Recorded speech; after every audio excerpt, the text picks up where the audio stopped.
Didn't turn the fucking compressor on. Amp on.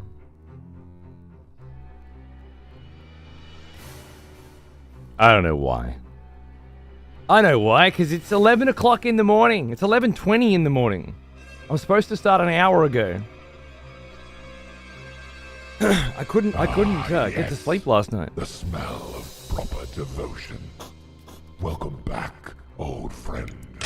We've missed you. Oh, it's fucking JJ. Classic, getting back in the swing of it, mate. I'm not a morning cunt, you know? I'm not used to mornings. I'm not supposed to be doing mornings. You know? I keep getting these, like most nights, by the end of the day, I'm pretty fucking exhausted.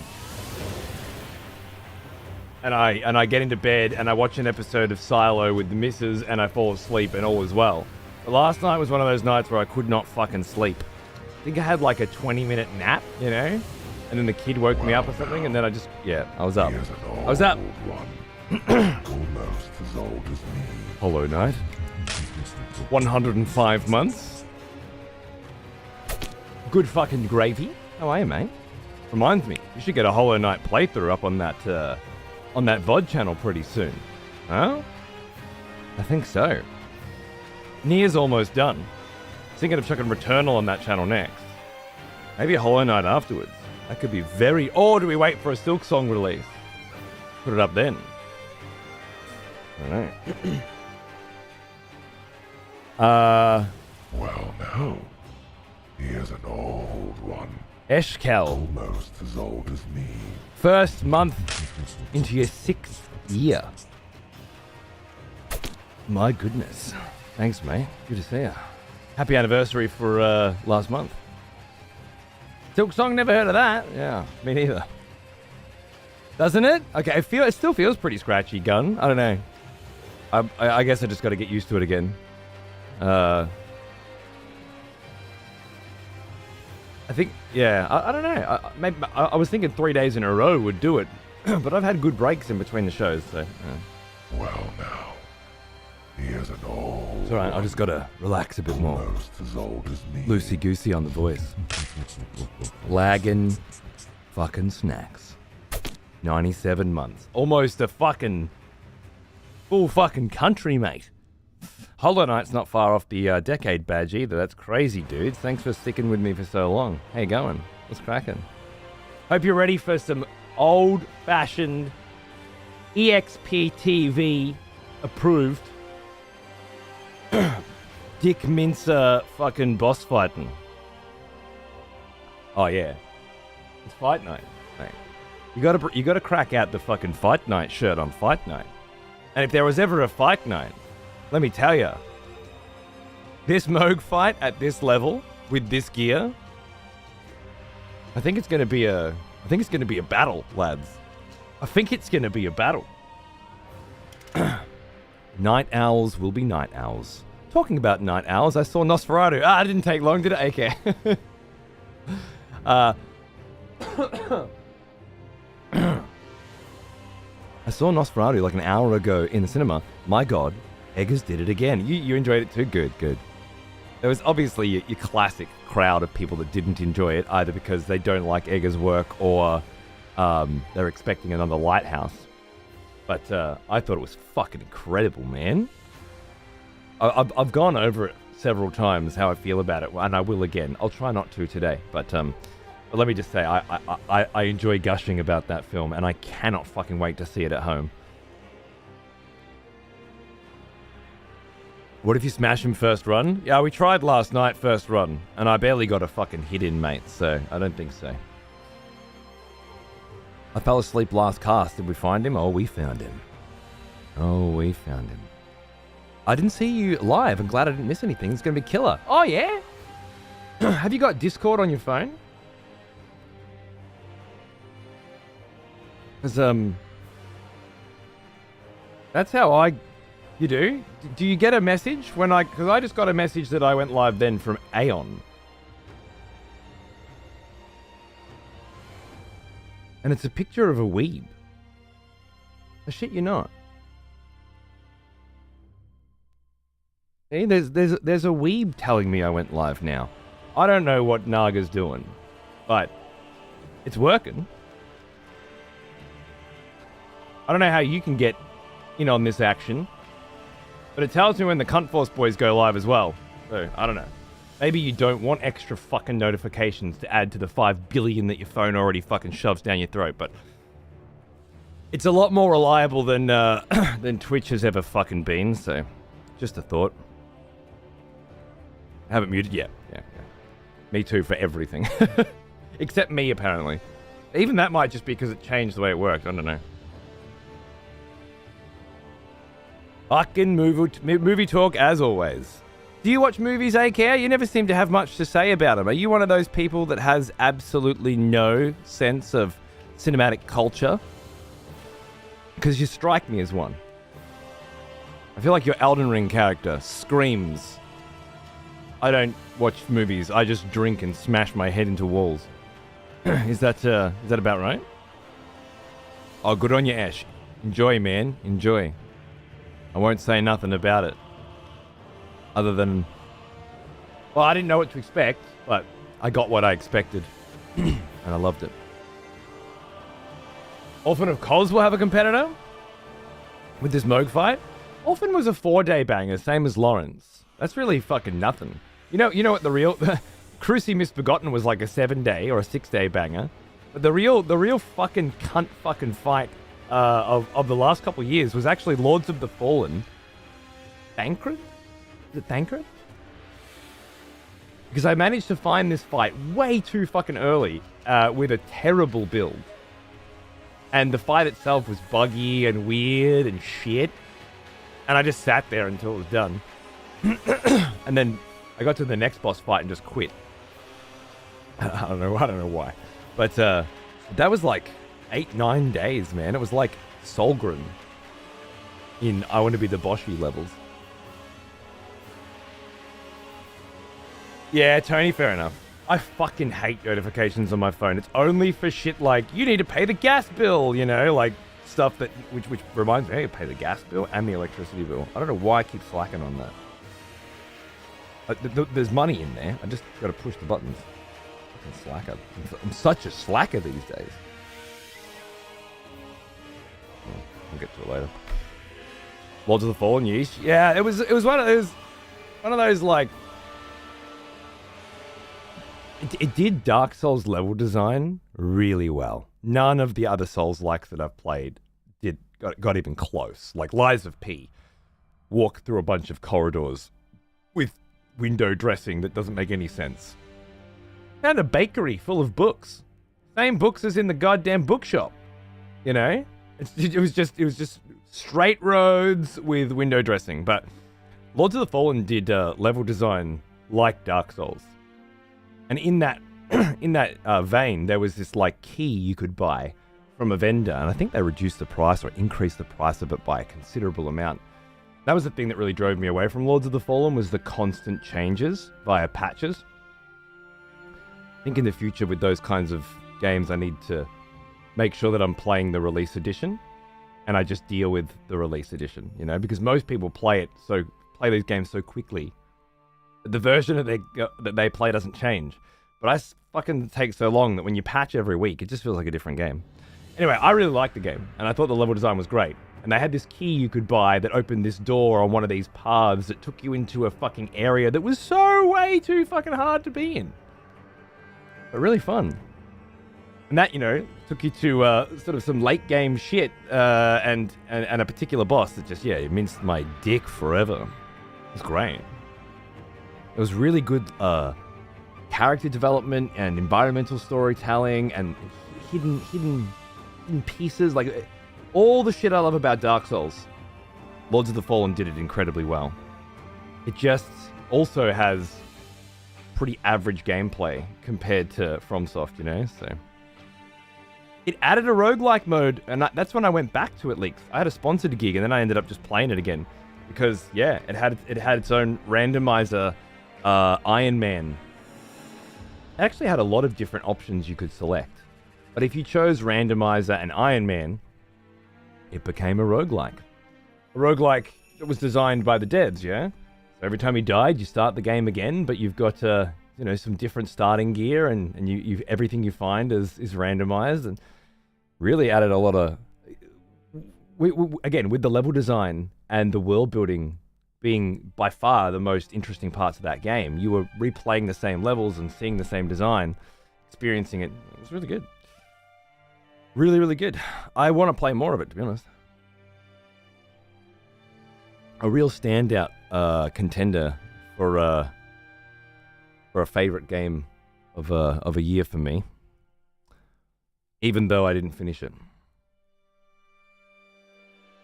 It was kind of a shit game. I'm glad you gave up. Oh, thanks for your opinion as always, Red. It's always so nuanced. It's kind of shit. I hated watching it. I'm glad you stopped. That's why we come to you for our game assessments. Enjoyed it for what it was. Yeah, fair. Aesthetic was good. Yeah, the concept of it all was really cool. And when I say Lords of the Fallen, I'm talking about Lords of the Fallen 2, by the way, not the original. Because they had the same fucking name, which was another fucking part of it that was just so irritating.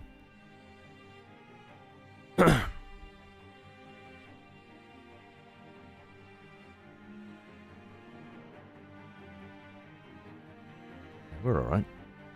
This is as good as I'm gonna look. Yeah, I couldn't sleep last night. I was just tossing and fucking turning forever. I feel like if I get up past midnight, my body clicks over into, oh, we're doing night shift again? Let's go. And then it's 2 a.m. and I'm still just laying there, too tired to read. Can't sleep. Awkward. Horrible evening. Horrible sleep. But every other one's been pretty good except for one. It's just part of switching to a different schedule after so many years, I think. Anyway, I woke up late and then I jumped on the VOD channel, which is doing great. Good vibes over there. And Breeze was like, I've already got 39k channel points. And I'm like, all right. So I built a new little script for hide the remote. So now for 10,000 channel points, you can disable all of the other channel changes. So you can change the channel to what you want and then hide the remote for anywhere between 1 and 10 minutes. Because I thought randomizing it would be cool. And sort of just lock the channel fixed there for a bit. So there's a little channel point sync. I didn't want to put it in because I thought it would conflict with executions. But I haven't got them figured out yet. So. Delightful business, Goose. Thank you for 87 months, mate. Cheers, dude. Good to see you. What's going on? Limit one of those every 48 hours. Well, I hope that I don't want to limit it because I want to dump the channel points. Back for more, are we? Good. Good. Tone Neo, 14 months. Thank you as well. Good to see you, dudes. How are you? Thanks for the subs. Haven't they patched it quite a few times since you played? Dude, they'd patched it like 50 times when I played last time. They've probably patched it another 50. I don't want to play their fucking game for another 10 years when I'm sure they're done with it. Then I'll play it.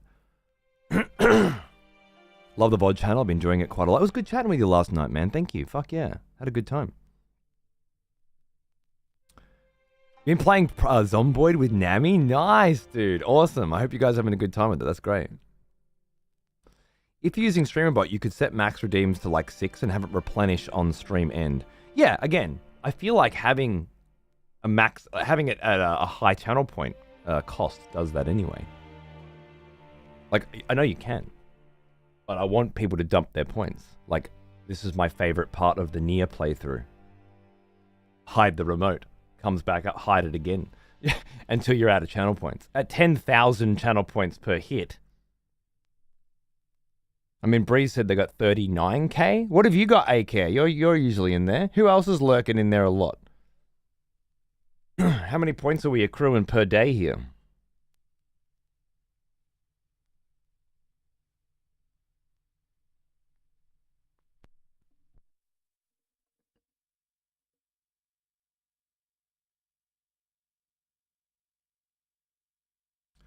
At 27k? Yeah, so you could hide the remote for up to 20 minutes based on the 3 or 4 days you've been watching. I don't think that's excessive. 16, but I haven't left my PC on with a tab up. You piece of shit. I thought you were a loyal supporter. What the fuck happened to you, man? Old A-Care would never have done this. Because I called you a giant fucking moron? I won't take that back, but it'd be nice to know.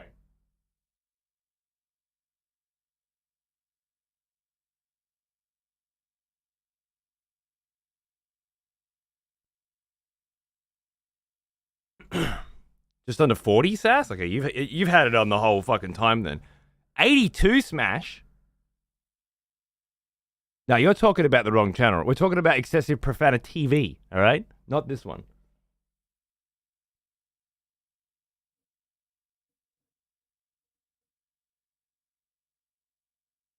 This one's easy because every cunt and their dog's fucking tier 3. So they've just been farming up forever. But the PvP system will be back on soon. So we can probably dump some points there.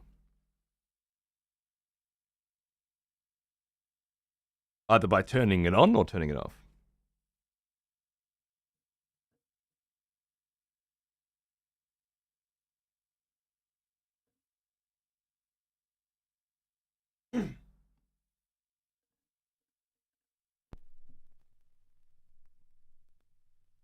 Lost me screen. There we go. Haven't even turned my PC on for like a week or so and I got 10k. Nice.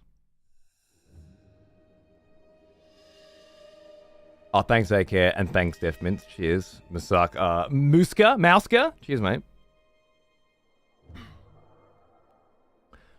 A 2.5k, but I sub for 6 months in advance, so fuck yeah. Well, you'll accrue more points though, right? If you leave it open, like a homie, and don't fucking, bail on me, like a piece of shit. 375k and I've no points here? I don't understand that sentence at all.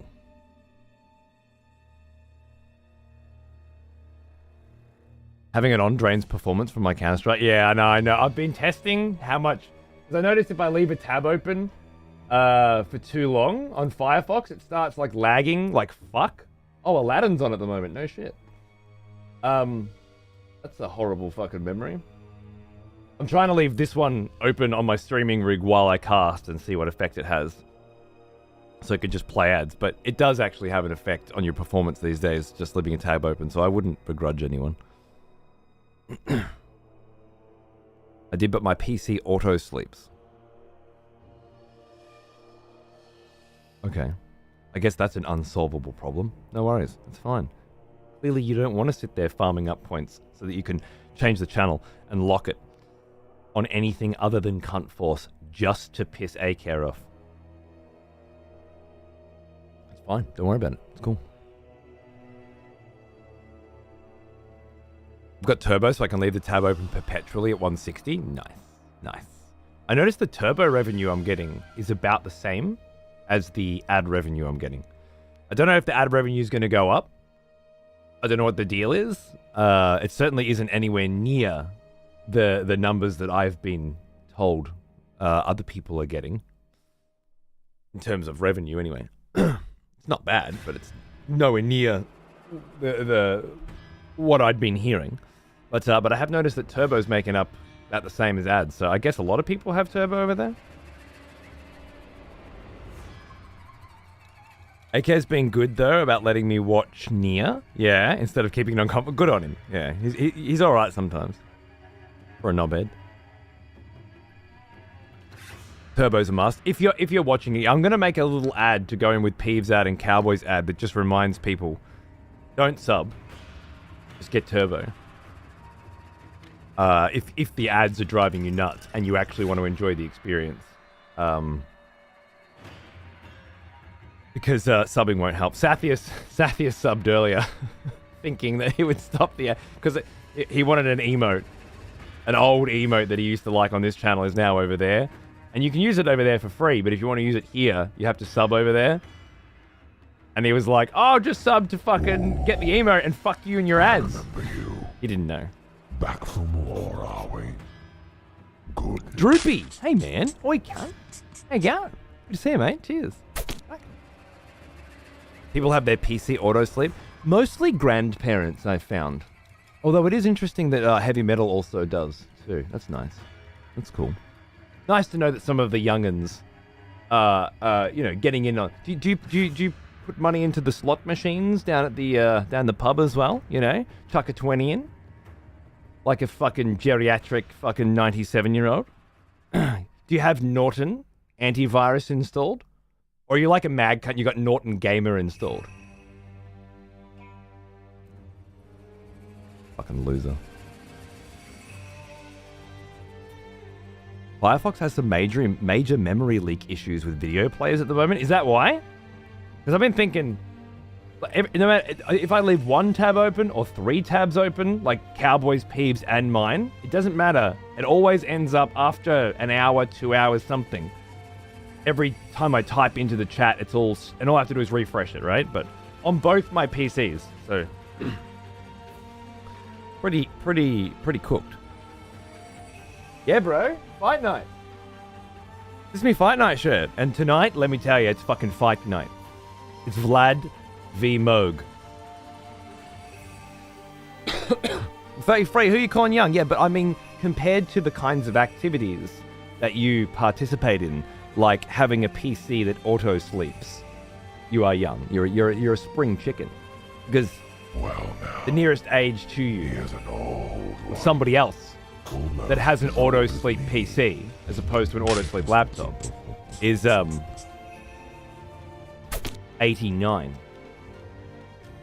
Dawn, hey man, 5 fucking years, dude. The bloody button in it. Happy anniversary, man. Thank you, and happy fucking New Year. Good to see you. No, I know heavy metal. I don't leave my gaming machine running 24/7 either. I just turn it off when I'm finished using it. Like a youngin'. I used to leave my gaming rig on all the time, but these days, like, you got a 40 fucking 90 and a 1200 watt power supply or some shit in these fucking things. No. Well, I do have, like, it's easy enough to build like a 250 watt banger and run the show on it. Or 30k fucking home cinema. True. You leave that running. Excited this is the Oathbringer of Elden Ring runs? Let's go, bro. Fucking Sanderson quotes. I love it. Just fucking turn it to sleep when you're not using it. I don't even use. I just shut the fucking thing down when I'm not using it, and then I fucking boot it back up. But the streaming rig never gets turned off. Oh, it gets reset every day, but it runs all my audio and shit for the whole room. Old friend. So I just leave it going. We've missed you. But it's a baby power supply, so it doesn't matter. Vile corruption for 32 months. Hey man, what's going on, dude? Good to see ya. Cheers, brother. Vlad versus Moog, Lord of Blood. I know it's a Lord of Blood battle. It could be here for a couple of days. Well, I'm working tomorrow as well, so hopefully we can bang him out and begin the DLC this weekend. And then I'll take Monday and Tuesday off with the kid. I'll probably just work on the VOD channel and cook up some Cunt Force Races ideas. Or Wednesday, which should be a Cunt Force Races. Wednesday will either be Cunt Force Races or more Elden Ring, but there'll be a show. And either way, it'll be good, I'm sure. And then Friday, Saturday, Sunday, Elden Ring, Shadow of the Erdtree is the plan. Unless it's still Moog.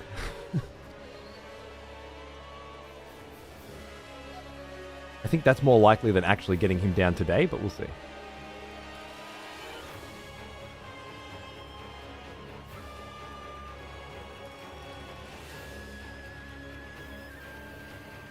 Fucking shots fired, Link. I'm going to attempt the Moog fights once you get through the DLC, rather than having to wait on the other side for ages. Okay. I know Moog's going to be a toughie compared to Radahn. You get through the DLC as in enter it. Yeah, no, I know what you mean. Yeah. You're talking about PvP again. Is what you're doing. If there's Cunt Force races, it would be cool that to see that race go to the VOD channel collection. Oh, you're on to me, all right? Everyone's loving the Cunt Force races channel now, but it's going to get a little dry in a few months when it's always the same fucking races that everyone's seen. Don't worry. I'm thinking for the future here, okay? Not only is this VOD channel an extremely fun and interesting venture, and what a potential passive income stream that generates a good chunk of my monthly revenue. But more than that, it's a retirement plan. Eventually, that's all there'll be. This channel will phase out into that one, right? Over the next 30 years. And that's going to require plenty more playthroughs of old banging classics, Cunt Force races, and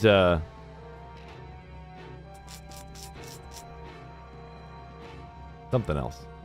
Hate fucks. Gonna need more hate fucks. Yeah. Second time arounds? Could do a second time around channel.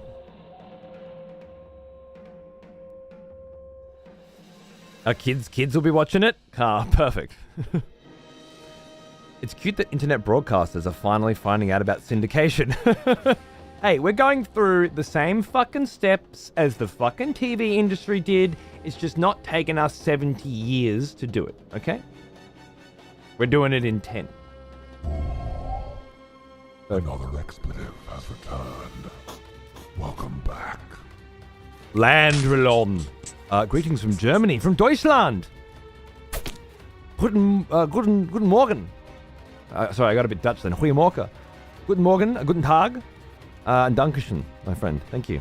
And I shall. Well, now, I shall. he is an old one. Almost as old as me. John Bombadil as well. Hey, dude, what's up? Glad I can catch a show for once. Yeah, fucking oath, man. Thanks for keeping that sub up for so long. For you cunts that haven't been able to catch many shows either because my schedule's just not aligning with yours or because, you know, you have a fucking life. But I really do appreciate it, man. And I will be streaming on this side of the clock for the foreseeable future now. So hopefully I'll see you on the weekends or something, man. Cheers, brother. It's guten fucking Nacht now, is it? Gute Nacht? Gute Nacht? Oh, because it's evening, of course, yeah. Guten Morgen?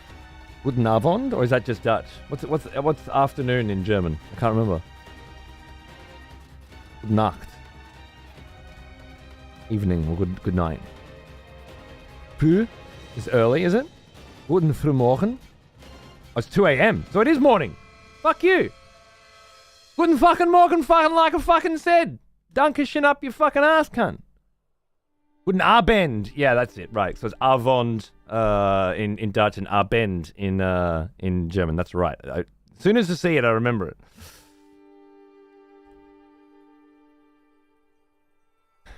Sup, Jules? How you going, mate?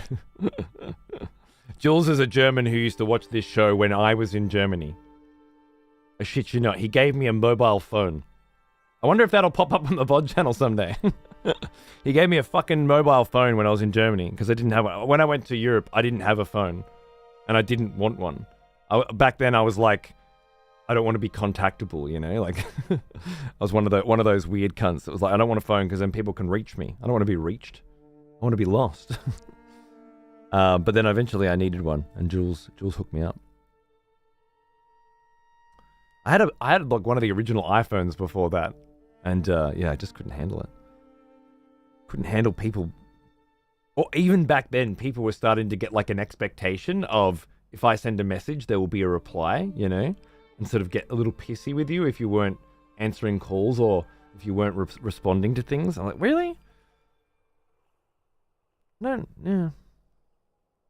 You were talking about staying at Notches the other day. Forgot about that. Yeah, no shit. That was when May was pregnant with Xander. So.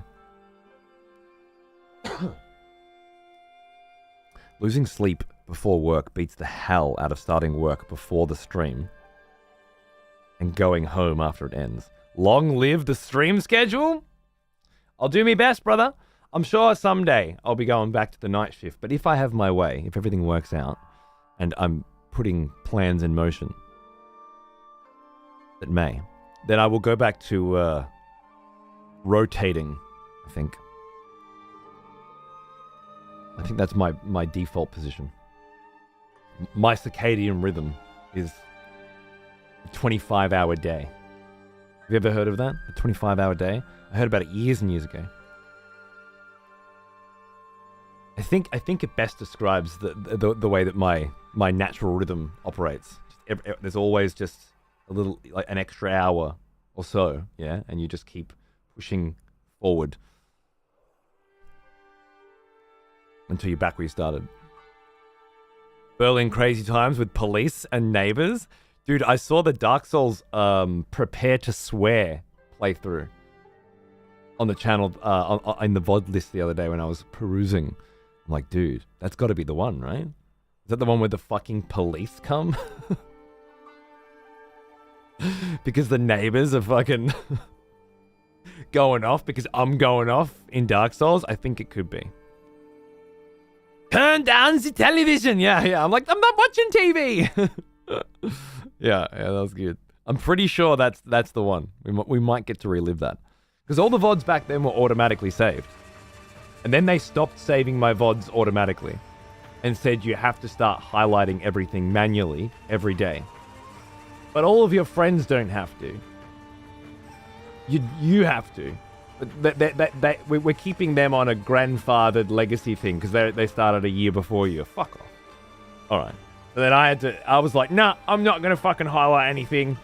So then we lost a good year or so of VODs. And then Naga started doing it. So.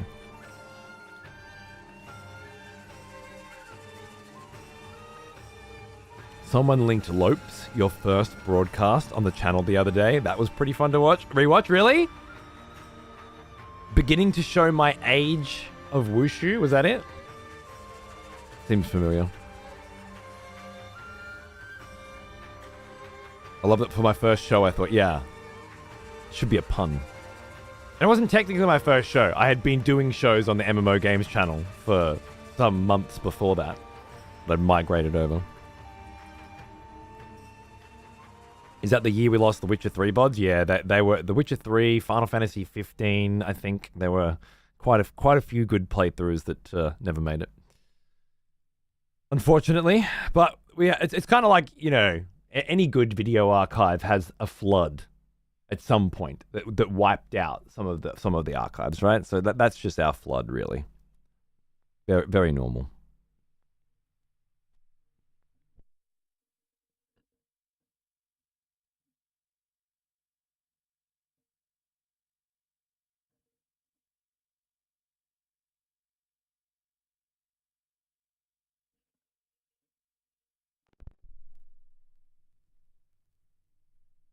I spent 10 plus years creating the expectation that I will not reply within 24 hours. Absolutely, man. Abso-fucking-lutely. I just replied to you, Phoenix, from Wednesday, and I felt bad. I'm like, man, I didn't see this message until today, and I was only looking at it because I was looking at my account because Foreign was telling me he sent me a fucking message, and I'm like, I don't have a fucking message for you, and he sent it to my old Twitter account, EXPTV, which I don't think I've checked in 10 fucking years. I don't even know if I'm still logged in. Because I used to have that on TweetDeck. I'd have both accounts logged in, and I used it as a messaging account. But then TweetDeck got removed from me because I'm not a premium fucking Twitter user or whatever. So then that was gone. I don't think I've logged into it since. I don't know when that was. Anyway. Yeah, the burning of the Library of Alexandria. Exactly. This is our Alexandria. But we just lost one row. I got 5 minutes in and went, fuck it, I gotta make dinner. Yeah. The VOD channel's been, oddly, a good way to connect directly with streamers through chat. Yeah, man. The first thing I think of in the morning, get up, grab a cup of coffee, and sit down at the other computer and just, yeah, have a chat, see how things are going. I can scroll through the activity feed as well, which is really cool, because I can see who changed the channel, to what, and when. That's a fun little scroll. I'm sure the fascination will wear off, but If there's new ideas I gotta build, He is I'll stay an focused on it, for old sure. one, almost as old as me. Fusing. Almost a fucking hundo, mate. Look at you go. Cheers, brother. It is, foreign, it's like a battle commander just scrolling through the skirmishes, you know? Trying to get a sense of where the next great battle will be. I love it. Someone tried changing it off the final fight of Nier last night. The fucking cheek of it. They just come in, oh, it's just Nier again. Fucking boom. Yeah. It's really cool. I would be constantly checking who changed the channel. Yeah, in the morning it's nice because there's a whole evening's worth of shit going on. And, you know, I'm interested to see what people want to watch and why. For example, I put Elden Ring Recap as the #1 channel. Because in my mind, most people would be interested in watching yesterday's show because they missed it or because they only caught some of it. And people would want to be watching Elden Ring reruns and discussing, you know, what happened yesterday. And I swear to fucking God, absolutely no cunt ever puts it on. And I imagine it's because people who want to watch yesterday's show, they just bring up the fucking VOD, skip to the part that they want and watch it, right? So, yet again, what I had assumed would be the most popular is the least popular. And that's kind of been a theme for my career when it comes to games that I choose to stream and everything, right? I tried to, but got stuffed instantly. Okay, cool. Maybe executions, and of course the I just added hide the remote. Hopefully that'll help people lock a channel in for a little bit if they want. I always try to watch the rerun, but I get stuck at old Cody too. Yeah, interesting. Maybe once the shine of old Cody wears off the apple, so to speak, it'll become more regular that people want to watch the most recent reruns. Or I'll just get rid of that channel and replace it with something else. There's a lot of other ideas for cool channels. Obviously, the hate fuck roulette is something I need to work on. That requires me to go through the VOD list, pick out all the hate fucks, try and find a way to load them in. It also requires me to store a lot more VODs. I want to go buy a bunch of terabyte storage, but Alka is apparently working on a different system that won't require me to, so I want to kind of wait for that. So for now, I'm just deleting playthroughs that we've watched. Like I'll delete Nier and put on Returnal next, I guess. And I got rid of God of War and put Symphony of the Night on. I don't know how many times I should leave the same playthrough running, you know?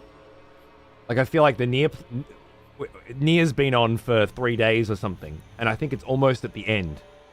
Like Nier's done. Do I let it start up again and do the entire Nier playthrough again? Wouldn't be a bad idea. Most people haven't seen all of it. Or do I switch it over to Returnal and then Nier just comes back later? We'll see. You made it in time, Finn. We haven't kicked off yet. We're gonna in a minute, I reckon. So you are downloading VODs then? Just get a NAS server. It's exactly what ACARE said as well. I love it. You guys just take, like, again, it's like, you know when you type into Google now and it gives you an AI response? You're an AI response. It's perfect. There's no appreciation or understanding of the specific circumstances that you are in. There's no comprehension of how it might best fit your scenario. It's just the most general box-shaped, one-size-fits-all response. Yeah? Go to a NAS server. Brilliant. Absolutely fucking useless as always, heavy metal. Bravo. I've already had this conversation with ACARE yesterday though, so. This is a nice stream. I like it. I'm an AR response that could build you a NAS server, but I don't need a fucking NAS server. A NAS server is a very expensive solution to this problem. I've already done my research. First of all, as I said, Alka is building an alternative system that will not require me to download VODs at all. So building and maintaining a NAS server would be a big fat waste of time and money. Don't you think? Because I just said that? You fucking idiot. Also, it's super fucking expensive shit. I can get a 14 terabyte desktop hard drive with its own AC power and USB 3 for 400 AU. The NAS servers are 2900 AU. I was looking at a 32 or 38 gigabyte RAID setup. 2,900. Motherfucker, that's $3,000. I can buy a really nice fucking PC for $3,000. No, this PC's... I could buy a 4090 for that. If I want 38 fucking terabytes of storage or a 40 fucking 90. I'll buy a 4090 and donate it to the children's hospital. Fucking NAS server. Fuck off. $400 for a 14 gigabyte box for the desk will be perfectly fine. 14 terabyte standalone NAS is technically a NAS server, is it? Is that what you meant, is it? That's interesting. Because it sounds like you're backpedaling like a fucking pussy bitch. To me, but I could be wrong. You meant buy a external hard drive. That's what you meant. Cool. KP! What's going on, dude? I came into absolutely useless. It's like you knew I'd entered the room. Hang on, man. I very much enjoyed your Christmas photos over on Twitter over the New Year. Got a lovely family. I have a second little fucking baby on the way myself. So I'll be joining the ranks of multiple child dad. Can't wait, mate. I hope you guys had a great Chrissy break. Can't wait to see some more fucking Age of Empires, man. Cheers, brother. You get a 5090? Nah, the 5090s are looking like real average, to be honest. It's all frame gen, as far as I can tell. Like, guts for glory. Way shitter than a 4090. But 20 times better frame gen. I don't know if I'd want to buy a card specifically focused on frame gen. In a lot of cases, frame gen looks like shit, you know? But we'll see. We'll see. You had a heart attack when you're check into the 5090s.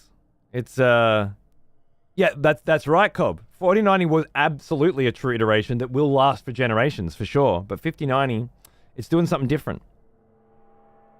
Technically, all NAS servers are servers because they all run base operating systems to facilitate network protocols and manage storage. So using the term server is redundant. Agreed. Thank you. That's right. I'm talking about a desktop fucking HDD connected by US fucking B3, alright? That's not a fucking NAS server. This cunt's just backpedaling as usual.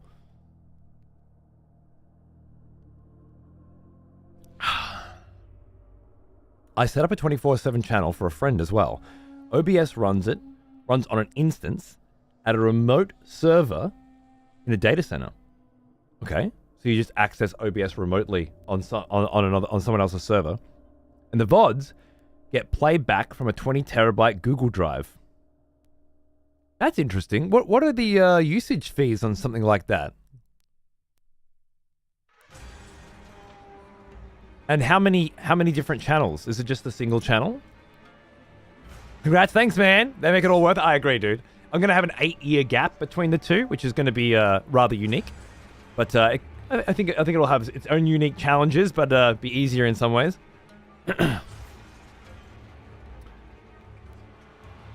Although the fuckers are getting me ill every... Oh, dude. I went through that with Xander for a long time. The kindergarten, and then preschool, and then prep. And now he's in grade 3, or he's about to start grade 3. It hasn't been too bad. But I get the feeling we'll be going through all of it again.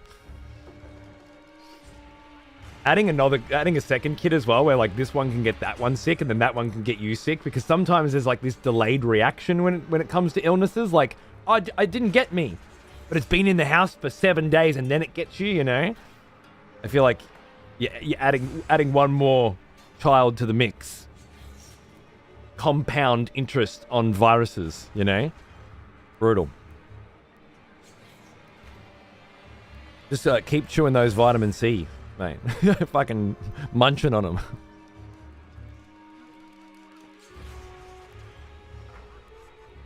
Ooh, I remember you. Back from war, are we? Good. Hey, Hippie, how are you, man? The time has come. Indeed it has. Thanks for 18 months, man. Good to see you. Everyone sipped the Kool-Aid on the NVIDIA presentation. It's like people completely forgot what asterisks on the side really mean. Yeah, I'm only going on what Twitter cunts fucking think, you know? But it looked, when you compare the bars, yeah, the 5090 did not seem like a significant increase unless you take into consideration the 20 times frame generation that it offers or something. I think the 59 is about 30% faster than the 4090, but I don't think it's worth $2,000. Fair enough. So you mean you're talking just like base speeds? It's 30% faster, or with frame generation activated?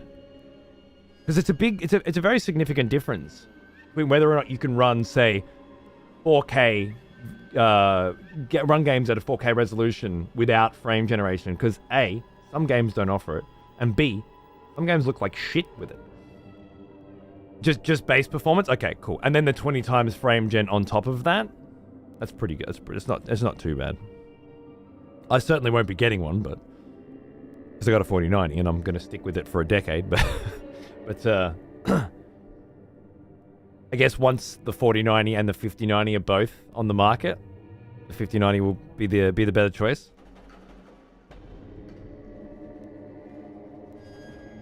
It's a single channel. Performance-wise, you need a much CPU power. Interesting. Or get a dedicated server with an integrated Intel GPU for encoding and decoding. Everybody's encoding with GPU now. With the Google space, it's like $40 or $50 a month. If you use the server for other things, it's not as expensive in the end. Okay. But still, I'd be looking at $200 a month for 4 channels, maybe.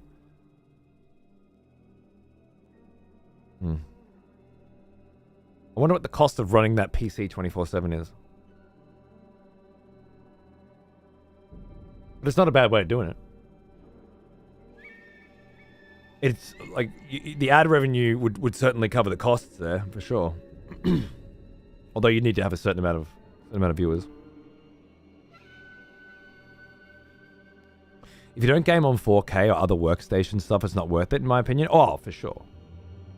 Stalker 2 Soldier on frame gen, yeah, looks good. I'm pretty sure I had to run frame gen. That's because it was so pathetically optimized that running it base even on a 4090 wasn't good. Been eyeing off that 5070 Ti.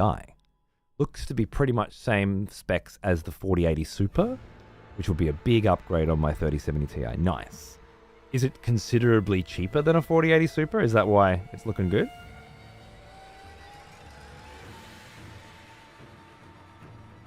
Oh, I'm sure they will, hippie, and I'm sure it'll work with some stuff, but there's kind of a blurriness that starts to happen, which I only notice on some things, but whenever frame gen's going on, you can get some pretty weird effects.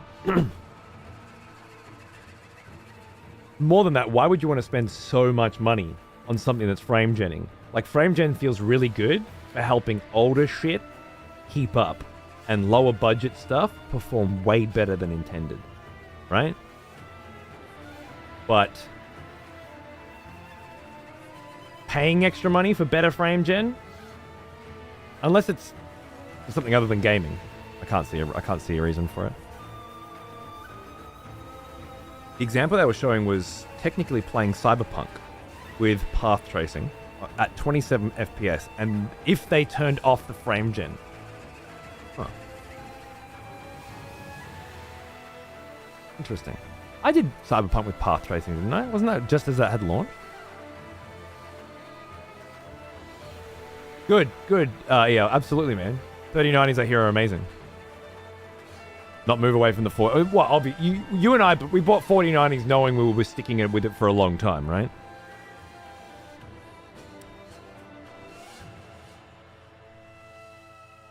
That $300 difference. Similar price point. Just that the Super will be end of life. So I figure getting a DLSS 4 capable card is future-proofing to a degree. Fair, yeah, for sure.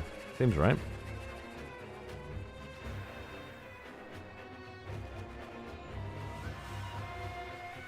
I noticed frame artificing. It's literally my job to do so. I really don't like DLSS and TAA.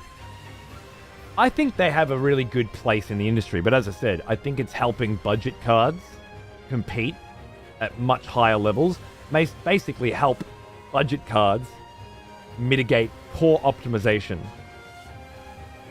much better than anything else can, which is great. But using it as cutting edge technology to push your games further, what games? And really, yeah, only at 4K.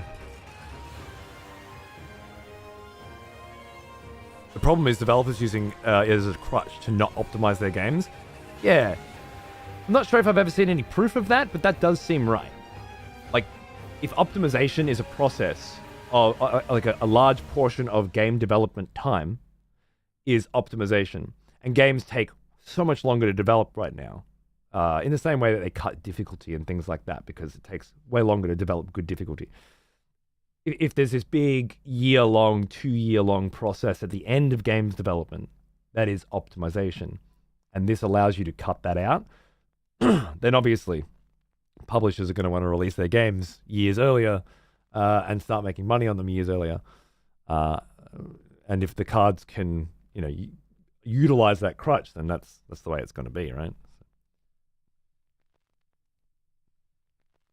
Monster Hunter Wilds, for example, it recommends DLSS and frame gen just to reach 60 FPS. Jesus fucking Christ. That's brutal. But then if you ask the publishers, do you want to wait 2 years and get it nice, or release now and start making money? If you ask the shareholders, you want to wait, you want to release now and start getting a return on your investment. You ask the developers, you want to release now and start working on your next project. And if you ask the majority of gamers, would you rather have Monster Hunter Wilds now and frame gen it, or wait 2 years? I feel like in almost all cases, maybe not the devs, but especially in every other scenario, you're going to get, I want it now. Now, I would prefer to wait until a game is perfectly ready. It doesn't matter to me if the new Monster Hunter comes out this year or in 2 years or in 5, right? I want the best product, the best bang for my buck, the best optimized piece of tech, the most enjoyable game experience. But I don't think most fucking gamers these days feel that way. Yes. They don't give a shit. The smell of proper Give me the devotion. content. Welcome back, old friend. We've missed you. G'day, Gweed. How are you, man? I see you've met my considerably younger, considerably hotter doppelganger. Excessive Profanity TV. Yeah, I don't know, man. I don't know. Don't know who he is. Just coming in, cutting my lunch. Maybe it's an AI. I hear that's happening now. I checked out a new channel recently, which was apparently an AI, called fucking Vaden Numbers or some shit, and because there was 40,000 people watching absolutely nothing. And my thoughts after a couple of seconds of analyzing was calling the people who watch this people is a fucking hell of a stretch. The things I saw in that chat, let me tell you, we're in trouble. We're in a lot of trouble.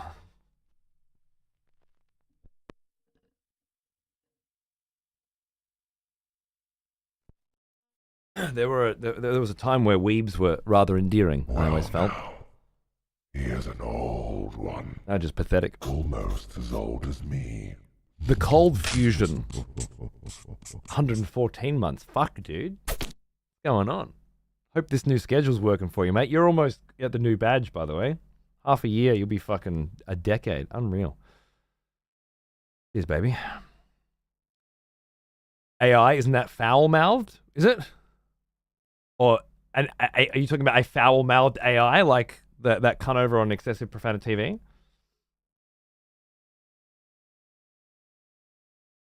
Yeah, definitely a potty mouth, that one. Not like me. Mostly agree, but the likes of GTA 6 and Wilds, a lot of the appeal for me is playing those games with the boys, and I can't do that if I'm coming to the party 3 years late. Oh, you're talking about waiting until it's finished and then buying it? Is that the idea? Because yeah, you can't. Obviously, that's the best idea. And if we could just get everybody together and say, hey, dudes, let's not buy the game until they finish optimizing it. And if we do this a few times, well, they'll just have to change their business practices, won't they? But then if we could just get people together and be like, hey, let's just all do a thing so that we stop getting abused and raped by people with money. If we could do that, I don't think we'd worry about utilizing that wonderful ability for video games. We could do it to, fix basically every single pathetic problem that we have in our world right now, like rising inflation and unattainable house prices. All we'd really have to do is get everybody together and agree to sacrifice something now to make it better for us later and to make it better for future generations, which seems to be the only real thing that human beings can't do anymore. Unite under a single banner and fight against tyranny. People kind of did that with Concord. No, they didn't. Concord was shit, so they didn't buy it because it was shit. Trying to get people to unite.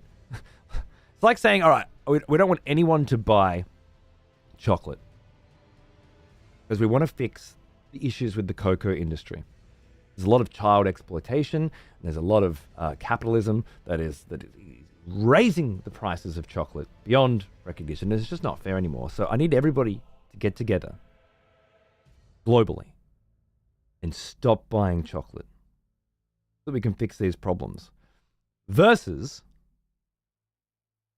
I need everybody to stop finding dog shit in their front yard and eating it. Like, it's really easy to stop people doing that because they're not doing it anyway. For you to be like, that's the same as Concord. Nobody wanted to buy Concord. Nobody gave a fuck about Concord. Of course they're not going to fucking buy. The only reason people usually do this shit is because either A, the marketing team crush it and everybody knows about it with a trailer and fucking some streamer hype and every YouTube ad and fucking on the buses and whatever. Or somebody gets that viral marketing machine going somehow and it shoots off because it's good. Things like Balatro, for example. All you got to do is say, this game is cheap, it runs on a fucking calculator, it's so fucking addictive you'll never put it down, and everybody loves it. And then you go, okay, cool, I'll just give it a try. And then boom, I'm in, It's no fair to compare with total dog shit.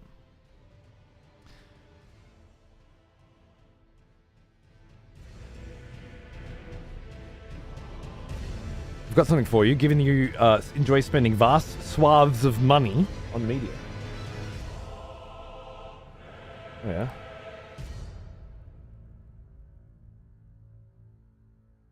Vampire Hunter D Bloodlust movie by Yoshiaki Kawajira has been remastered from 35mm.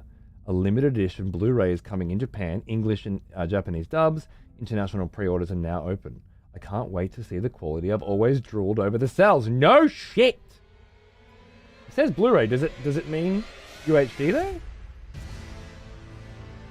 Or is it 1080p? I guess it doesn't matter.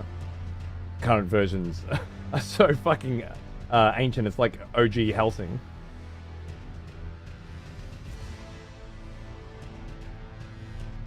Limited first edition, fully remastered from the original 35mm negative. Does that mean anything for anime? Because they didn't shoot it? I guess they record it on 35mm, like the cells or something. I don't know. That is an interesting thought, though, isn't it? So, is this a long stream today? No. I guess it'll go later than usual because I started later, but it'll be 6 hours, give or take. Sometimes they go 7. But that's kind of all I can do these days. I can do 6 and then push if I'm really locked in, but I'm standing up constantly, and after it, if I don't take a break, then 6 hours of standing in the one spot, I have to be locked in. And then, of course, it's going to be 5 p.m., there's dinner, dinner to organize, shit like that. Day streams your new schedule? They are, yeah. So it's school holidays at the moment, and my wife and I are both doing an alternating thing. That's why I'm taking Mondays, Tuesdays, and Thursdays off, because she's working those days. So we can hang out with Xander. And then I feel like it'll be a good schedule for the new baby anyway, which is in July. So I'm thinking I should get used to this and get you guys used to this. Why we launched the VOD channel at that time as well, because it was like, all right, a lot of people are about to have a completely different schedule shoved in their face. At the very least, you can still watch the show with other people who have also missed it. So yeah. New baby, congrats. Thank you, man. Cheers. Just got to get the strat down and then Moog will be your bitch. Yeah, well, maybe. I've beaten him before. Well, I imagine it was with a very different kit. You know? Have to see how we go this time.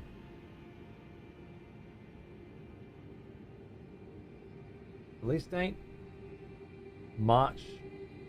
Buy on Amazon JP. That's cool as fuck. Ah, yes. The smell of proper devotion. Welcome back, old friend. We've missed you. CS Chance. G'day, mate. How are ya? Thanks for 27 months. Cheers, dude. No coffee, no ciggies. Yeah, well, it's true. No coffee, no ciggies. Standing up the whole fucking time. It's different. But I think 6 hours is fine anyway. I finished Wind and Truth today. Damn. It didn't go as I had expected. Really? Good. Unpredictable. I like that. Good shit. Can't wait for book 6. Well, as far as I understand, book 6 will be book 1. Right? Because it'll be book 1 of a new series. That was the end of the first Stormlight Archives arc. Series 2, yeah. And I also heard it's not going to be for fucking ages. Did someone say half a decade or something? Well, Siri started listening to me again.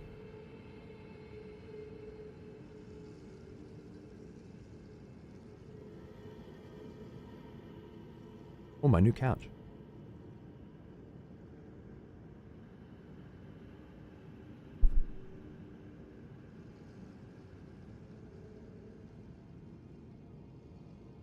Oh. Give me 2 secs. I need to make a call.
Put me on hold. They only called 3 minutes ago.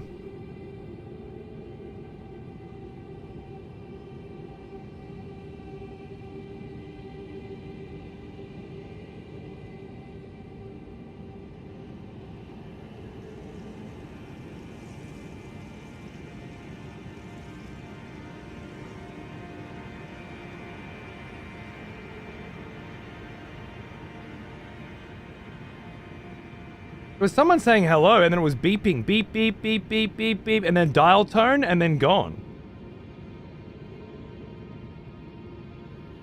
What's all that about?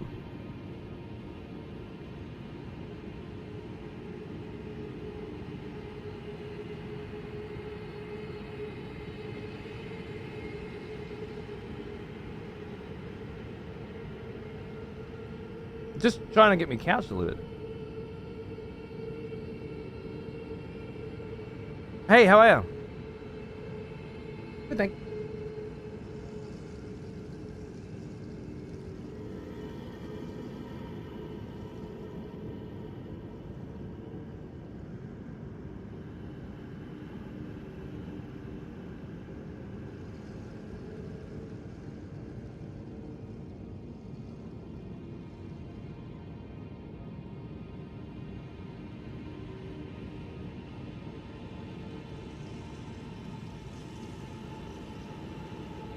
Nice. New couch Wednesday.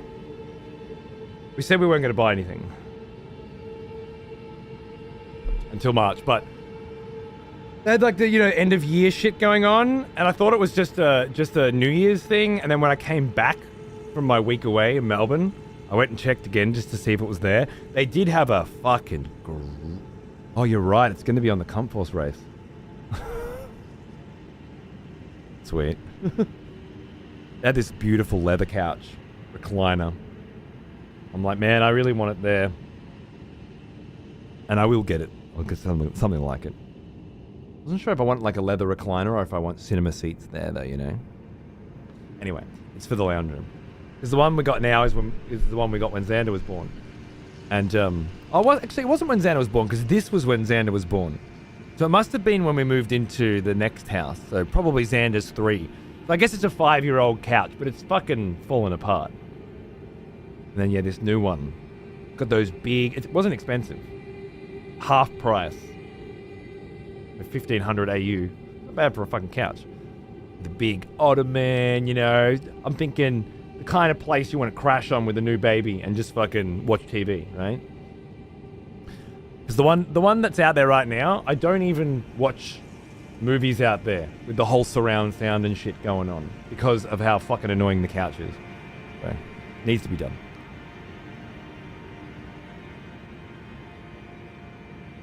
Vlad deserves a proper stately throne. He does. And I think it's time we started trying to get it back, eh? Did anyone else see Elon Musk playing PoE 2? I didn't know. What a fucking embarrassment. Was he just shit at it, or... Apparently he's the best Diablo 4 player in the world.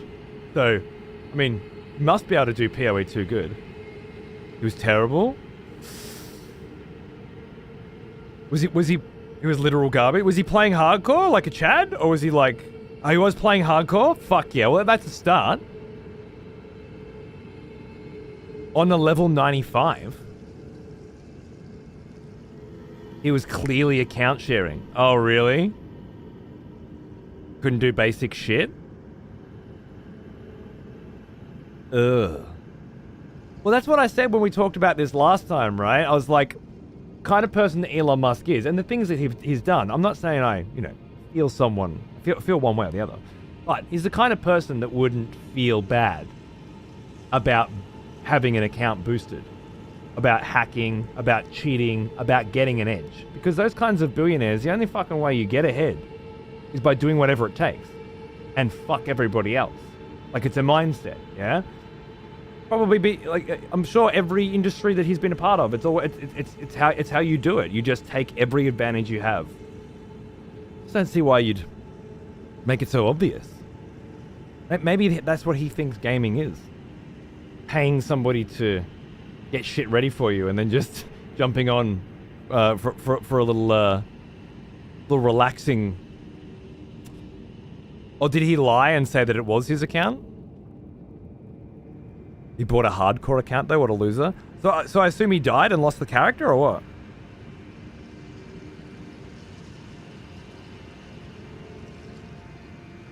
On Diablo 4, he was also account sharing? Yeah, no, I wouldn't have expected anything else.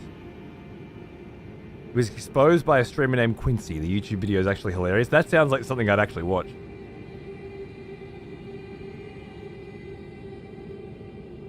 The thread was on PoE subreddit called the Elon Manifesto. It was quite the sidebuster. Yeah. When Elden Ring first came out, Randy Orton of the WWE paid real money for rune farming. I think he turned out to keep playing Elden Ring afterwards. Interesting. The character he's using is godlike, some of the best gear in the game. Whoever made it for him is amazing at the game, but it wasn't Elon. Interesting.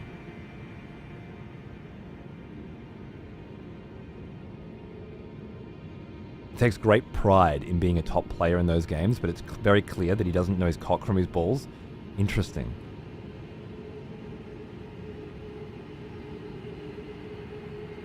The character did die?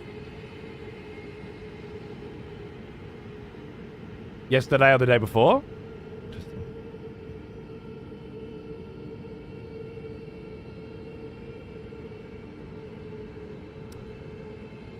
A weird fucking world, isn't it? just gonna piss and we're gonna go in. Be right back.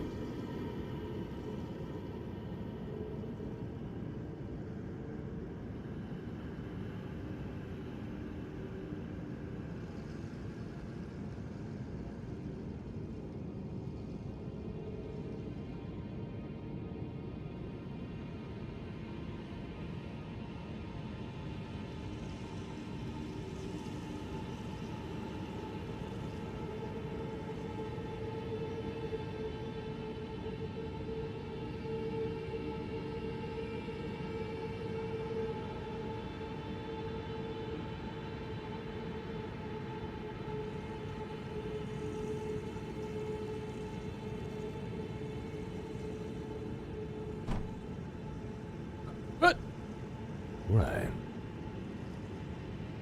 You left exalted orbs on the ground while doing maps? They're used as currency at that kind of level, right? It was dragging items into the inventory UI instead of just clicking to pick them up. Could that just be like a hangover from playing those kinds of games for decades? Being 97 in hardcore and not having a loot filter is is instant red flag. Okay. Well, I don't know. I wouldn't see the tells, you know. I never played that at that level, but maybe someday. Like a get back grinding PoE. So far, I made it to Trials of Ascension Act 2, and it took me weeks to do that. All right, I gotta get serious. We're going in. We're fighting Moog, Lord of Blood. We have awoken him from his slumber. We were invited to be a member of to be a knight in his fucking army. But instead, we've pissed that opportunity up the wall. Said, fuck it. We'll just kill the cunt and become the Lord of Blood instead. And we can have knights. Let's go kill the cunt, eh? Hello, Moog. Lord of Blood. Kinda wish you got to watch the cutscene every time.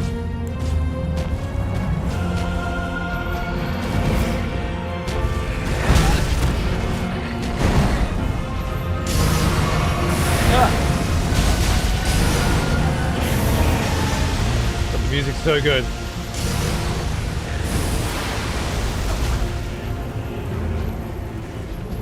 Alright.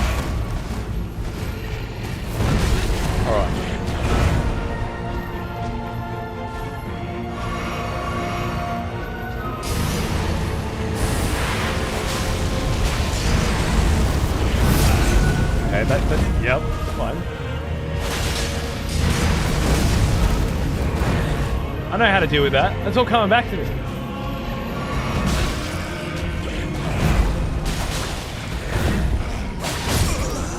And then, yep. It's all there.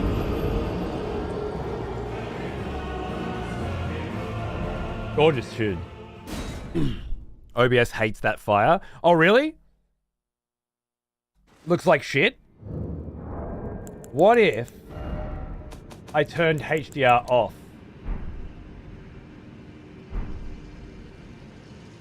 It looks fucking terrible for me. Let's do a HDR off run.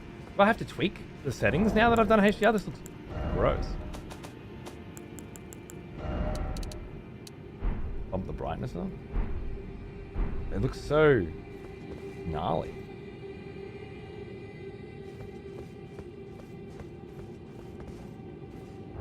Do one test, real quick. Looks washed out now, yeah. Was Windows fucking with it? True.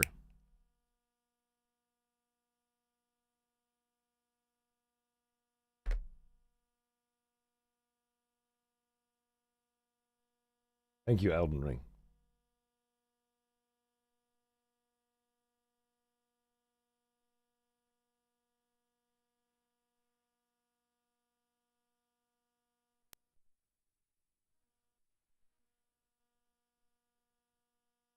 Did you know that Moog was voiced by the guy who plays Izzy Hands in Our Flag Means Death? Okay. No, I didn't. I don't know who that is. I don't know what Izzy Hands is or Our Flag Means Death is, I'm afraid. But that's cool. I like that there are more, you know, film industry folk getting into this shit.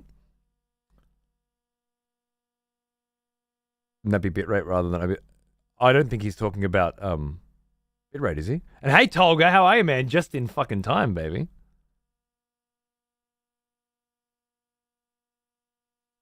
He's in Chernobyl and the newest Batman movie. Oh, okay. Well, then I've probably seen him.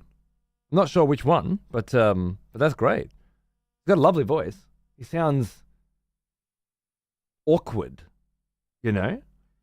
Like, obviously, it's the Lord of Blood. Whoa, blah blah blah. You know but his voice doesn't sound like that. He sounds like an abused fucking teenager that has ascended, so to speak. Sounds like he has serious trauma, which is really... Hang on. Oh, you were correct with your assessment with me and movies earlier. Only thing you got wrong is that I actually watch movies just barely in the cinema at all. Wait, are you saying you only watch movies in the cinema and you never watch them outside of the cinema?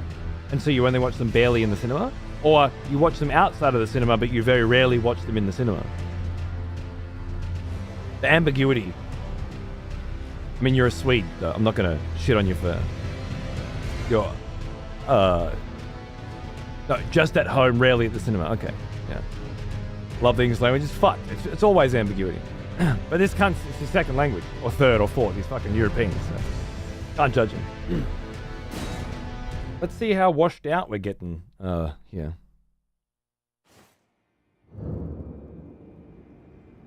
It still looks pretty...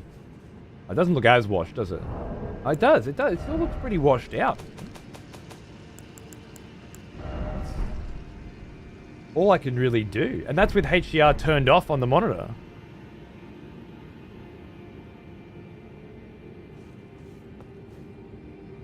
Well, I'll do one run like this. And we'll see what the fire looks like and whatnot. But it looks like shit to me. I don't know what it doesn't look as bad on your monitor, actually. Yeah, total garbo. Hello, mode.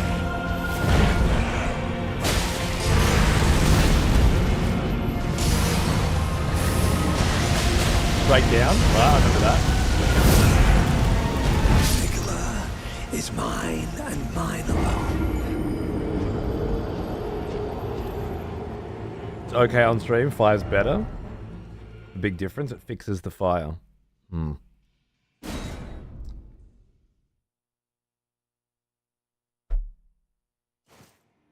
It's too bad for you. It's fucking terrible for me. Sorry. I'm not sure if I would have to change the calibration of my monitor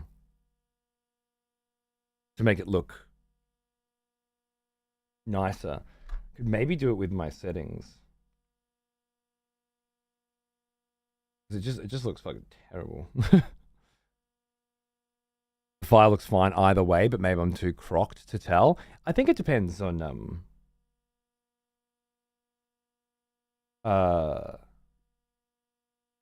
the monitor you have and the settings that you have as well, you know. If I went to like vivid, however,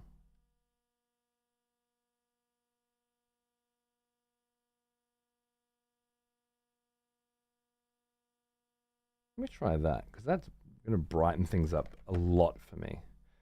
Yes, Elden Ring, we quit a while ago. Thank you, Elden Ring. Catch up, Elden Ring. No, I didn't click play, Elden Ring. I clicked stop, Elden Ring. Thank you, Elden Ring. For fuck's sake, man.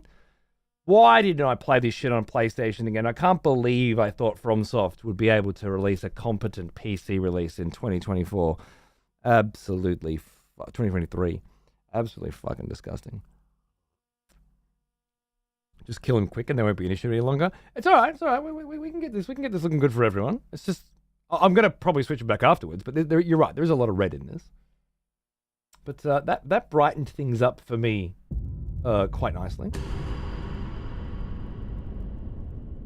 It's like I had it on Gamer 2 or something, right? Which was very, very muted. Because the HDR brings everything up so starkly. It's still, yeah. It still doesn't look nice. Just that menu is crazy how different it is. Like the color is just different. But yeah, this is much more like what I'm seeing over there now. Cool. All right, cool. It was just turn HDR off. 120 hertz. Huh. Fair enough. Is this game's frame rate locked out?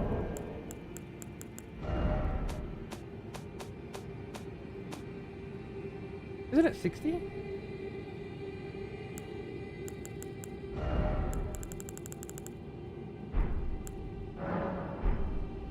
Never seen my Elden Ring go past 60. Yeah, why am I at 120?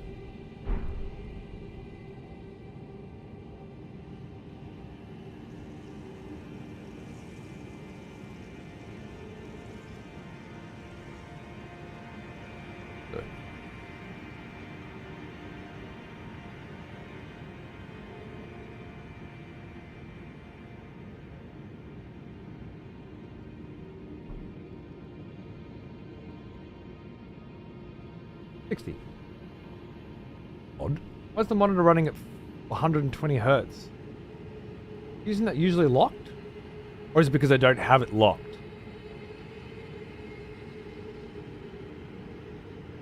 And I need to use VSync or G-Sync or something to lock it? Not sure.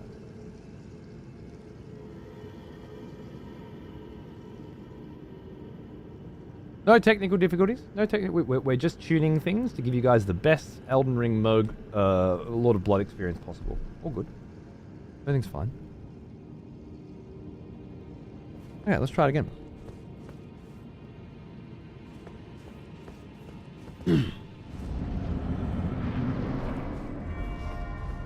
Garbage. How do you play this game without HDR?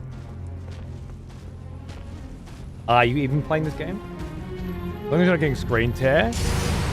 I'm not. I go in for that. Blood and fire, huh?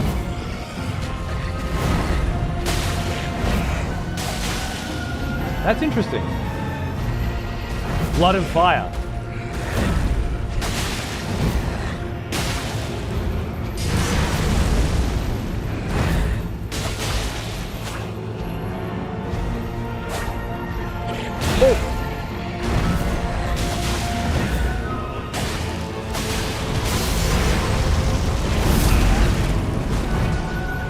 The freeze on?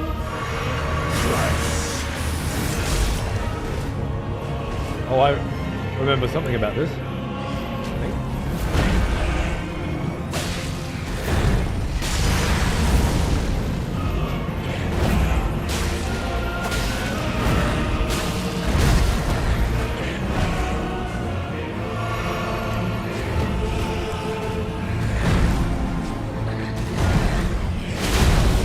That hurts. Oh god.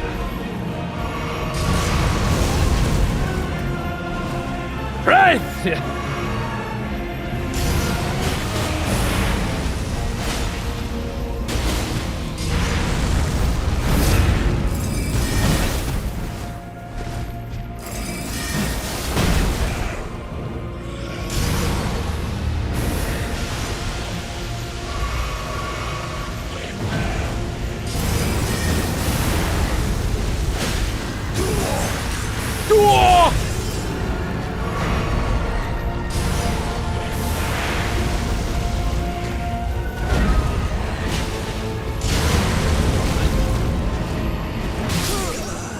Is mine and mine alone.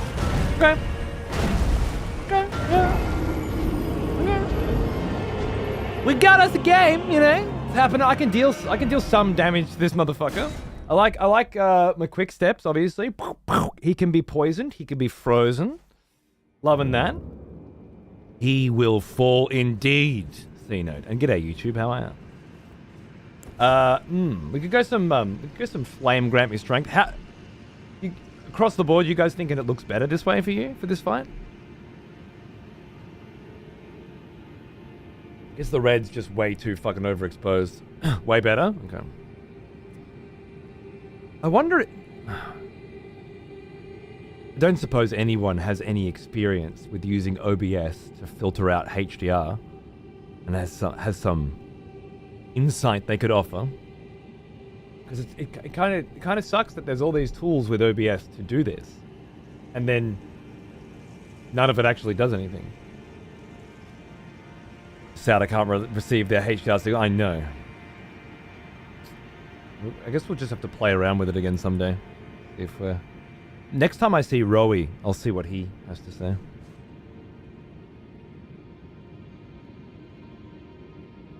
Ice versus fire? Yeah. Well, it is. It's ice and blood versus fire and blood. But we've been talking a long time now about transitioning Vlad from ice into fire. I think this is a really good beginning for that. Like, could this be the moment, once we kill Moog, that Rani's influence finally fades? That ice gets dropped in favor of fire? Once we've ascended to the Lord of Blood?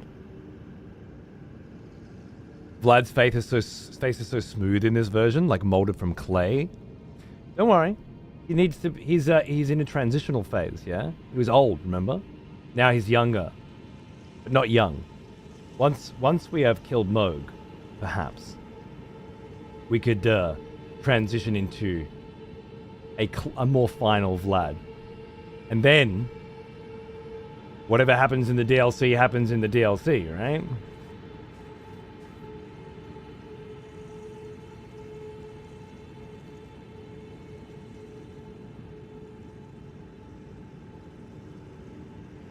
Right, Zach, cheers. I don't think I'm making a new custom LUD map, but fuck that shit. Set to Rec 709. Isn't it already on that shit?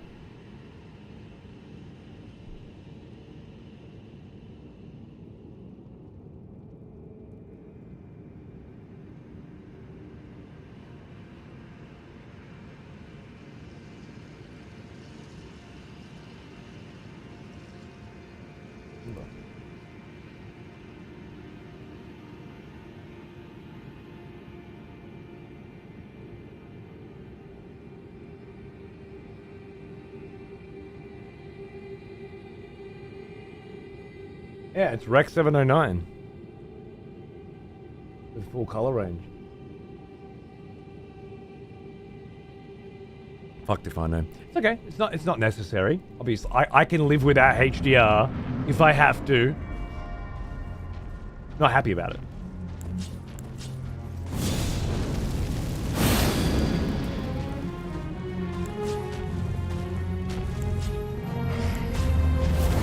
Whoa. Too much faffing about.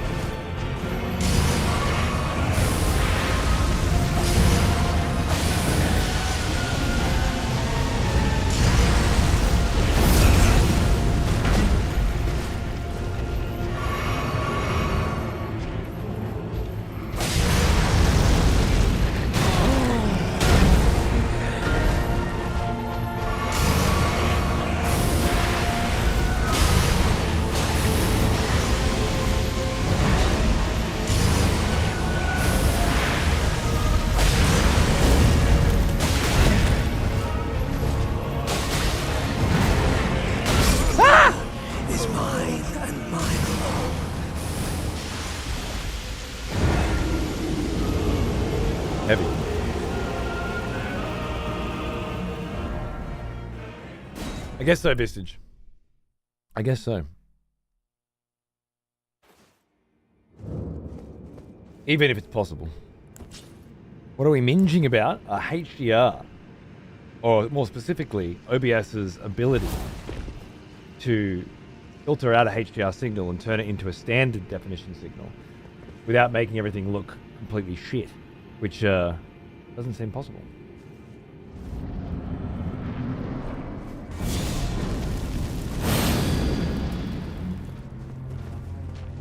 Alright, you motherfucker. No more fucking around, Moog.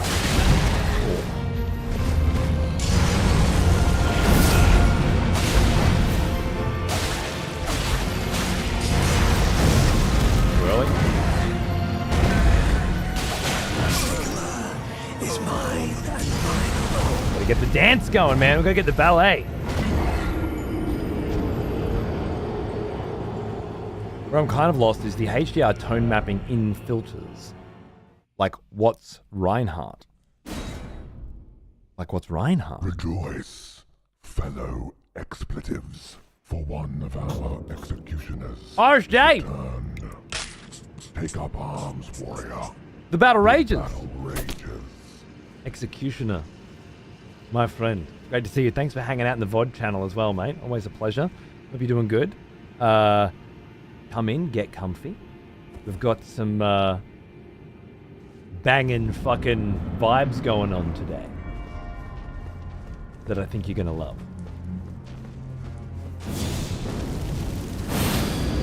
There is to be a new Lord of Blood in town. And he does not share power.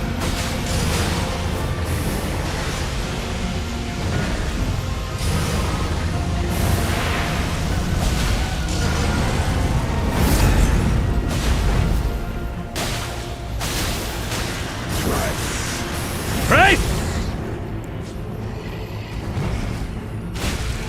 What? Thought I dodged that.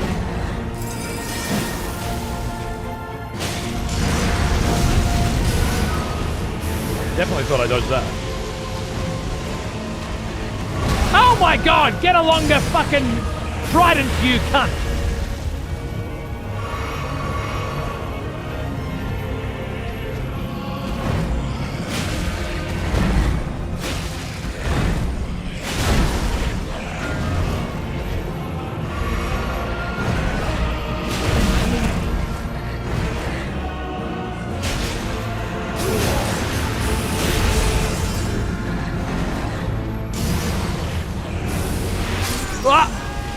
Never roll back on that. Never roll back on that.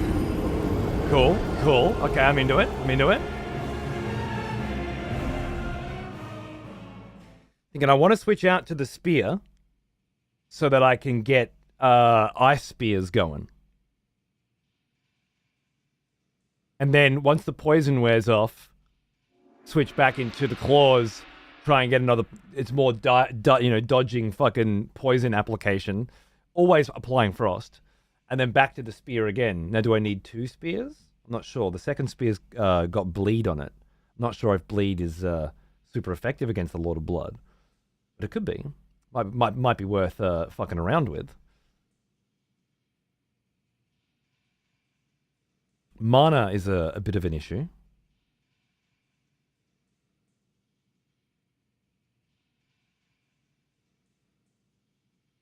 Because quick step, fucking flame, grant me strength, and ice spear are all a pretty heavy drain on it.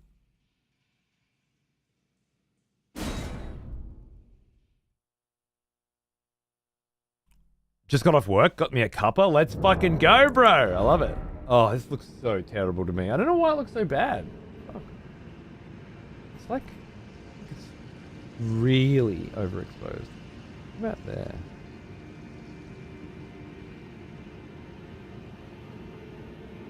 Color weakness. HDR effect. Garbage. You know what? RTS looks the best. Put on RTS and see what happens. Still garbage though. What do I want to look at? Well, I'm not using any arrows. He is an old one. Almost as old as me. Alan. It's been 99 months, mate. One more for the 100. Also, Happy New Year. Fucking dude, Happy New Year to you too, man. Thank you. And thanks for almost 100 months, you crazy cunt. Cheers, brother. Let me see if I can get Elden Ring to look good. I'll mess around with the settings. I may have the same OLED panel as you, except mine's ultra wide. Okay, yeah, you got the LG one. Yeah, sweet. Well, let me know. Yeah, I'd love to give it a try. Thanks, mate. How close are we to fully realizing our Vlad build? I think once we kill Moog, that should be fire and blood melts out ice and blood, and we ascend to Lord of Blood and get a little Moog aesthetic going on.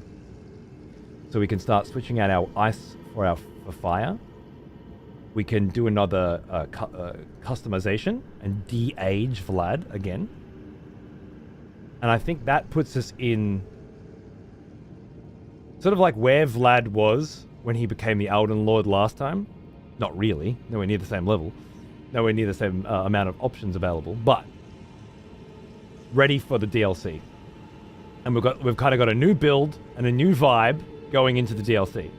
The question is, how much time do I want to put into that, not DLCing, and how much, what do I have in terms of smithing stones and things like that, right? I feel like I'm quite limited in that. It might be better not to fuck with another Ascension, or not to do too much. Maybe weave a bit more fire in, but maintain the majority of what we already have, so that we can find shit in the DLC and go from there. I don't know. I have no idea what the fuck the DLC is. I have no idea what's in it. The only things I know about it is there are boss fights with bosses I've already fought, because I've seen pictures on Twitter and gone, oh my god, that's fucking, what are the implications of that? And there's some kind of weird-ass fucking fragment or some shit. And hard cunts don't get the fragments. Because I've seen, like, Twitch titles like 0 fucking cunt fragments or whatever. So something like that. That's all I know. Everything else is completely blind. So I'm not sure which way to go about it.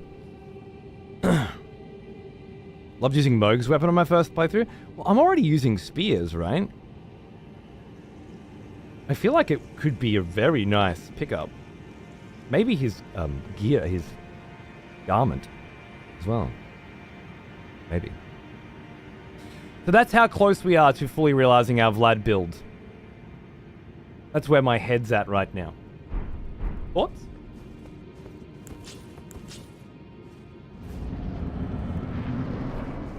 Mess with color space and range in advanced settings too. Maybe SDR white level as well if it's too washed. Nice.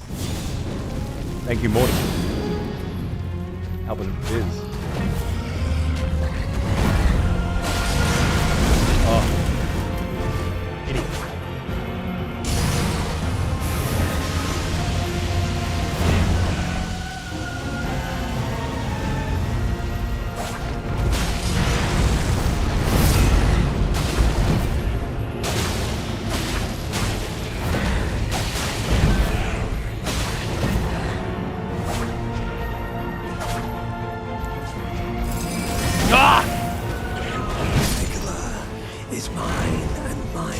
What a fantastic fight.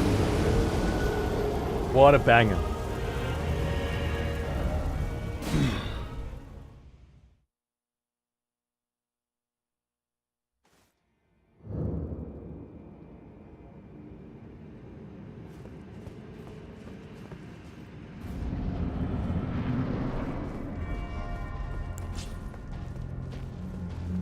Do some range stuff with this as well that doesn't require mana. That might be the way to go.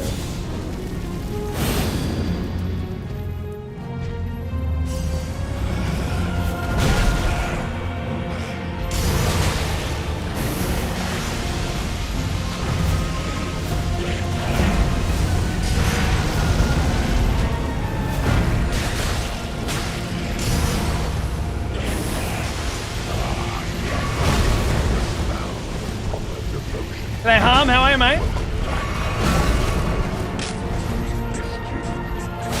Oh! Is mine Everything was off.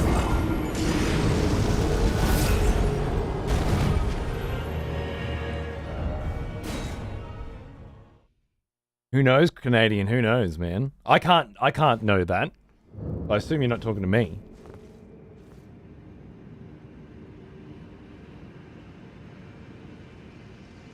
Tight dodges there for a bit. It's how I fought him last time. I can feel the memory there, but it's also different. But it was the same theme. There was a quick step and not quick step. Like, there are multiple weapon switches throughout the fights, which between you and me is because it's fucking cooler that way. But I need to make it work mechanically as well.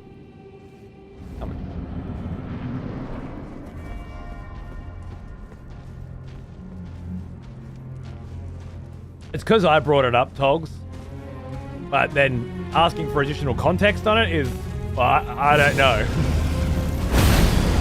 That was rude. Last time you let me get one off.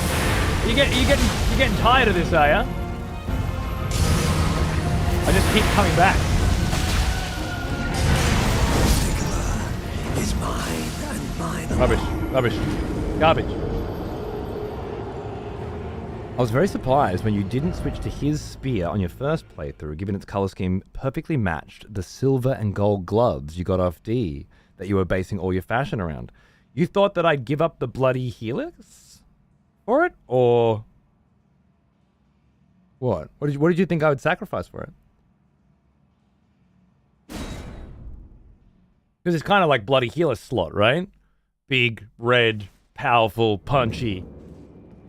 What would you have sacrificed? Was I using the noble's rapier, the dual rapiers then? Or would I sacrifice the quick step slot? It didn't seem possible to me. I also wasn't using spears. This time I am. This time it fit. Why'd I do that?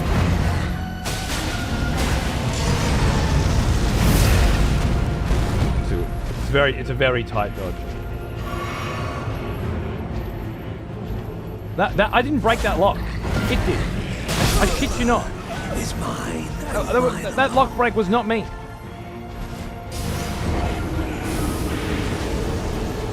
Bit Moog with bloody healers? I don't know. I think so. I think it was bloody healers and dual rapier switching between, maybe? I feel like, because that was kind of like my late game build. Bloody healers, and then I'd switch into, I had a Noble's rapier and Rogier's rapier, and it was with quick step. So you could dodge, attack, and then switch over the healers to do like a back step thrust. And I think I was using that against Moog. It's weird though, how my muscles can remember things, but not my brain.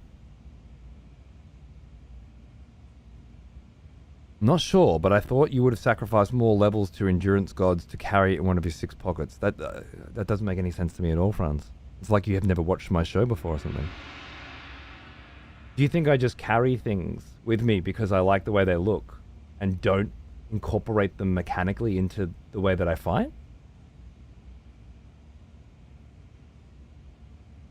It's obscene. Are you moving your time slot? It seems totally opposite of normal times. It is exactly opposite. Instead of 10 till 4 a.m., it's 10 till 4 p.m. And yes, I am. Got a new kid coming, and it's school holidays, so I'm starting something fresh this year. 2025. Amora, darling. If you're not able to catch shows as often, as I'm sure many of you won't be able to, check out Excessive Profanity TV. Twitch.tv/Excessive Profanity TV, which is a newly launched 24/7 VOD channel where a bunch of cunts are hanging out watching VODs and ads. But there's a recap channel there where you can just watch the most recent Elden Ring run of the show, and then there's a bunch of other Comforce races and stuff as well. Check it out. I just remember being flabbergasted how quickly you dismissed it. Okay, fair enough. I don't feel like you're fucking appreciating how difficult it is to weave these things in. You know how much longer Millennia took me because I was trying to use fucking dual rapiers to make it look cool? You crazy? It wasn't until the very day that I stopped switching to dual rapiers for her second phase that I actually beat the bitch. Didn't know your missus was pregnant again. Congratulations. Do you know the gender yet? I absolutely, yeah, last Friday, actually, saw a couple of little gonads and what looked to be a long dangly thing. Quite long. Already packing, dude. 3 months. Just got fingers and toes. He's already got a massive dick. Like, fucking... Is he a Hargraves? Oh, yeah. Crushing it. So yeah. Looks to be a boy. I didn't know about the kid. Yeah, look, obviously, it's I haven't done any official announcement, and if I did, who the fuck would see it? What, on Twitter or something, you know? And if I was gonna do like a story on Twitch, because I guess more people would see that than on Twitter these days. But I couldn't get a good photo. I do have photos, but I mean they're ultrasound photos. Like, you've seen one, you've seen them all, really, unless you're, you know, looking for signs of spina bifida or whatever. It's, there's not... If I did ask for the photo of the balls, but he didn't take a photo of that, because he's a fucking idiot, I guess. Like, as if, like, that was the best moment of the whole thing, and he didn't grab it. But there it is. There's the little dude. He's in there. These were the photos that he was like, yeah, take some screenshots of this with your phone so you've got something. And I'm like, take some screenshots of what? There's no fingers, there's no toes, there's none of the important shit you've taken a photo of. Now, my wife's got an app on her phone that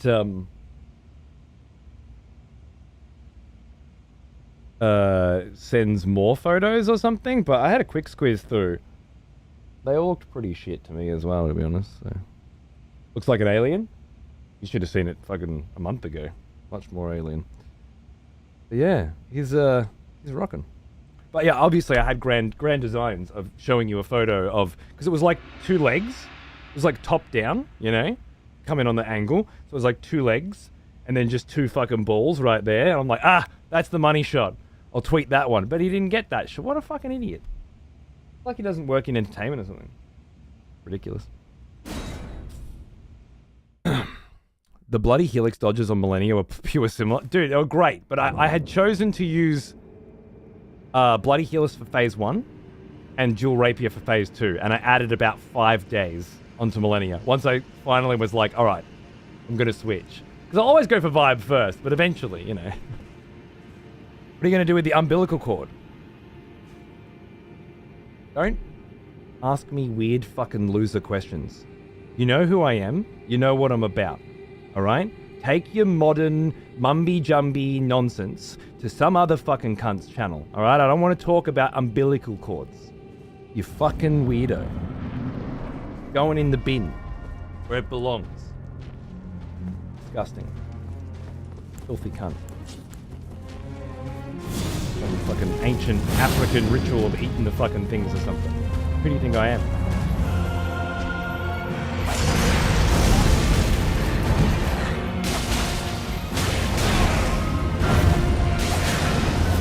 I remember that pull-up hits as well.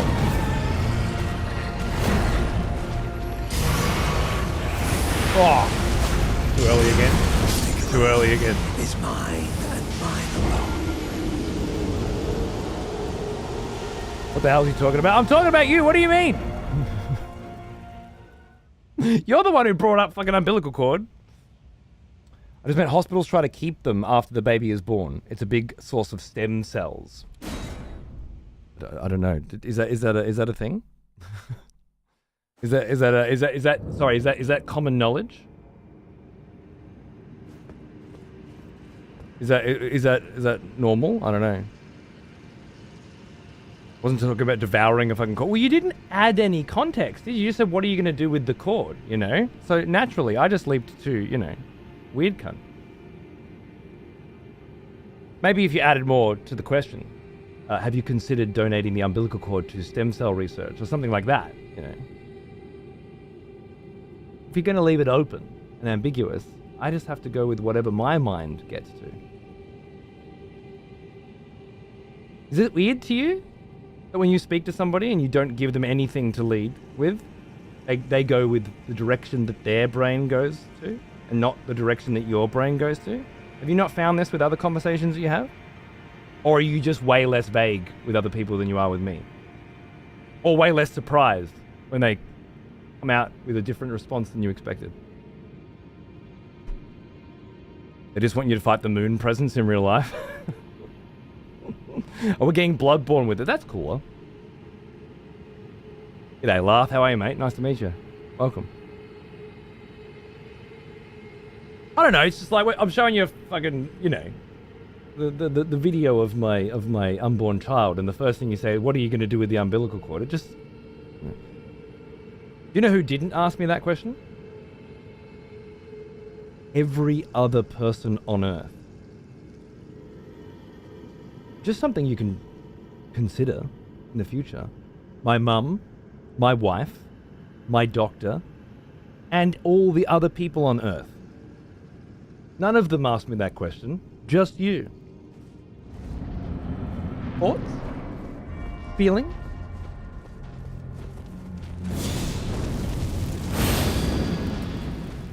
It's not your bad, it's cool. It's just, you know. Don't come at me with, what do you want about? This is a totally normal thing to say to somebody.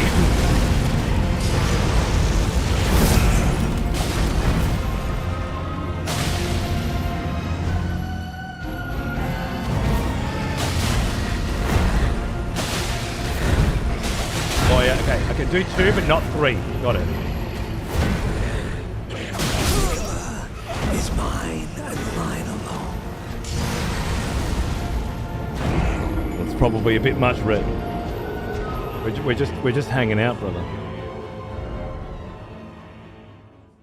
I'm not sure if it was murder worthy, bro. You may have a latent bloodlust in you, I think. This is what happens when there's not enough wankers to execute. People just get hungry for blood. It's fine.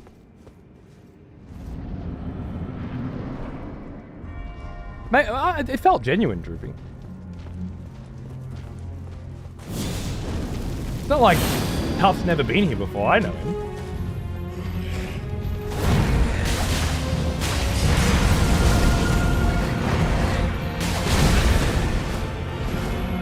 I think just sometimes people forget they're really fucking weird. Is mine and mine alone. You know? I don't know, maybe the cunt grew up in a house of doctors, you know, and like asking people what they're going to do with the umbilical cord is just a normal thing. But I don't have a problem with being asked. It was the response afterwards, which was like, everybody asks everybody that question every time. It's right. There was a manner of it like, I'm not the weird one, am I? Okay, maybe you're not. I just can't. Not with the first pregnancy and not with the second one. Has anyone ever asked me that question before? Including the medical staff. Welcome back. Maybe it's not a thing here. I don't know. Maybe you don't donate the cord. But if a form was given to me, would you like to donate the cord to science? Then I would tick yes, I guess. But never happened. I can expand, but I'm not sure it's safe to explain. Chat's horny for blood. You might be right, to be honest. But I harbor no ill will, Tough. I'm just here to make people laugh. And I'm going to do everything I can within my power to do so. As always. Squids, thanks for 11 months, man. What's going on, dude? Congrats on the Bambino. Thank you, darling. I'm still sleep deprived and waiting for mine to stop being a dribbling poo machine. Also, I love the change of stream time. Nice, dude. Yeah, like it's going to work out pretty well for everyone. Or for most people, it seems. I'm glad. I don't think so, Psycho. I don't think so. I think it's all about the game. I mean, obviously more Americans can't be a bad thing, but I really think it comes down to game positioning.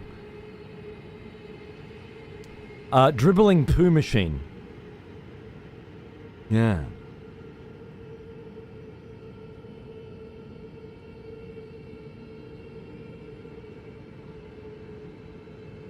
I keep thinking of all the fun that I'm going to have with the new baby. Not quite sure I've properly processed the sleep deprivation and the poo yet.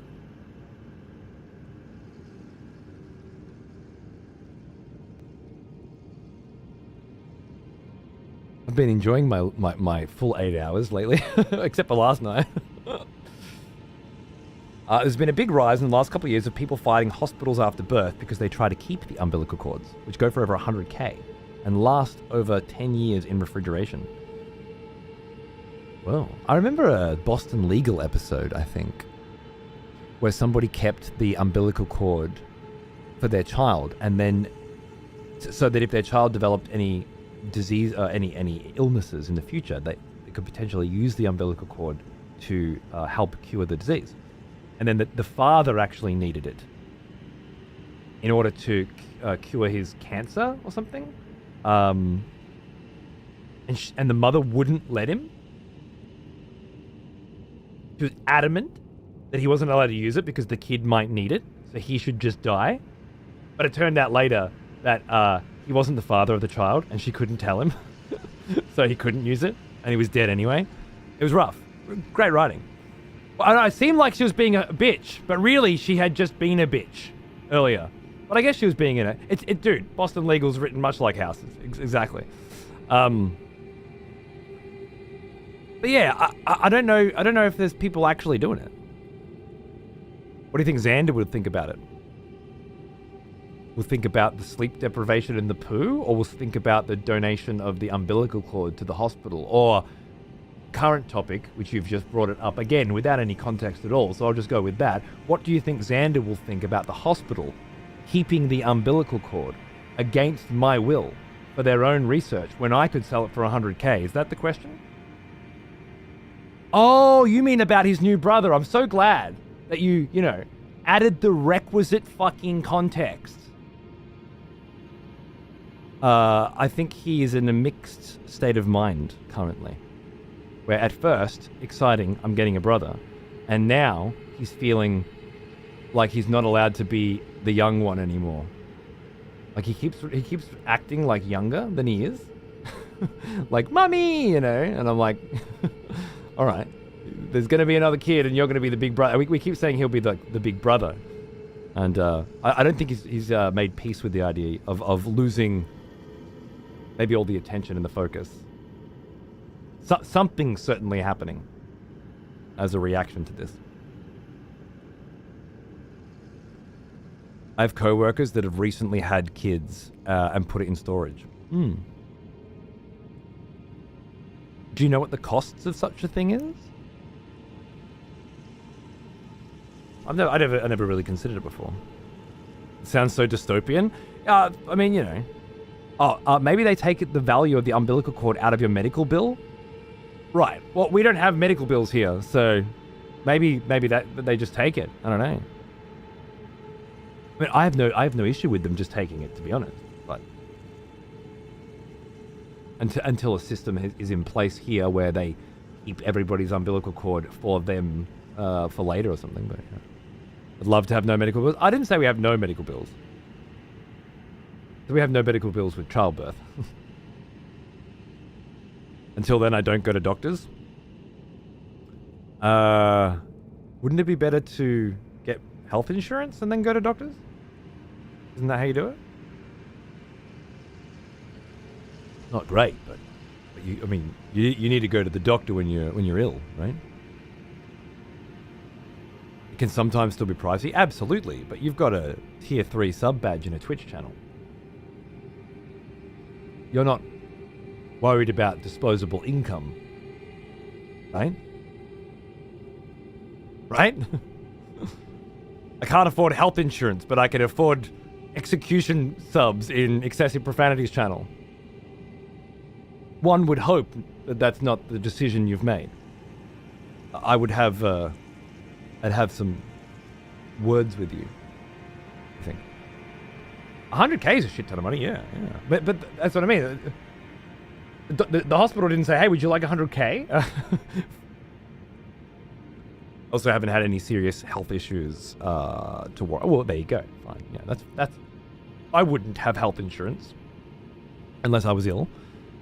I wouldn't just be paying. Well, I mean, I do have health insurance now, technically, but it's very, very, very low cost health insurance. It basically pays for a new pair of glasses every year, a little physio, and my dental stuff, which it doesn't cover much. But it's still better to have, I think. What's health insurance? Yeah, fair enough. In this country, it's a bit of a scam, but in Europe, it's mandatory. Especially for expats, or at least definitely for expats. I think it is for everyone, though. You have to pay your health insurance, period. Hospitals literally sneak off with it after the birth. Parents don't realize it's their right to say, hold the fuck on, that belongs to us. Okay, yeah. I don't know, that sounds a bit too American whiny for me. Like, there's a conspiracy! Don't you know the hospitals are stealing your umbilical cords? And a lot less, there's an actual function for these umbilical cords in reality, and storing them at a reasonable price.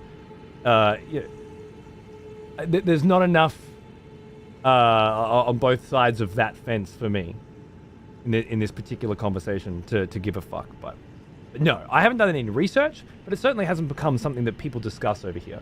And if the hospitals are sneaking away with my umbilical cord, one would hope it's for their benefit, and I have no issue whatsoever with helping the hospital system or the medical research system in this country in whatever way they see fit. If there is $100,000 sitting on the table, well, I don't want to say no, but it seems very unlikely to me. That's a reality. Where it is a sick chain, yeah. Metal. Fucking metal, bro.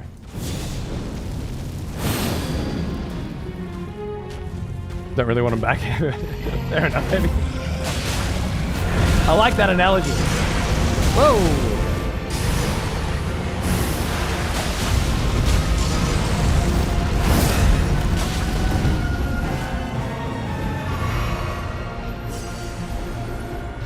Habit, pick up.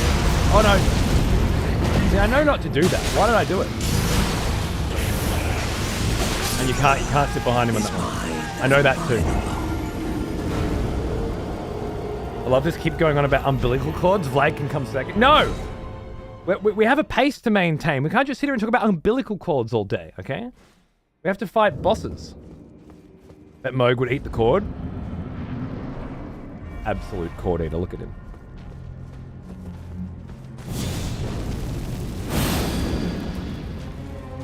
Let's go, baby.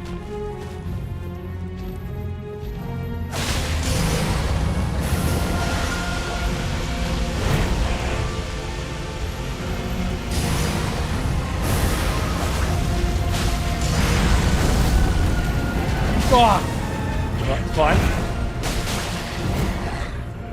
He can do the downward thrust on that, right? And that's where it gets fucked.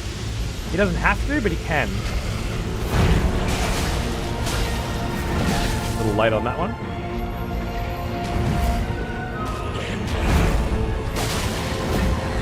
He didn't do it again. Oh, I shouldn't have gone for the second heal. And I definitely should have waited on that. Oh, straight line. Forgot about those.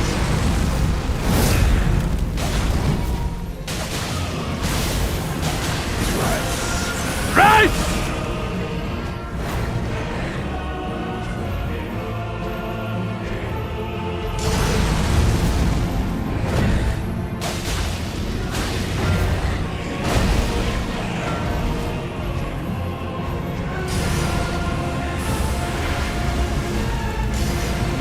Reach this far?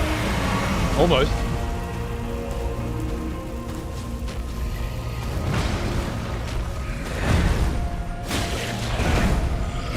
Okay.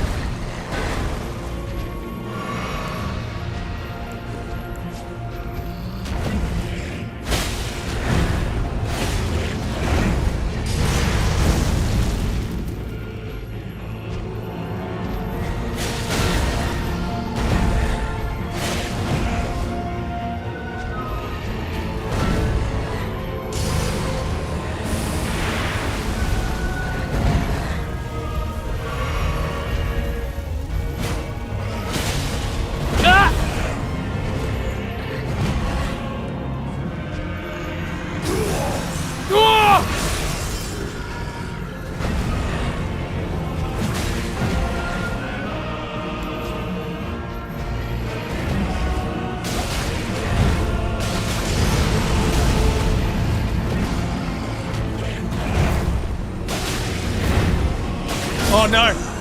Is mine and mine alone. That's why he can't come in on that one, because he can do a downward. You know, he doesn't always. And you feel like a dick when he doesn't, but... Love it. What a mad cunt speaking Latin. It's a weird one, right? Because why would he speak Latin? But I guess we from that we could ascertain something like that was the language of the people in Erd, like in where the Palace of Erd was constructed. That, you know, with the giant statues of elderly men with squiggly beards, that sort of shit. Because he seems to have appropriated their architecture in his palace, or just straight up taken one of their palaces. Perhaps that's a language from another time.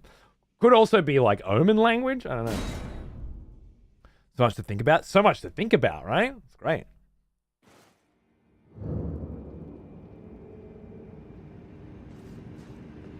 You guys are still talking about placentas? Yum. Great. Great. Love it.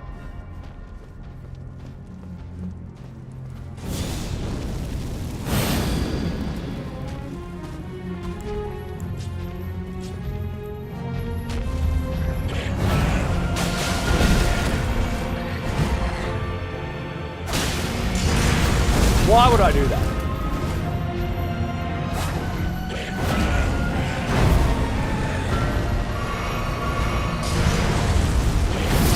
Ah!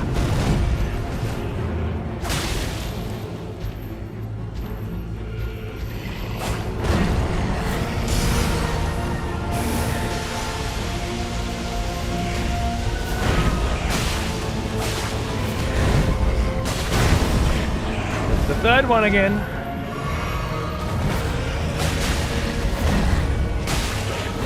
It's there, right?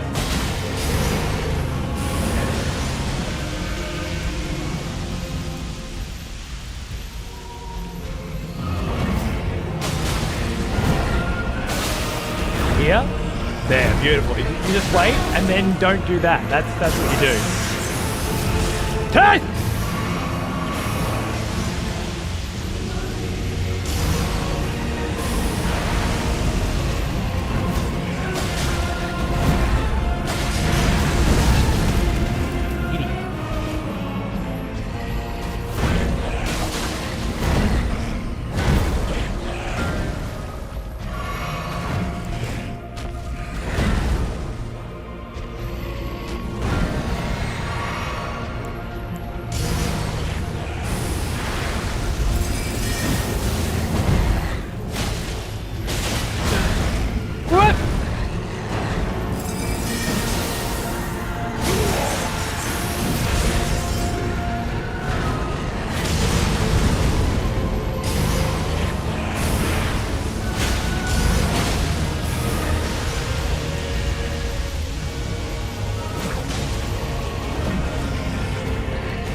Unus! I forgot about Unus.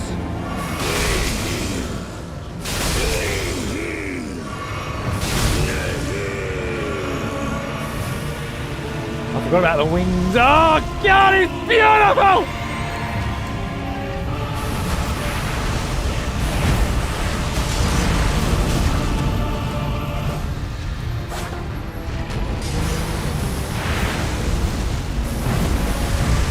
Crucible Knight, isn't it? Yeah! Is mine and mine alone.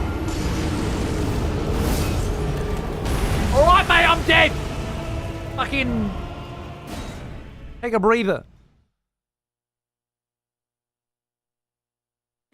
A really early knee heal at like 80% health. I'm fairly certain he healed.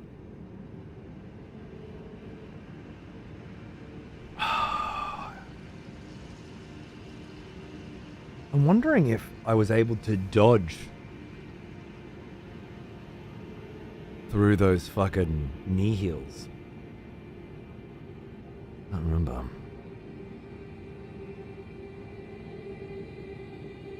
Heals for everyone that hits you. Yeah, that seems right. Because he was definitely a lot lower HP then. I think I have to. I think I was dodging through them. I can quick step through them or just roll through them. Either way, I'm fairly certain you can. Gonna have to practice that. There's something so artistic about watching you do this in both playthroughs. Yeah, thank you. I think it's the ballet, right? It's the vibe. You've heard of one-winged angels. Now there's two.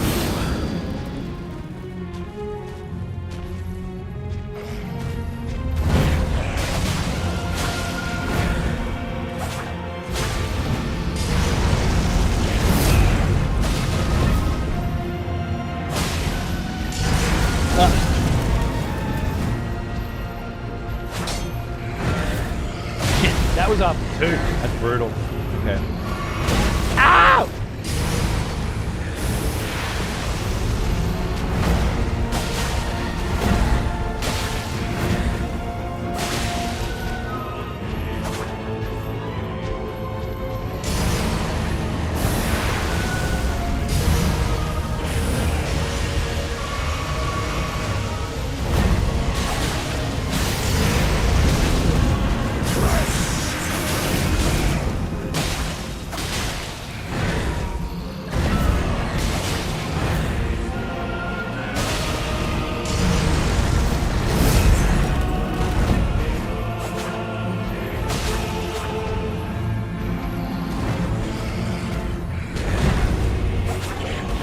Got the poison? Ah, I can't tell.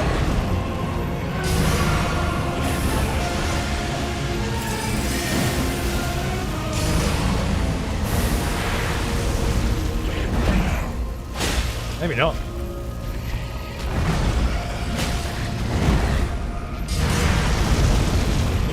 Ah!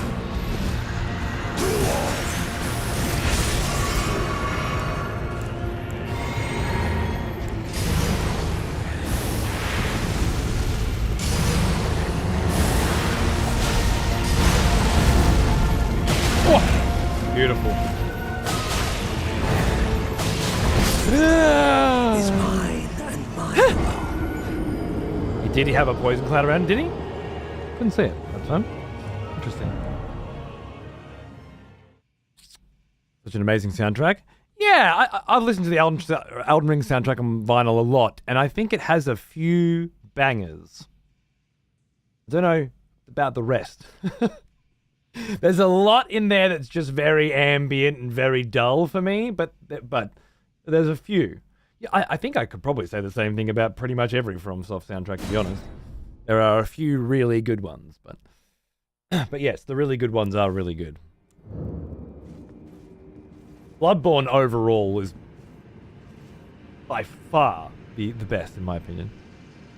Aren't you red-green colorblind? Probably hard to see the poison. Apparently I'm shade blind, but I don't know. I could see it before, now I can't. That's all I can tell you. I think it might be an Elden Ring thing, to be honest. Elden Ring does not work well with Windows 11 because of the auto HDR thing. You can turn off auto HDR and still use in-game HDR. The weird thing is that Windows HDR is even enabling when the game has HDR. Windows HDR is even enabling when the game has HDR. Wait, you were talking about auto HDR. Are you saying that auto HDR is enabling when the game has HDR and that's the problem? Never heard of shade blind? Neither had I. But it seems to be a difficulty determining the difference between different shades. It seems to make sense. Because the issues I've never said that I'm red-green colorblind. And nor do I believe that I have ever been red-green colorblind. The issues I have are usually with colors that are similar. So fluorescent colors, yellows, greens, can't tell them apart. Blues, purples, and pinks at a certain range, I can't tell apart. Pink and grey was the reason I didn't get a job at a casino once. Because I couldn't tell the difference between pink chips and grey chips. To be honest with you, Canadian Cruelty, my love, of all the topics that I have talked about to death, that one might be the one that really bores me the most now. It's always the same goddamn fucking story, every single one of yous. I thought you were this. I never gave you any information to suggest that was the case. Oh, never heard of that before, etc. That's just so boring. Oh, now Boltre's got the fucking Wikipedia fucking pasta for us as well. Thank you. Very, very useful information. Cheers. Rejoice. Very Fellow fascinating. Expletives, for one of our executioners is returned. Not true. Take up arms. Nor does it have any bearing on anybody's actual experience in life. Nobody has ever said most of the men I know are colorblind. Have you ever heard that phrase before? No. I talk to people for a living. I never hear it. Total bullshit. But, you know, go about spreading it anyway. Ellie, executioner. 129 months. Holy motherfucking shit. Cheers, brother. How you doing? That's fine, Cruelty. Me too. Auto HDR should be turned off.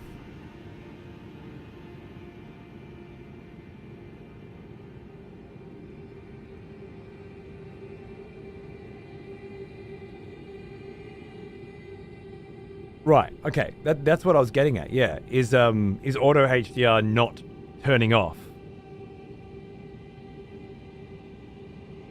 If you do a Windows G and click the settings here at the top and go to gaming features, it shows if auto HDR is on. Well, it wouldn't work now because I turned HDR off, right? In Windows. That is interesting. Might be worth a quick check just in case. I doubt this will solve our problem, but it might be worth a little check.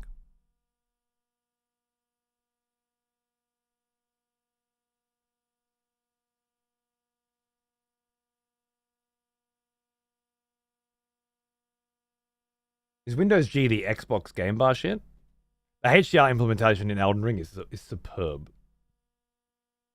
Not Cyberpunk level, but it's fucking up there. It's not as intense, it's just really fucking good.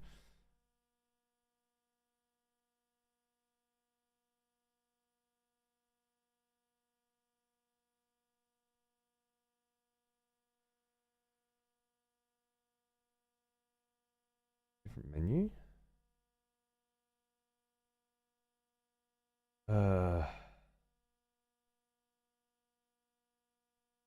Can't find it.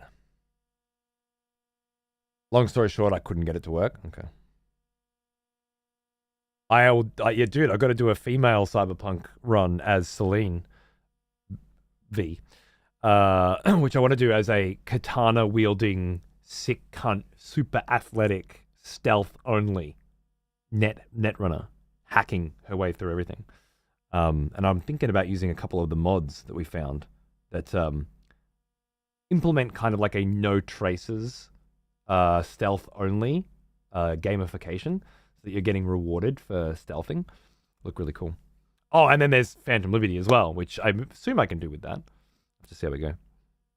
I have done a playthrough like that. It's as sick as you imagine. Sick. I can't wait.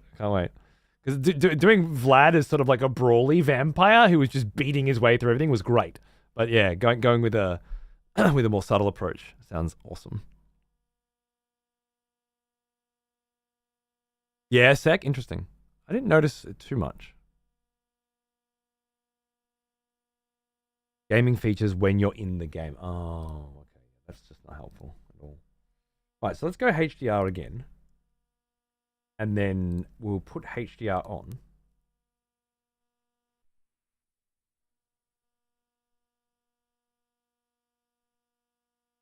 And then we'll turn auto HDR off. And then set my monitor with the remote, because that's how you do it these days, apparently.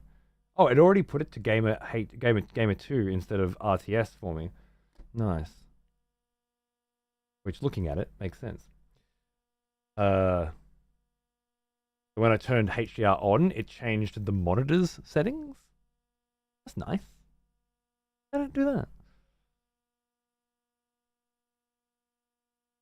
I waited to build my PC just to play 2077 and just finished building it. Nice! Dude, and Doom, that's funny as fuck, because I did Cyberpunk 2077 and Doom Eternal as my first two games, one on stream and one off stream on my new rig. And I cannot more highly recommend both. It was so good. The colors are gorgeous. I don't know if you're getting an OLED panel to go with your new rig because it's quite pricey. But if you got okay, well then yeah, you're fucking all right. Enjoy. Eternal is so red and so bright, it's just fucking insane. And Cyberpunk, make sure if you've got 2 monitors, try taking Steam screenshots, right, with F12, and then in-game screenshots, and then use Alt F2. No, Alt F3. No, Alt F4.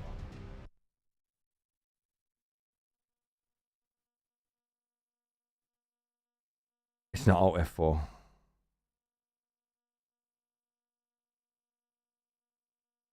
It's worth it.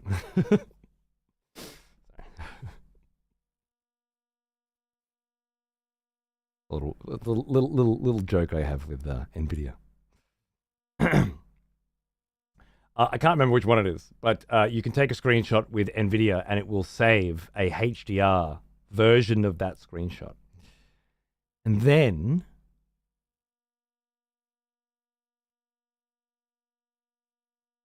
Alt print screen. Yeah, it was totally a joke. Ellie, shut the fuck up.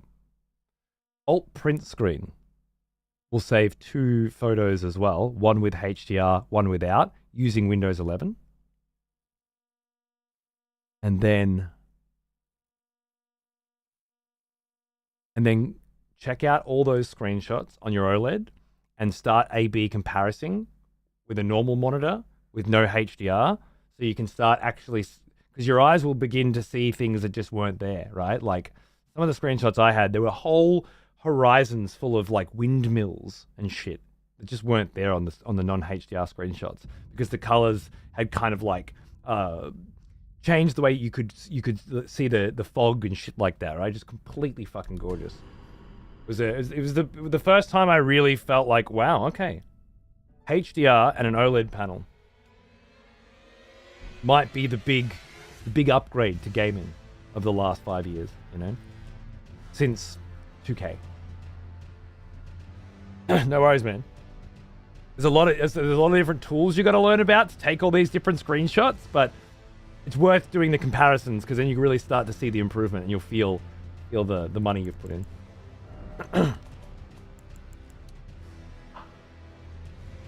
It looks so good already. I'm sure it looks terrible for you. I don't care anymore. But it's so much better. It's 1,000 times better. I can't talk to you about how much better it is. Let's see if it's better for you. So auto HDR is now off. It must be terrible for you. So good for me. Right, Scum? It's something else. Oh my goodness, the depth. The depth here. Just out of this world.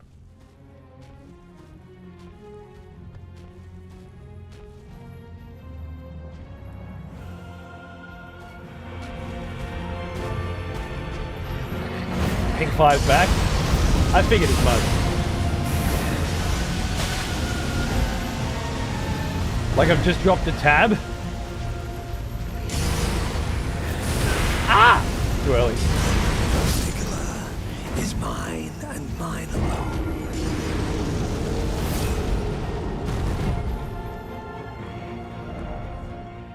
Learned the true way of playing FromSoft games. This DLC took me over 500 hours to beat blind. Holy shit!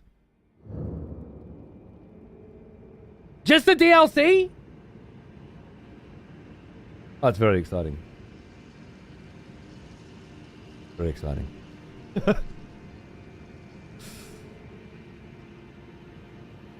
Might be getting a 75-inch TV here with no TV stand to put it on. Nice.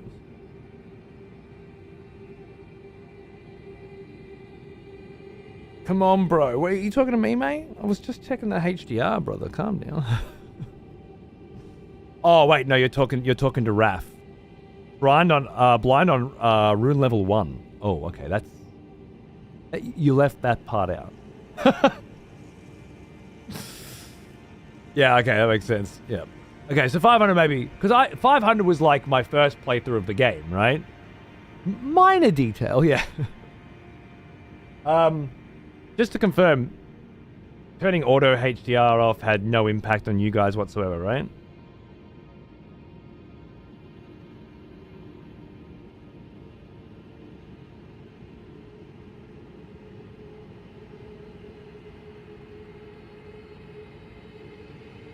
None. And I'm using SDR Reinhard here, and I'm lowering the nit count to minimum.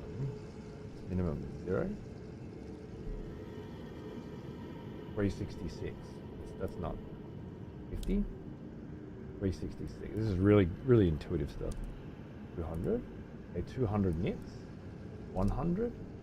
100 nits. Okay, SDR Reinhard filter is on at 100 nits.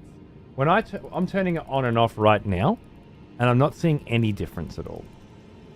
I presume you guys aren't seeing any flickering of any kind?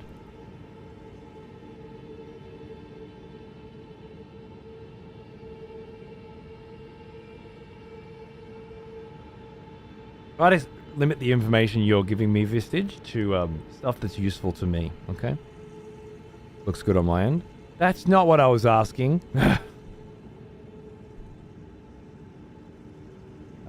800? Can we go that high? No. 900? No. 500? No. So it has to be 400 is the max, right? And then turning that on and off, no discernible difference at all. As far as I can tell, OBS can perform HDR to SDR tone mapping automatically. Only use this filter if you need additional control for a particular source. It has no effect on SDR sources. This is a HDR source. It has no effect.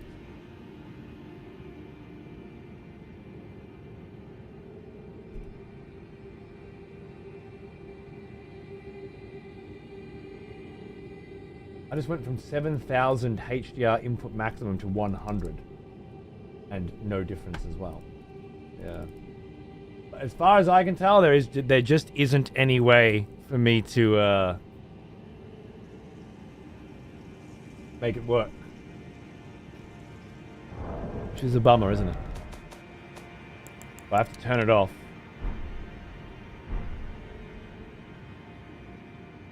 And then change this to this. Another expletive has returned. Welcome back.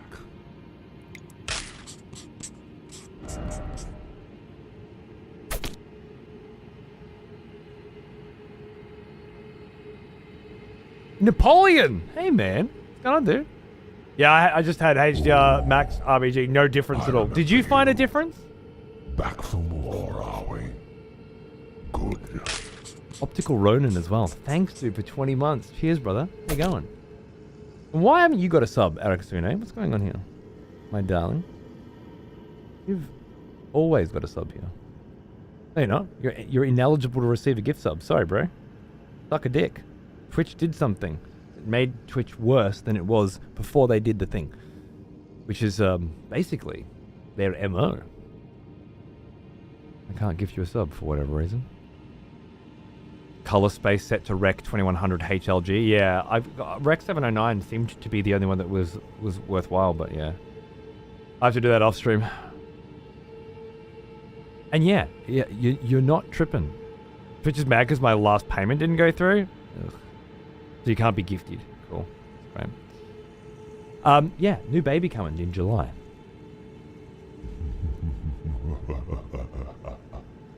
A new expletive has joined the court.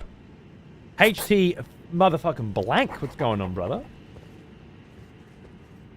Thanks for the sub. Cheers, mate. Welcome to the expletives. Another one? Yeah, my second. My second. Coming in July. Another boy. Yeah. I gotta go take HDR from Windows, I think. Disgusting. But it looks normal for you guys, right?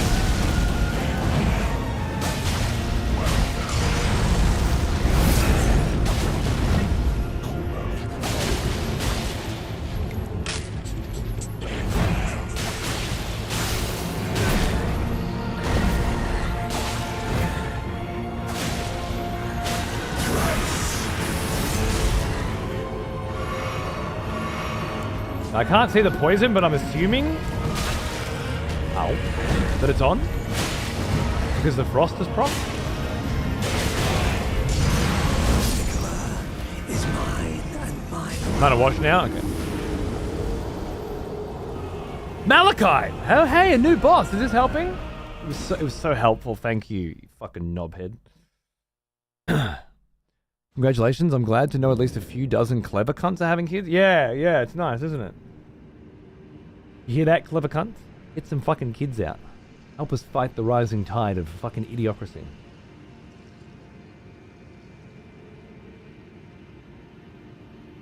Windows G. Can I activate... Use HDR. Windows Alt B. But HDR's on.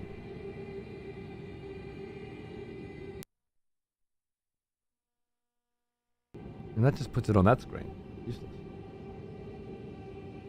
Use Auto HDR with supported games? Why would that be checked when I had it checked off? On all displays? Only on main display. That's nice. That seems to be working now. And turn it off.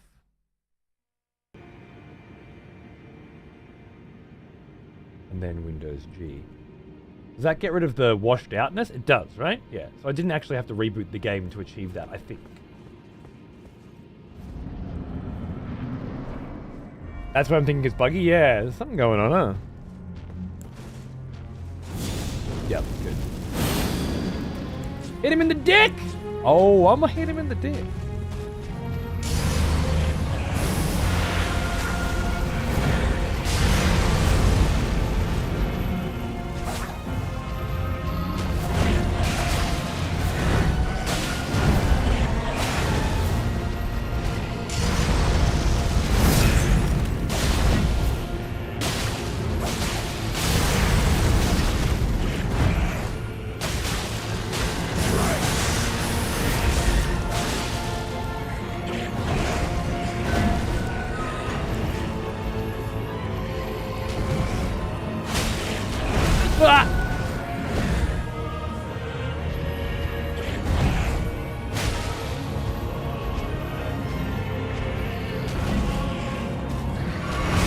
Bro! Not on! I can see the poison there. So once the frost procs, the poison seems to have procced, and I get a pretty good run of poison. And if I can actually manage to keep getting hits on, I'll be putting bleed and frost perpetually on that, and then once I see the poison's worn off, get back into my quick steps, which should keep the mana management at a reasonable amount too. I recorded a clip on how I got it to look... No, I'm sorry. I'm sorry. The last time we had this conversation, you started talking to me about auto HDRs, and then once I fucking close the fucking game down, you add, by the way, I haven't managed to achieve anything at all. Now 15 minutes later, you want me to look at a clip. Bro, I appreciate the effort you put in. But you've failed. Unless you have some new information.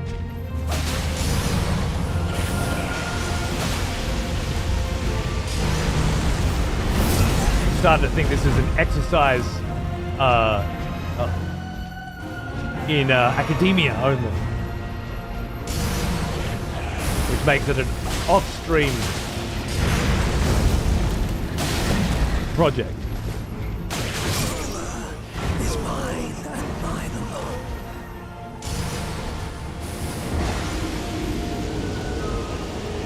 You can see the vibrance is just dead yet.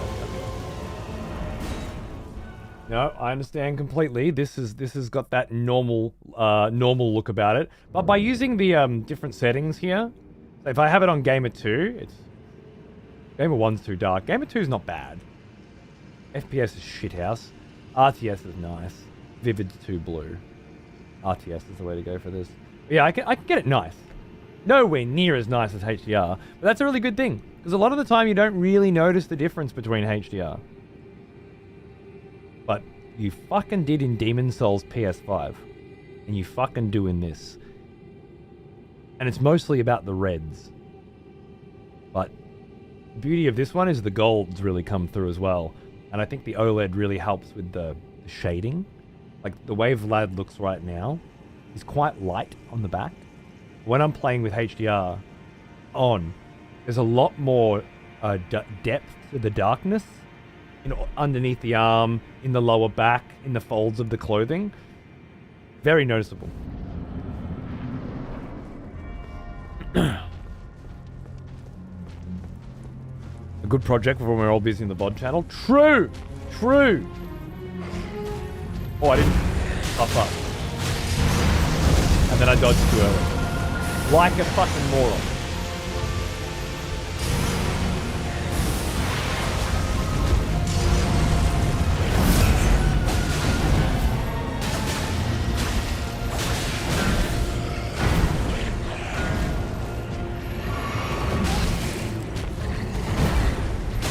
Take fucking longer for a little sip of the old essence.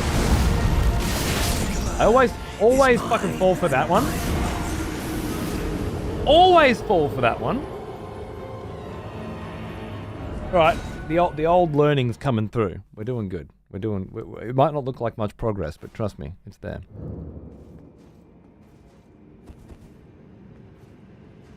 Is it a rule once you start the fight you have to roll with what you have until it's done, or can you go upgrade some stuff and come back? If it was a rule, it wouldn't be this time because we're in different rules now.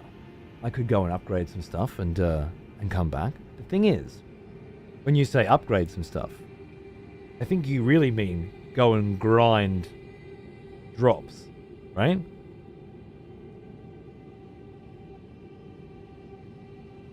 You ever go back in a chat and people are just barking at you and you have no fucking idea what they're barking about? No. Red. No, I don't. But I imagine you and Heavy Metal and A-Care experience this phenomenon very regularly. I can't imagine why.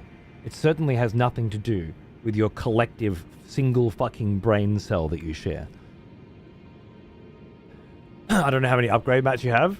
Right, so let's assume that I've used the upgrade mats that I have. Although that might not be true.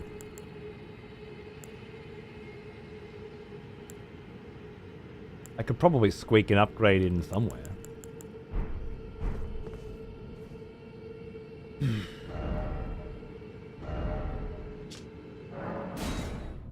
I did it the Nick way. I've experienced the bliss of using 5 brain cells. Was it like a Wheel of Time Eyes to Die thing, where you were in a circle, and some other morons were letting you borrow the power of their brain cell? That's the only way I can really imagine it happening.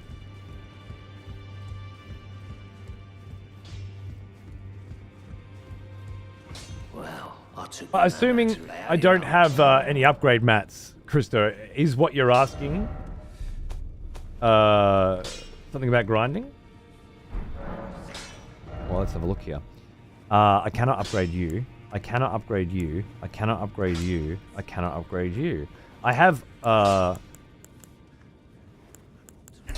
some higher tier mats than this, but I'm missing some middle tier ones, which makes sense. I didn't spend a long time in Lindell exploring. So, yeah.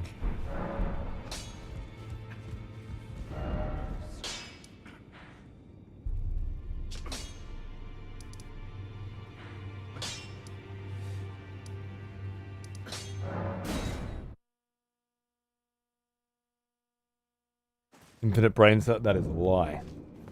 It's a filthy lie. Unlikely at best, Napoleon? Seems right. You had to join with 10 others to get 5 brain cells? Beautiful.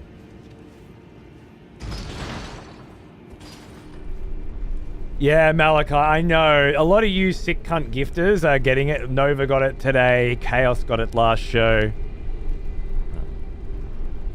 All I can say is, let's be real. You don't use the gift sub badge, do you? Oh, hey, you do. Let's have a chat about how much of a fucking pleb you have to be to want a fucking clip art fucking present next to your fucking name. Because obviously we can't get Twitch to say, hey, let's not harass people about gifting more subs in order to maintain their current sub badge. We can't. Obviously they're just gonna... And of course we can't tell Twitch to stop automatically changing our badges to the gift sub badge. Because they wouldn't listen. So all we can really do is stop using their stupid badge and not worry about the fact that they're going to take it away from us.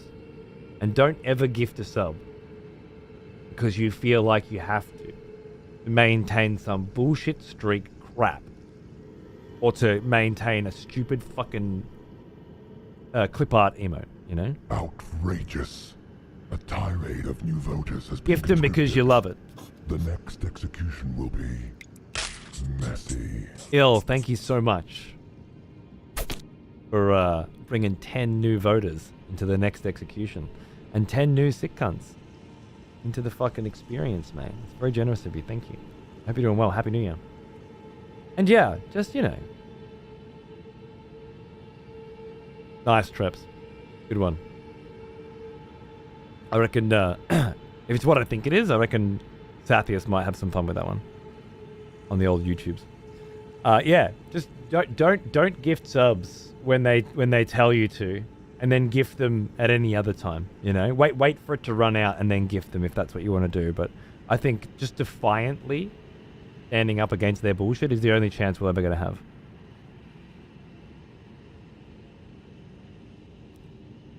Right, Mel. Fair enough. Peve had a great idea about the gift sub could be designed by the caster. Well now, he is an old one. Almost as old as me.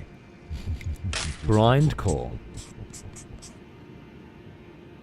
3 months in advance as well, you mad cunt. Thanks for over 5 years now. Subbing, man. Cheers, dude. You too, sir. Always a pleasure. One of the few authentic experiences on this platform. Thank you. Hope you keep it up. Absolutely. I ain't going nowhere. We just started a second channel. Just to go back over all the old good times, man. Excessive profanity TV. We're not going anywhere. We're just warming up. So just so I'm on the right page here, Red, you're saying that on the website where you can design the sub badge, and you can design the bit badge, and you can design emotes, you're saying that it would be a great idea if you could also design the gift sub badge. What a marvelous idea. Can you, next time you see Peeve, can you ask him how he came to that idea? Because it's so outlandish, you know? I can't imagine a normal person would ever be able to have a thought that grand.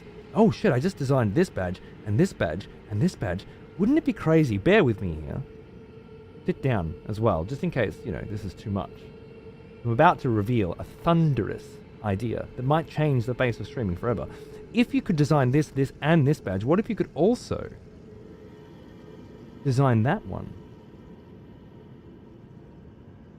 I'm going to go get a glass of water just while you process this information. And Red, you can maybe spend this time figuring out how to word this email you'll no doubt be writing to Peeve so that you can find out, perhaps, you can tap into just the slightest bit of his massive intellect and capacity for creativity. I'll be right back.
Alrighty then. I don't think upgrading my weapons will have a huge impact on this fight anyway. Like, it's really just a matter of I've got a vibe. I've got a system. I just need to nail it down, right? I missed it because I'm curious. What is Vlad's story behind this venomous fang weapon? Well, I needed something that was good for quick step. I was using a shamshir as my quick step weapon. Didn't vibe it. And then I picked up the guitar and thought, this is a Vladish fucking looking weapon. This is a nice vibe, and it's got that quick step. Cool. And then I saw in the inventory, I already had this. And I was like, doesn't it give you... I mean, the snake and the dragon are often vampiric motifs for obvious reasons. Doesn't it give you nice vampire fang vibes? I'm pretty sure when I first picked it up, I made the same call. And the addition of poison seems quite nice too. Well now, he is an old So I thought I could sell it. almost as old as me. It's a bite. It's a succulent bite. Plodsky, 63 fucking months, mate. Look at this succulent meal of a man!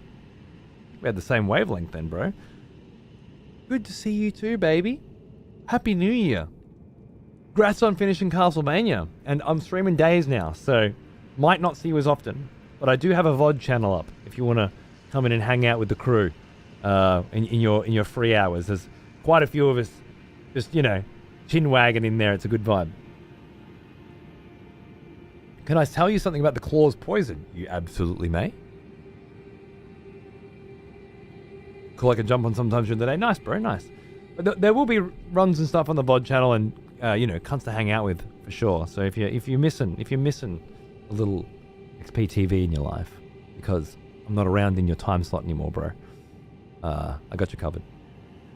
A VOD channel, you say? Yes. It's very fun. The smell of proper devotion. Welcome back, old friend.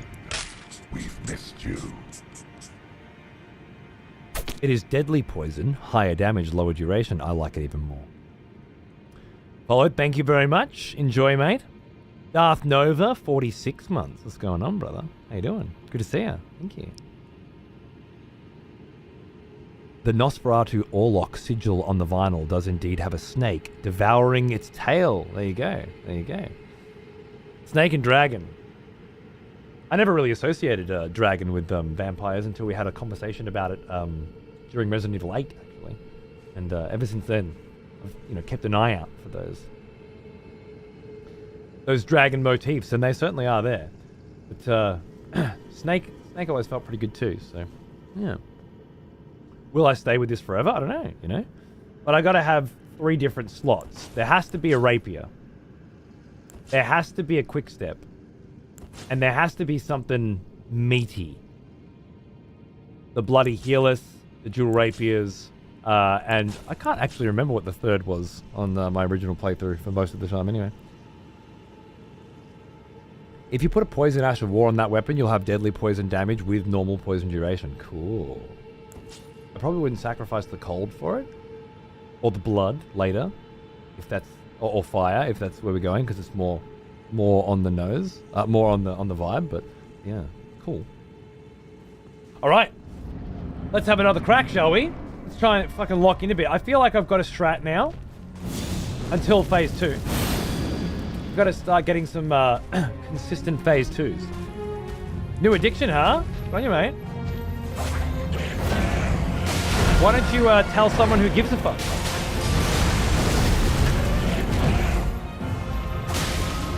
I'm just fucking with your plots. I got a mode to beat. So Rimworld, eh? I hear that's a good one.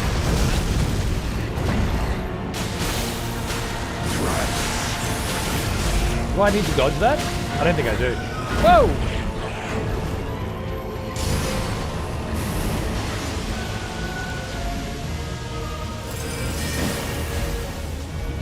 You're walking too slow, man.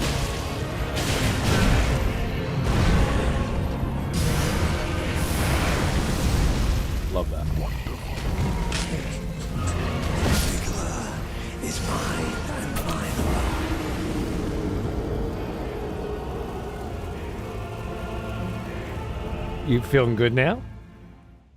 Yeah? Had your fun, Mel? You know how the Ouroboros is like eating the snake? Could you maybe go eat your own fucking tiny, fucking pathetic cock? There's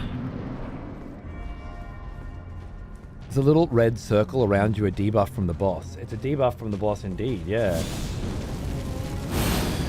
It will later become a ring of damage that needs to be dodged. Oh, it's too early.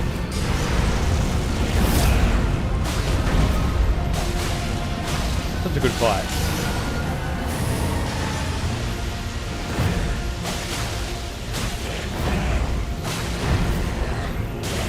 What?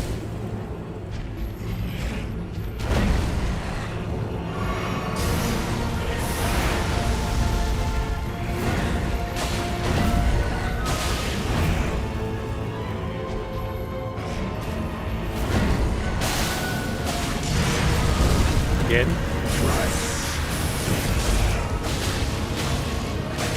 Why would I do that? Is mine and mine alone. Why would I do that? 90 hours in a week already? I have no idea how. Dude, I did that with Path of Exile recently. So I know how it happens for sure. I've had some great video game binges over the last few months. Things like Timberborn grabbed me for a while. It's nice. At the moment, I'm using my Steam Deck to get my binging in, and I've hit a snag. Ah, yes. Unfortunately. The smell of proper devotion. Welcome back, old friend. We've missed you. Fucking Malarks. With 3 years, what a legend. Cheers, brother. Good to see you. Happy anniversary. What's going on? Yeah, Timberborn's fun, man. So I took my entire Steam Deck emulation folder and put it onto my SD card as the wiki told me to do, because the migrate feature isn't working. Every time I choose my, like, I bring up, it says there's no SD card. I don't know why. Another expletive has returned. Welcome back. I was gonna say Lathlorius. Lathalaris.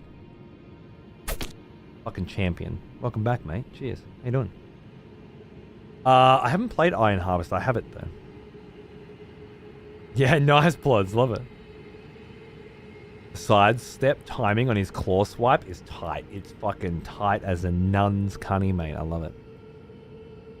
So yeah, I've migrated my whole thing over, and now I can't find a way to install EmuDeck on that hard drive. Every time I download EmuDeck and run it, the wiki says that it'll ask me which drive to install it on, but it doesn't. It just automatically installs it onto the deck and never gives me the option to install on the SD card, which might be the same reason why the migrate button doesn't exist. I don't know. I don't know anybody that's been doing this sort of shit on a Steam Deck. Long story short, I haven't been playing my Beautiful Joe, which has been killing me. You know what else I played on my Steam Deck while I was away? Blood West, which is a fucking banger, by the way. But I played it for a few hours and thought, you know what? I want to stream this, or I want to play it on my PC. It's not Steam Deckable for me, but very cool. We've got to get under that. Anyway, it's all neither here nor there. I will figure out my Steam Deck problem eventually.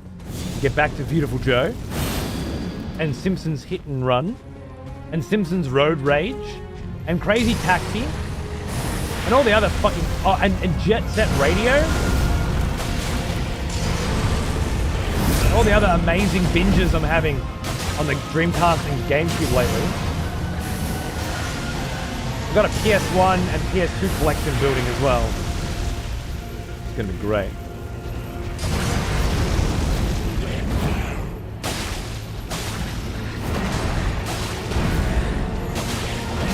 Oh, I totally dodged them. Didn't give me nothing. And I fucking felt like I could get that, but I couldn't. Not hearing... I need to get PS2 emulation going. And then I'll have God Hand. Which is why I bought the big, fast as fuck, was it A3 1 terabyte card so that I could get God Hand and shit going. Because I've got that physical, but I don't have fucking a PS2 anymore. I've tried to get Legend of Dragoon working on my deck and couldn't figure it out. Are you using Emu deck? By any chance? Yeah, dude, Jet Set Radio, love it. The soundtrack alone, man, so much fun. Oh, we are right.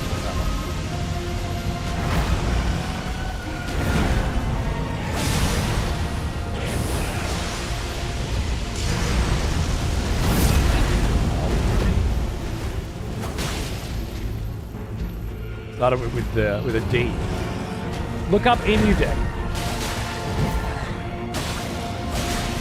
It'll put every emulator you want on there, all custom configured for the Steam Deck. All you gotta do is put ROMs in the folders. Amazing. Widescreen hacks and shit to make stuff look better, all built in. Got a parser, so you get all the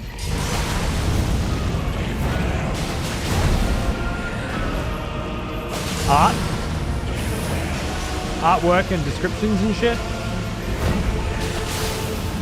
and just adds it as a game on Steam, only on the Steam Deck. Incredible.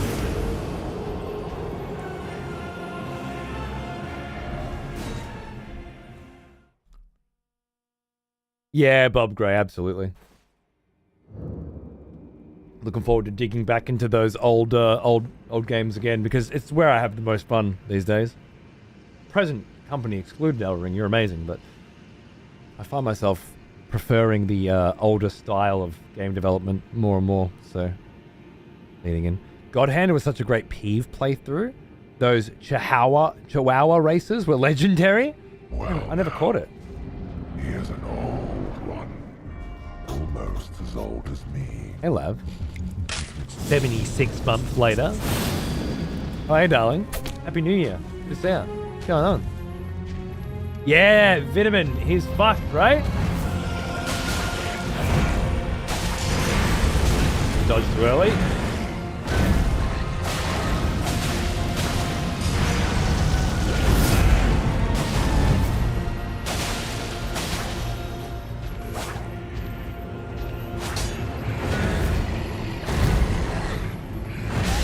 Jump. Why did I jump? Is mine and mine alone. That's all right, Viz. Thank you for trying to help, man. If you get any good results, let me know. Yeah. And we'll have a chat. Thanks for the help.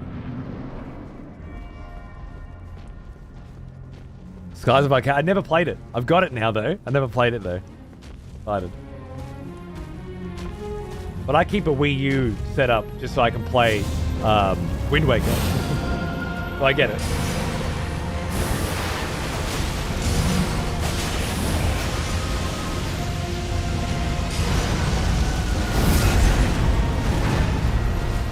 And Mario Galaxy 2.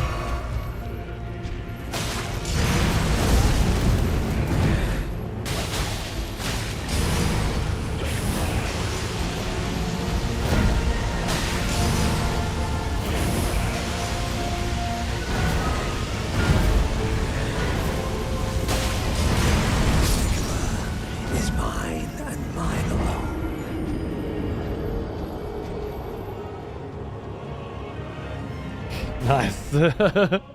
That's a trippy one, Scum. With the fucking way things bend around and stuff. It's crazy.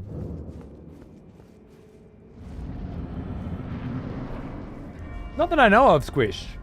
But it's so beautiful on the Wii U. I think I'd always prefer it. The Wii U gamepad is just...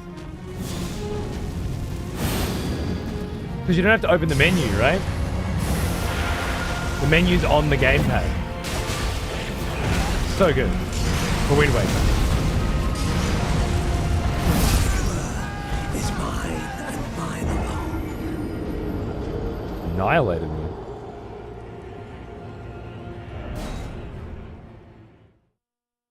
Mikola really loves Mikola, but why? But why? That was very silly. Hey, casual pair. How are you, mate? I'm here, you. Had enough of your shit.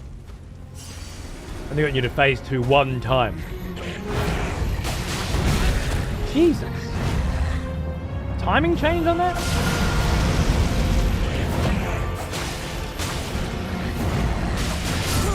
Or is it the move that I'm doing that's changing?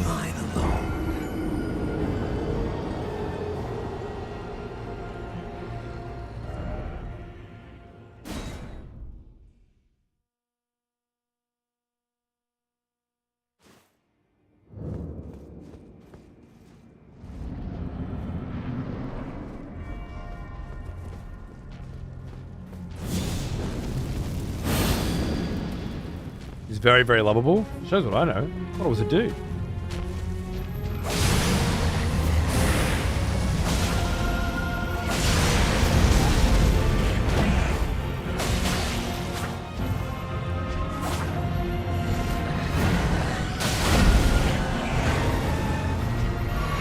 Cheers, Janky. Beautiful. What's some VOD? We're saying he needs to get his own VOD channel up, man. A Man vs. Game VOD channel would go hard.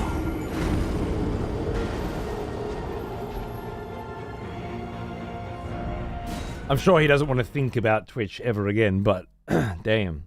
There are a lot of people that would enjoy 24/7 Man vs. Game VODs.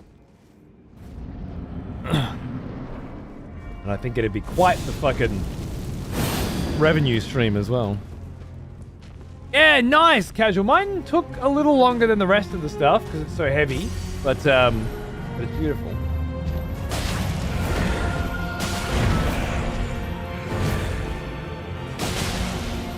I gotta go easier, I think.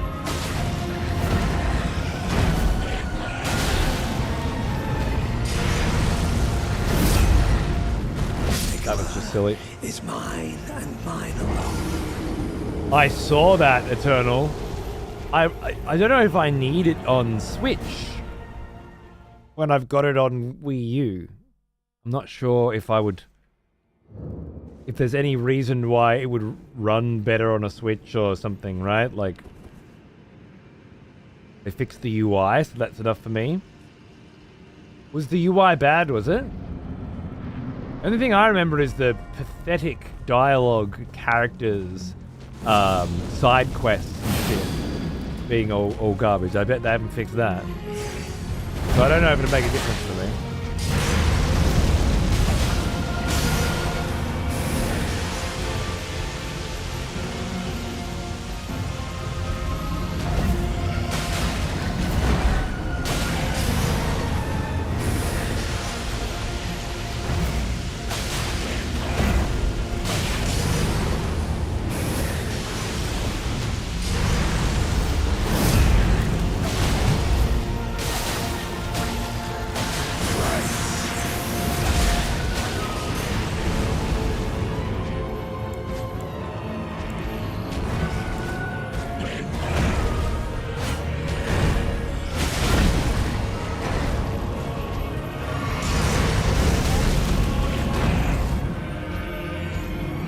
A new DLC. Ooh.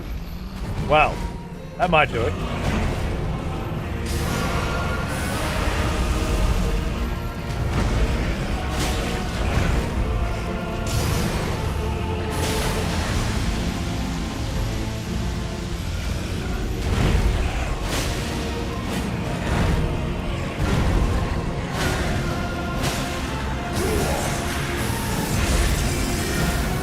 Oh! Dodge.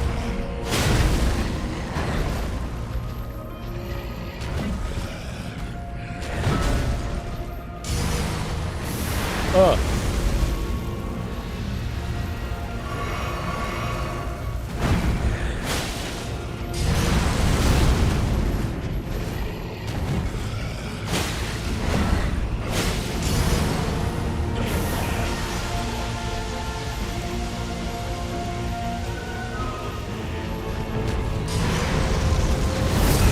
Oh, come on.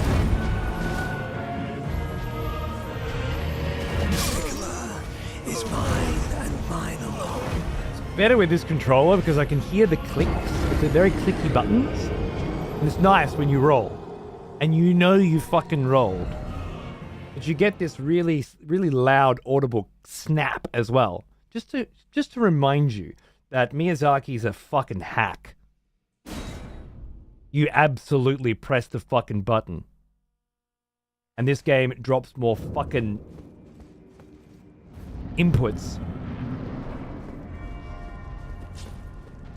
than Ubisoft does Assassin's Creed fucking titles, okay? So, yeah. Enjoy that.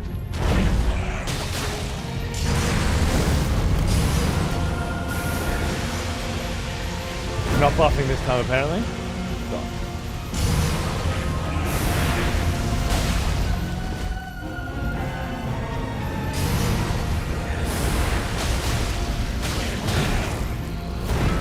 Dog.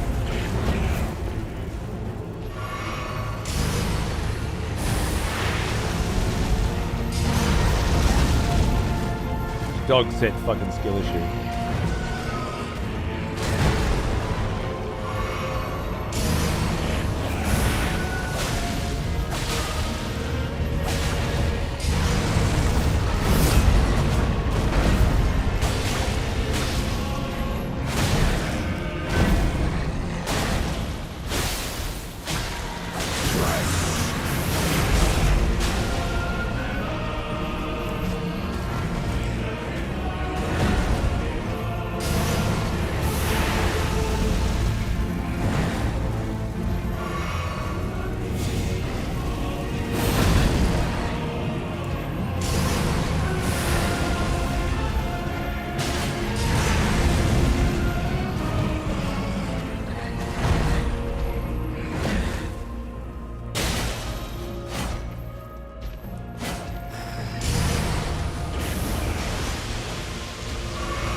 Life stairs now.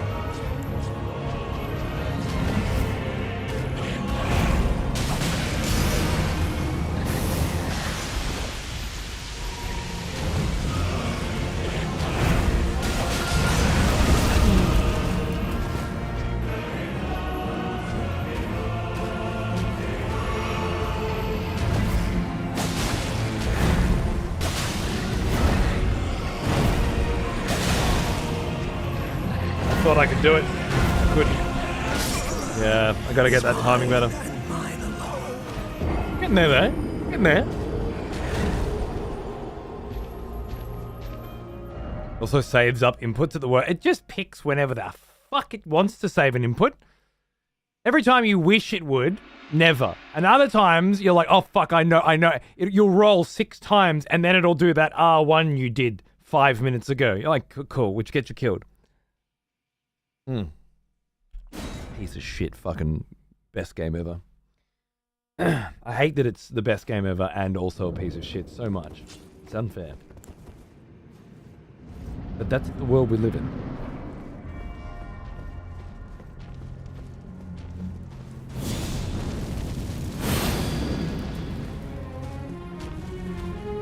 There have been rumblings about the old Switch 2 recently, haven't there? Quite exciting.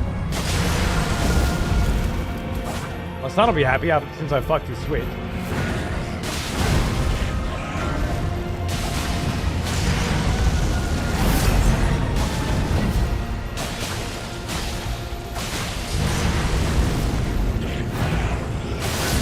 That's the 1-2. God, that 1-2 is gonna fuck me. That 1 fucking 2 is gonna ruin me, man. Fucking ruin me. So every time he does the big sweep, I have to expect and wait. I've got to code that into my brain, and then we'll be good. I'm wondering if the grant me strength is better to wait until I bring out the spears. I feel like it might be. Like, I haven't got the mana to be doing too many of those. But that's where the damage is.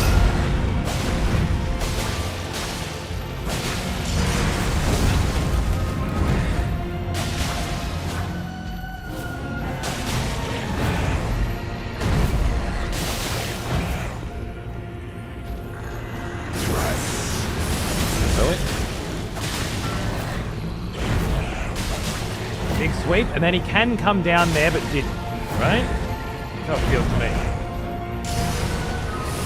And then I just do this. This. Thank you for allowing me to. I might get rid of the staff for this fight, I don't need it.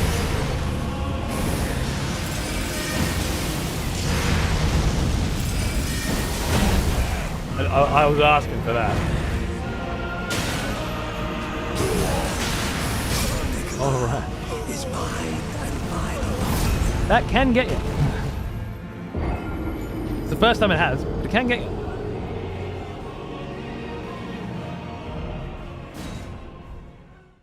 I forgot about the Switch fan maintenance. There was a soldering stream. Not soldering, but I did pull apart Xander's Switch, remove the CPU fan, replace it with a brand new fan, put everything back together, and have it work perfectly. For one tiny little detail. This is the SD card reader. If it gets bumped, now goes boom, you know, which of course on a Switch, this is a Nintendo product, means it shuts down the entire Switch. SD card couldn't be read, restarting Switch. And you reboot the Switch up. And of course I would just open it back up and adjust the SD card reader, but I threaded the screws, which were very old and very threaded to begin with. It's a miracle I got them out in the first place. Getting them back in. And I tried the super glue trick, and I tried the rubber band trick. I just cannot for the life of me get the fucking screws out. So we've got to pull the SD card out of the Switch when you're playing portable, which means Zan is 8. But for some cosmic fucking reason that I'll never understand, the only games he ever wants to fucking play are the ones that are on the SD card when it's in handheld mode. Never at any other time. Or dock it. Aftermarket case? Maybe. But with the Switch 2 around the corner, I don't know if I can be fucked. The big problem was the fan wouldn't shut the fuck up and the Switch was overheating. I fixed that. There's very easy workarounds to this. If there's a specific game you want to play portable ahead of time, make sure it's on the Switch. Transfer it, like migrate it from the SD card to the Switch. Otherwise, dock it. But as I am fixing, it's why I don't fuck with electronics. Yeah, it's a Switch. How long have I had it? 7 years or something? You know, it's at the end of its life. I'm not too worried. Dan is a little pissy, but he'll get over it. And there's a Switch 2 around the corner, so I'll just get that. Which I would have anyway. Wanker.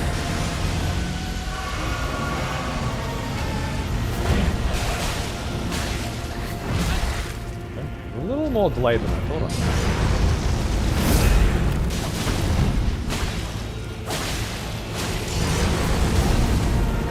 That was my bad.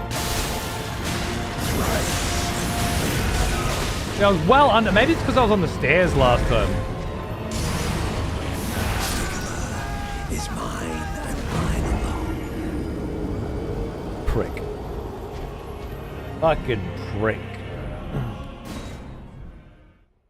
If the Switch 2 means a new Mario game, I've watched my son complete Odyssey like 100 times. It's enough. Beautiful, yeah. Xander still refuses to complete Odyssey and just play on my profile, even at 8. Just play on mine and fucking run around in a sandbox. Didn't give a shit about completing it. Still. But, and he didn't play Brothership at all. Though I hear Brothership's garbage. It just wasn't his thing. But I think a new Mario, which hasn't happened since Odyssey, would go pretty hard.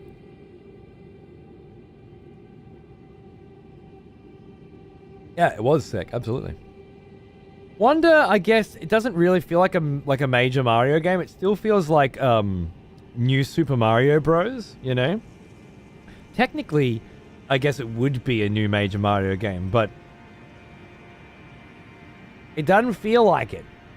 It's amazing. It's a really fucking good Mario game. But it doesn't feel like the next step for Mario, which is whatever comes after Odyssey, right?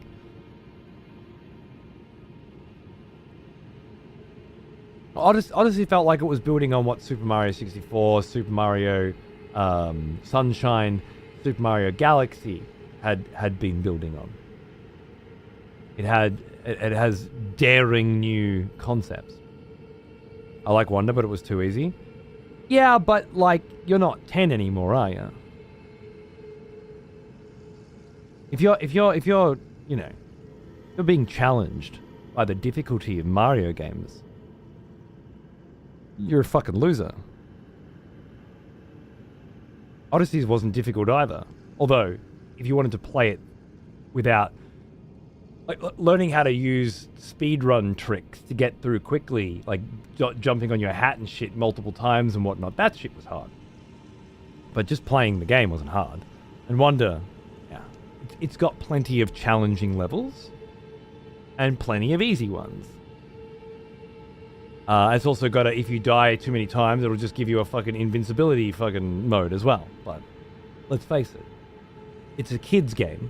It's not going to be, you know, pull your teeth out fucking hard. Even though there have been hard Marios in the past. Was Wonder easier than Mario 64? Mario Sunshine? Mario Galaxy? I don't know. Was it easier than New Super Mario Brothers? Maybe. Maybe. They certainly still had a co-op challenge vibe going on with that. But yeah, I don't know. Expecting to get a real challenge out of kids' games is asking a lot. I think. Especially these days, it's hard enough to get a real challenge out of fucking adult games. The world could use a new Sunshine. Fair. It's weird. Xander likes Mario, obviously, loves Mario, but these days he's gravitated away from Mario and into fucked up, creepypasta Mario insanity.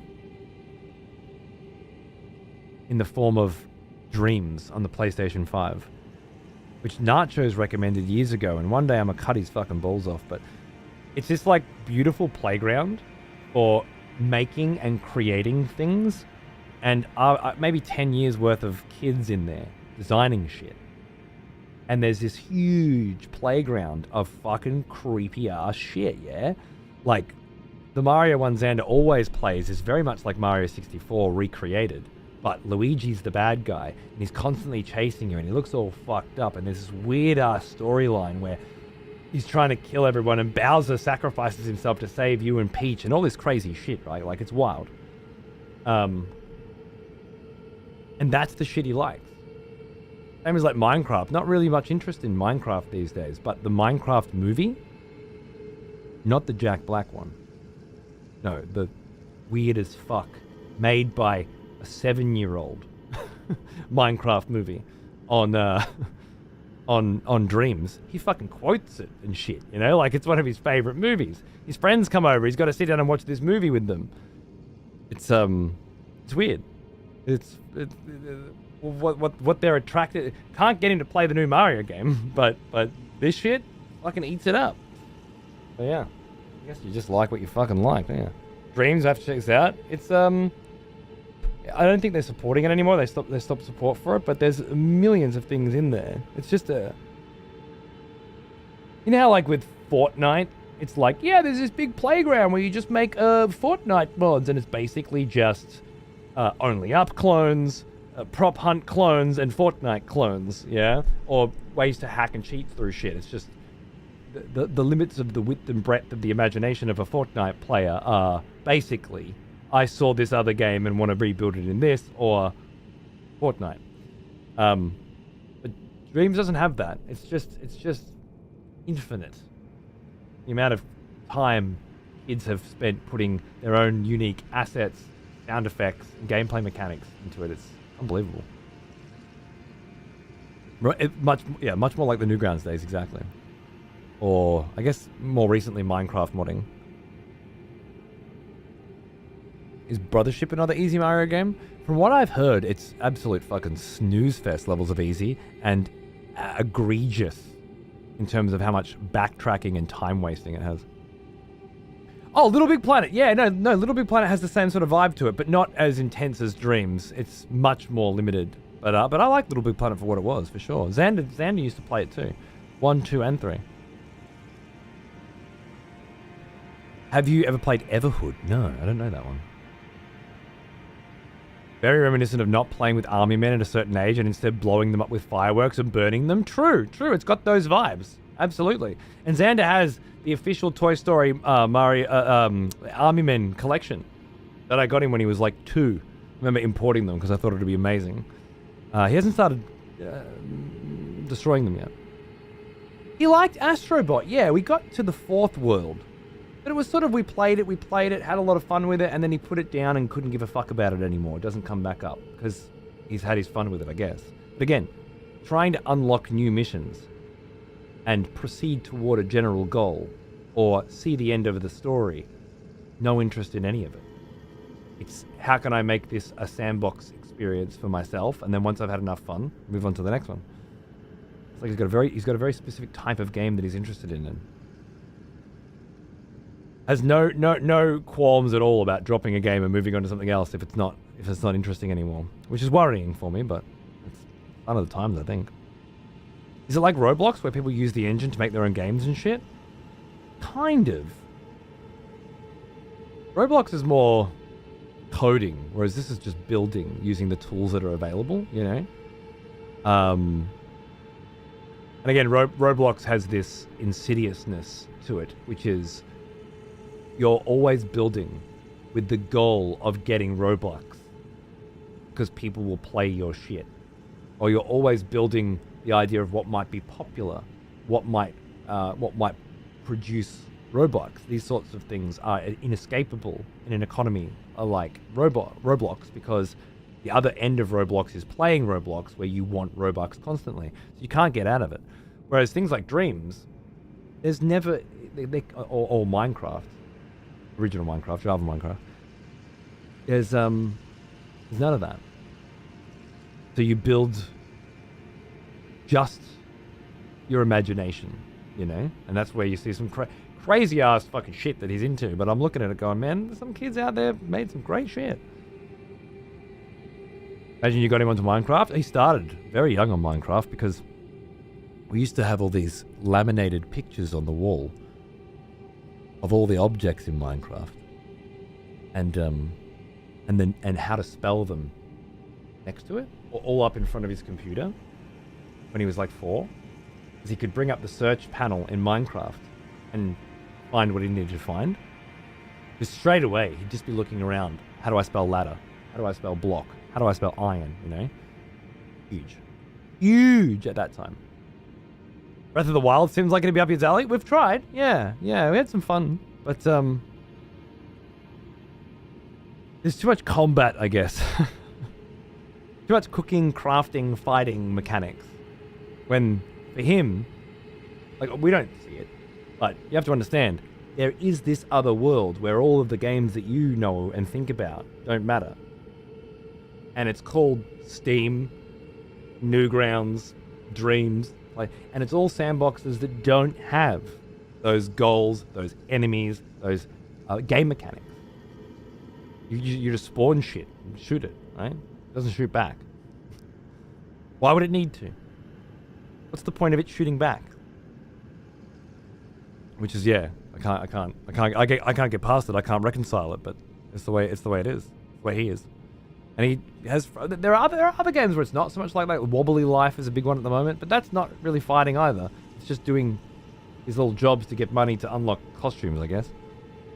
At least it's not microtransactions. Yeah, Droopy, when is the next cool thing? And that has led us to a generation of DLC cravers, right? We want we finish this and go, when's the next new content? You know? That's our cross to bear. Theirs is different.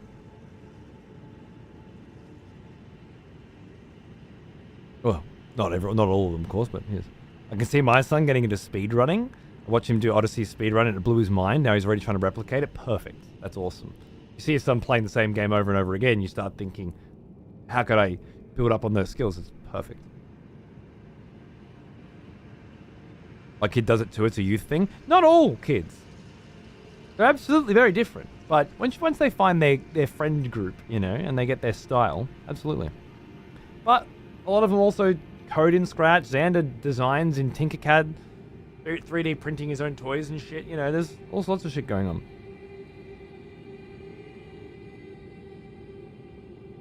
The vibe of playing Warcraft private servers, just wanting to spawn in the fun gear or spawn in the big monsters just to shoot at it. Yeah. I never did it, but I can imagine it.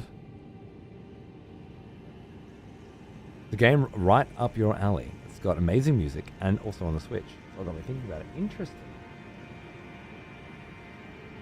Right up my alley. That always piques my curiosity.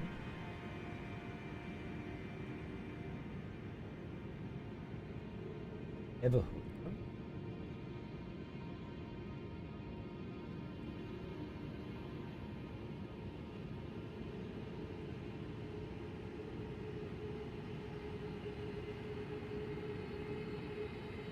An ineffable tale of the inexpressible divine moments of truth.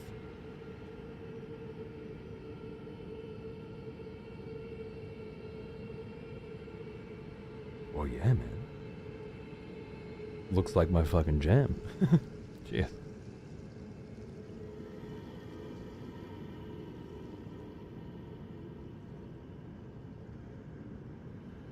My 4-year-old freaked the fuck out when she got her first console for her birthday. It's probably too early, but it's around the time my dad brought home a NES. Nice.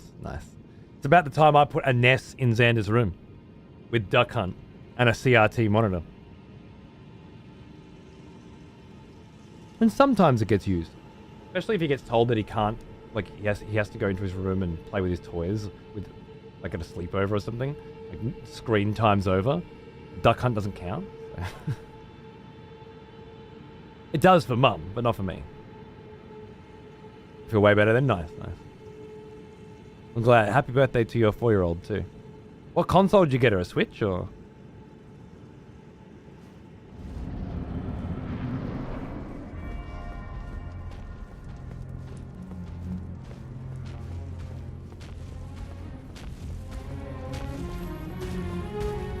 She'll love it, mate. Xander was on the Switch for so many years. Animal Crossing and just designing t-shirts and stuff in Animal Crossing. So many indie games and stuff as well.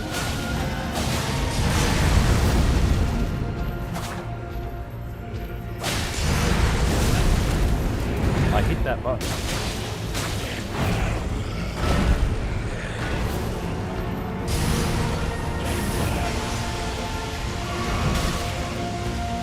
I read that wrong. Is mine and mine alone. Get a SNES at 3-4 years old? No. I had an Atari at 4 and a Sega Master System at 5 with Alex Kidd and Sonic the Hedgehog. Before that, at the Atari, I had River Raid. Actually, I had a big box of video games on the Atari, but I played River Raid. That was the one that made me want a Sega. And my mum must have busted her fucking ass to make sure I got a Sega for my birthday, my 5th birthday. And, well, it had an impact. I didn't get a SNES until a few years later, but that was some transformative shit. Secret of Mana, Secret of Evermore.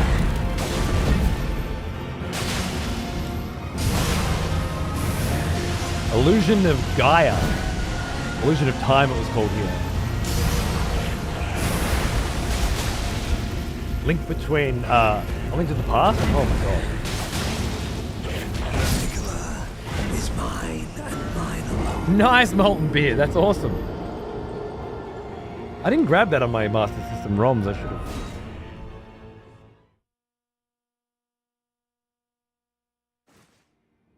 Yeah, Malarkey seems good. Yep. Fuck yeah, AML. Love it, man.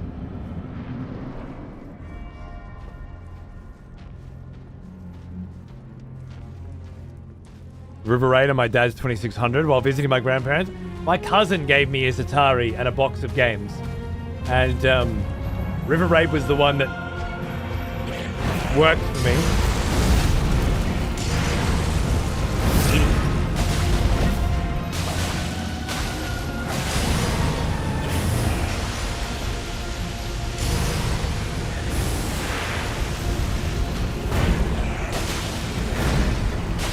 After that one.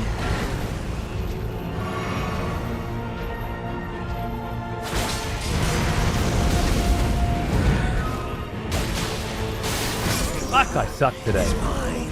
Can't get in the rhythm. I can feel the rhythm there, but I can't get into it.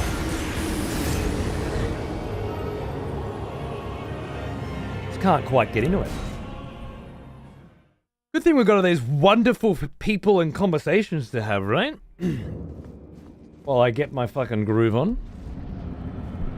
Thanks for hanging out with me, everyone.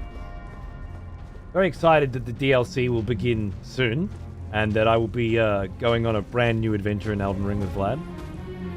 Very excited that this is the wall stopping me from getting in too.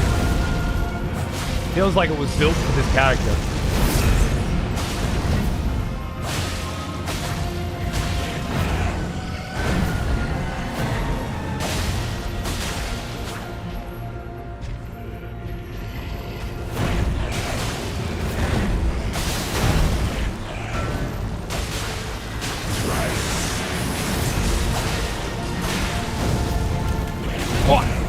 Healing. Hey,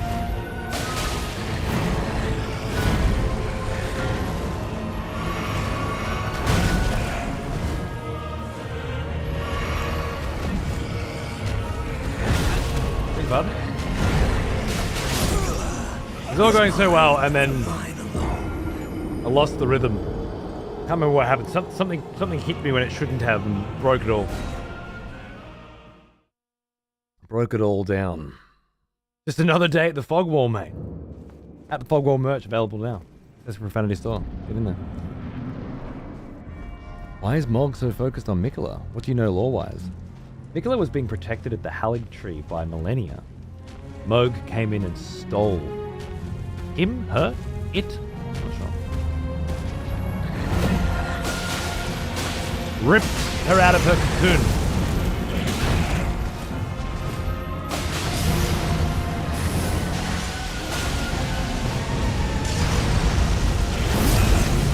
And has now been sitting in that same cocoon with her. With him, right. Somebody said her before. And it got me, and I was like, I thought it was a dude. Who was it? Was it Trepper? Somebody fucking threw me off the path. Yeah. Mikola, as far as I know, Mikola was beloved by all. May have been known as Saint Trina. May have used sleep magic of some kind.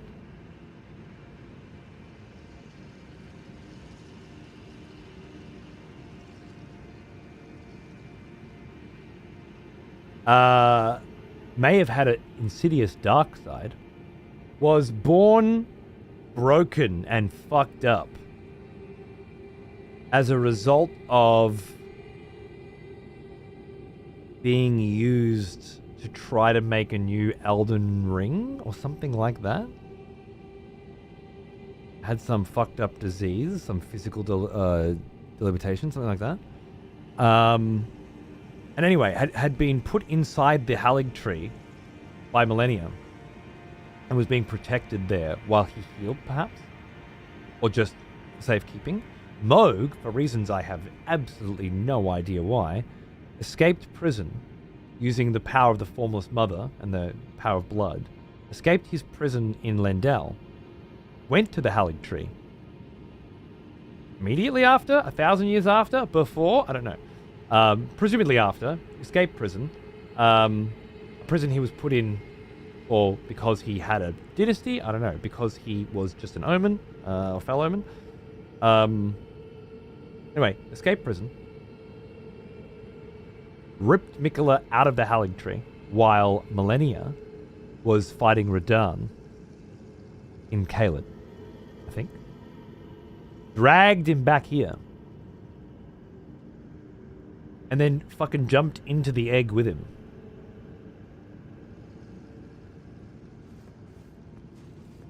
And Vare was saying that he's sort of like biding his time, or maybe building his power, or maybe doing some shit. Which shit that I very much hope the DLC will go into, given this appears to be the way in which you enter it.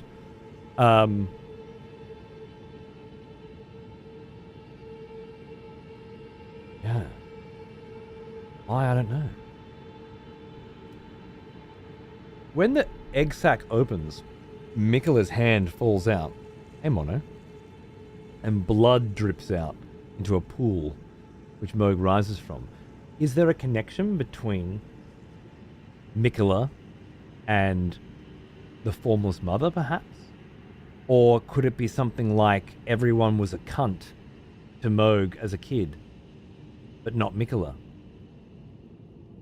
And Moog feels as though he has a way to save Mikola from this debilitating disease that his sister cannot save him from, and has secreted him away so that he can use the power of the Formless Mother and the blood to heal Mikola. And only upon Mikola's healing and ascension can the new Mogwin dynasty begin, or something to that effect. That's kind of where I'm at anyway. Again, a lot of this is just conjecture. A lot of it's bad memories. It's all being pieced together over multiple time periods, and this game makes it very difficult because of multiple time periods, seemingly, as well. But that's kind of where I am now. See how we go afterward. Alright, let's get this poison on and then get that big DPS phase going. Right. Fuck yeah.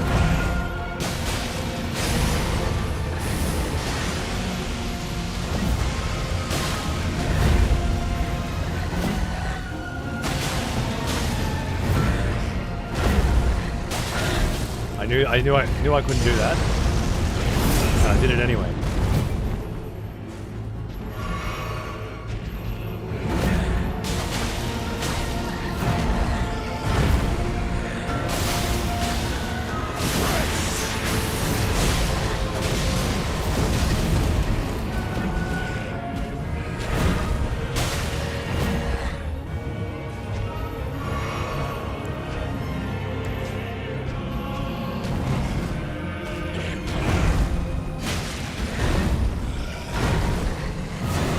But trying to bait that out so I don't have time to do this. Ah! Fucked it. Oh, fuck. Jesus Christ, the swing of it.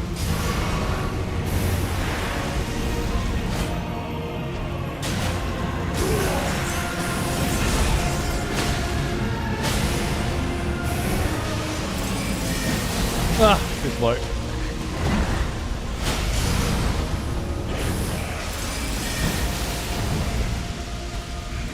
Wow.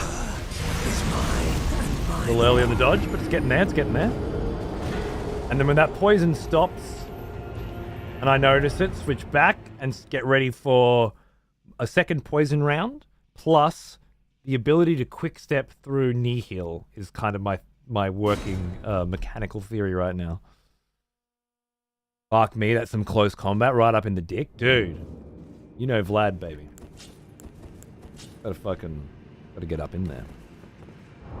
Bare knuckle brawl. I think we can take this off. We're not using any of those carrion spells right now, and I don't have the mana to play around with them.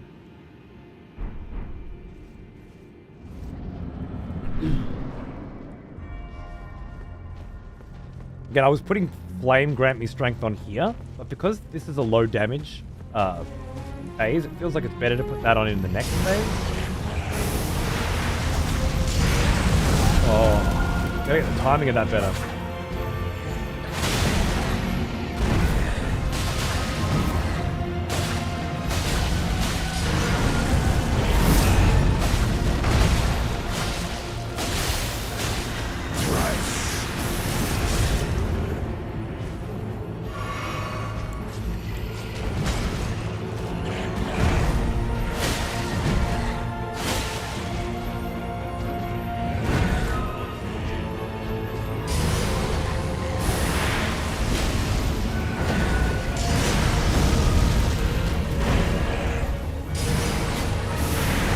Fuck you.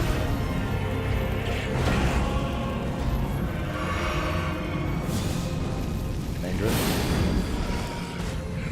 Maybe worth it.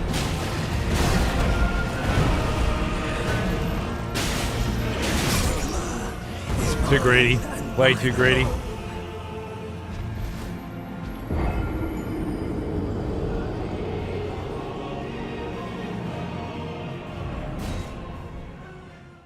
Haven't got a wedding stream in a while. He doesn't do too many, but I have heard on the grapevine, as it were, that you might see him on the Cunt Force in the upcoming Cunt Force races starting Wednesday.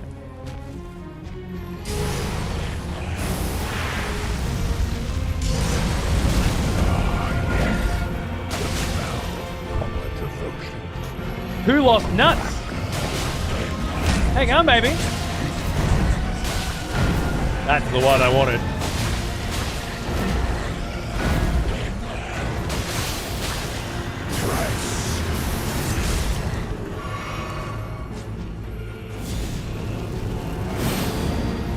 Oh. Panic rolled it.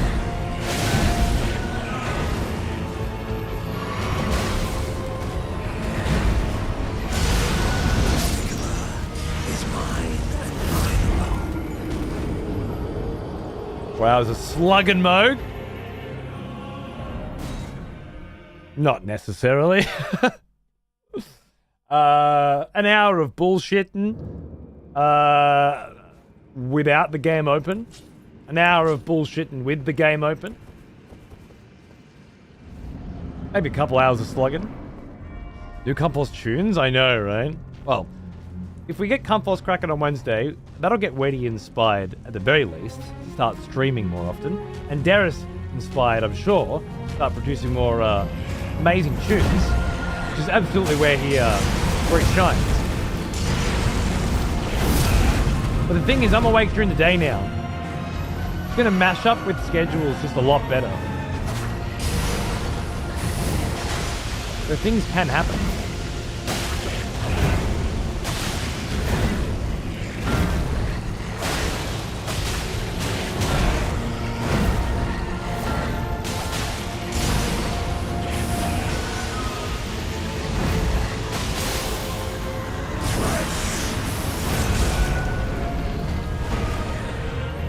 Three times I pressed heal.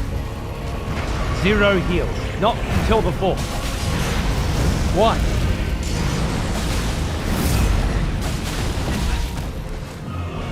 Fuck you. Stop running away, you pussy.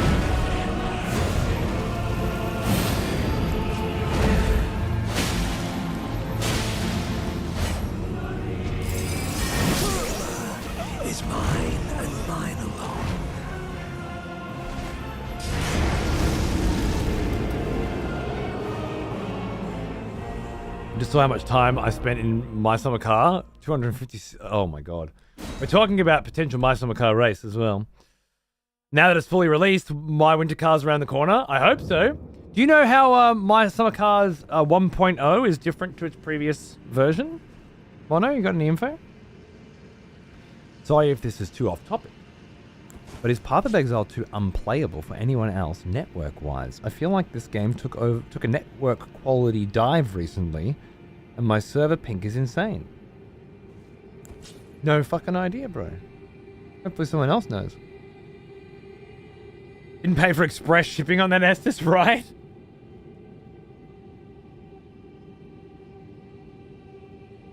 Lots of tweaks, little things here and there. Okay, fair enough. Loving the mid-combo jabs. Makes it feel like a Sekiro dance. Where I feel most at home. Makes the fights just feel so good, you know?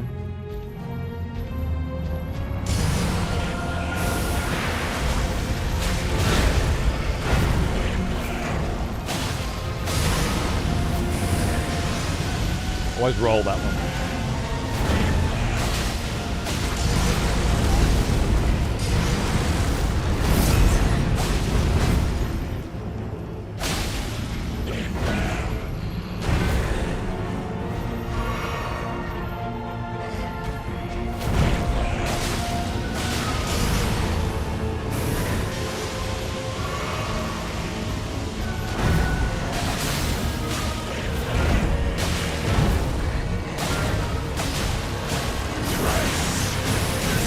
That never hits me!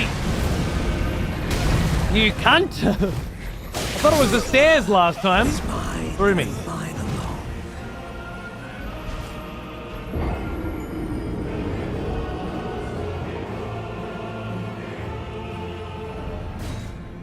I suppose it's relevant here because I got you obsessed. It's very relevant here, yeah. Squish says it's been fine, and Rock says it's been fine. So are we thinking perhaps there's something going on in your end, but maybe? And you're allowed to ask questions about anything you fucking want, mate. On topic, off topic, or otherwise. I never feel like you can't change the fucking conversation around here, mate. What makes it fun? Always something going on. And I did play shitloads of Path of Exile.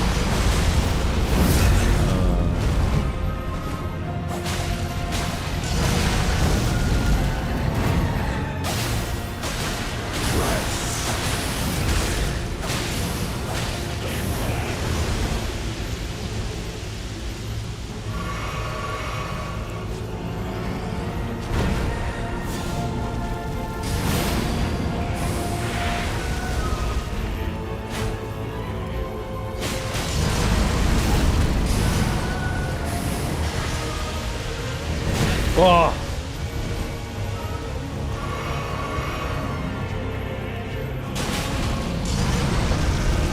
But my whole poison getting hit.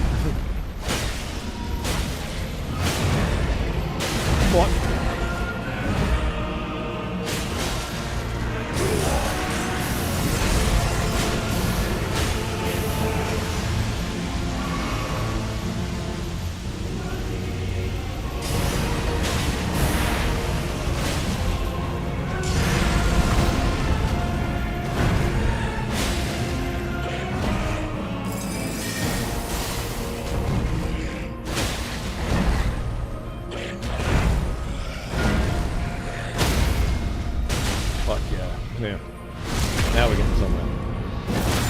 Now we get back.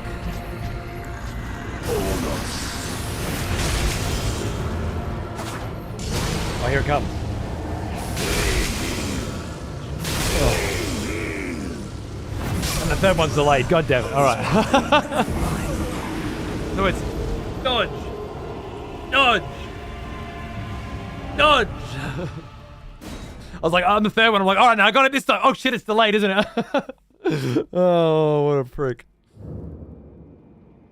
That was the fucking run going like it's supposed to, though, yeah? Things were starting to feel very good there. Alright, now that we've got the base, I don't think there's going to be any frozen needle.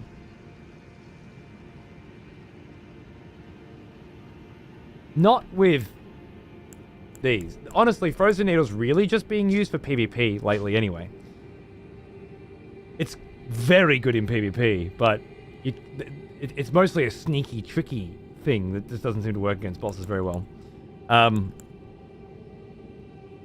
didn't even know you could quick step through those. Or I don't know that you can either. I haven't yet. But I believe you can. It was a clean first phase. Agreed. See ya. Enjoy breaking this fight. Thanks, bro. Only plus 15. The boss is scaled to plus 25. That's just noise that people who are bad at video games make. It sounds a lot to me like flies when they buzz around, you know? Like some kind of mild irritation.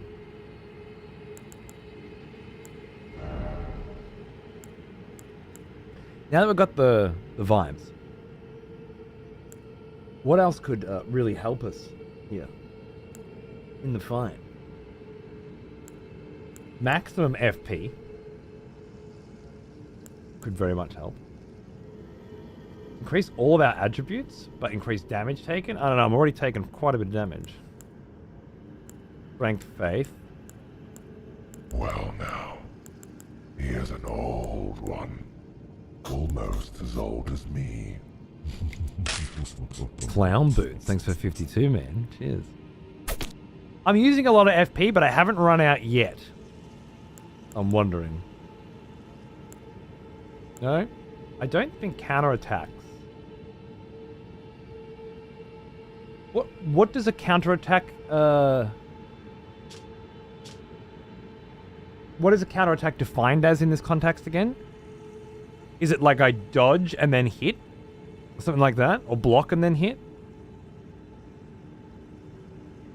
When your spear hits them during their wind-up. Interesting.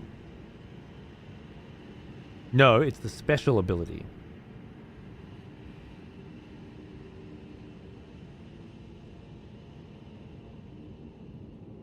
During their attack animation. Okay. We've had this conversation before. I never pokey trade-off hits during their attack startup frames. Would you think that that applies to the way I'm doing things now?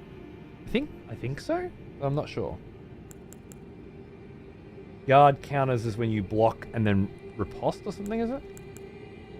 I'm not using jump attacks in this fight very much. I'm not charging in this fight at all. I think maybe that? Raising my defense when HP is low feels kind of pointless in this fight. Again.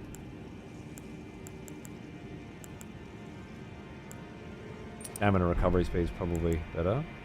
Raises attack power with equipment load. 51. Putting this on does not seem to have any effect at all for me. As far as I can tell. Raises attack power with lower equipment load. Apparently my equipment load is not low enough.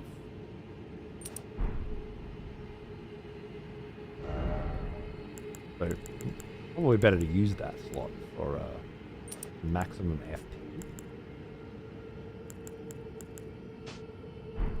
Unless...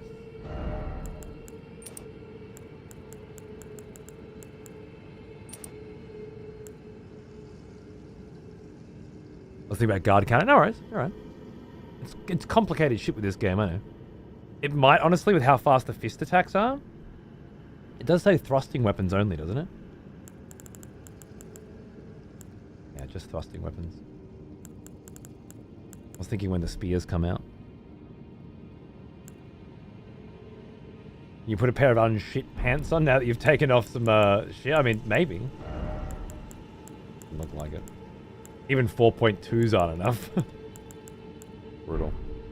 Stuck with these pants forever, apparently.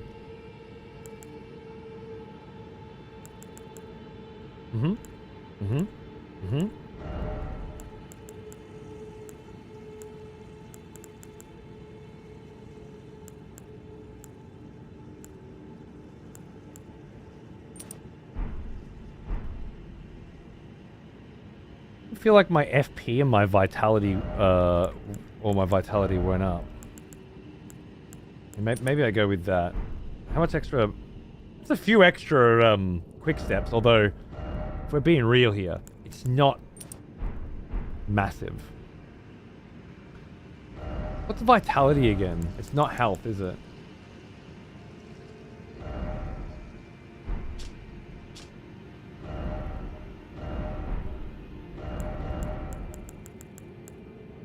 Your resistance to death.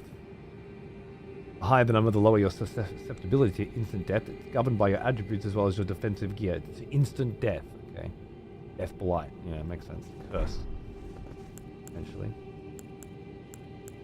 I feel like this raises strength might actually, like, be the thing that really adds some fucking oomph over a little bit of extra health. Stamina recovery speed's great. That might end up damage as well. I feel like that's nice. All right. Well, I've got the style now. Got the vibes. I've retooled the build specifically. I think we're ready. Did you want the stat values on the extra damage of Radagon's Source Seal as you questioned before? Nah. Thanks though. Good. Good. I wouldn't want to take the bigger hits right now, I don't think. I did that last time with this fight, and it was enough. Kind of feels like how this fight feels now, to be honest.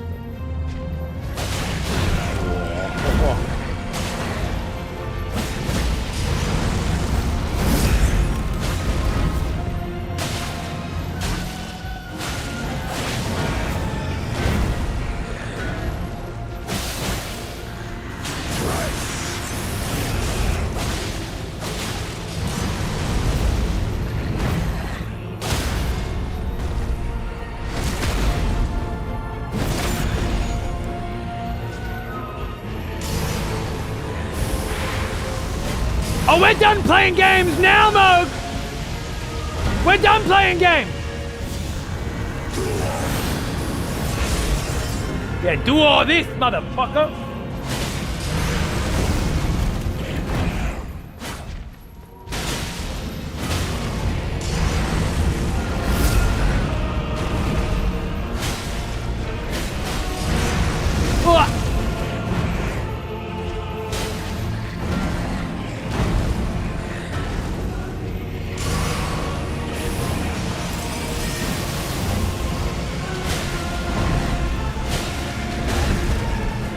Oh shit.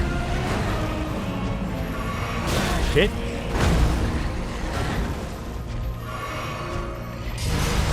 Oh, what? Reset.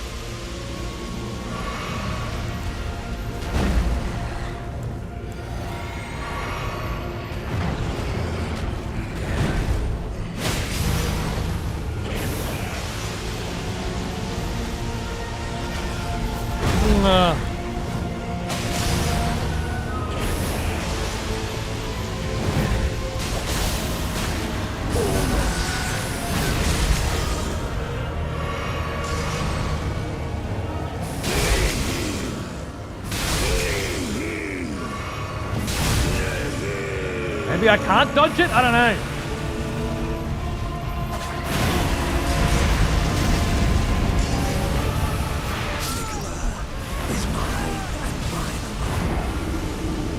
I gotta practice. I think I was coming in a little late on those dodges, but maybe you can't dodge it, and I just got wound up with the idea you can. Either way, we got some fun fucking learning to do. It's a great fight. It was a good start, right? Yeah. That all felt right. I feel like the flame grant me strength on my second phase, on Vlad phase 2 is definitely putting in good deeds.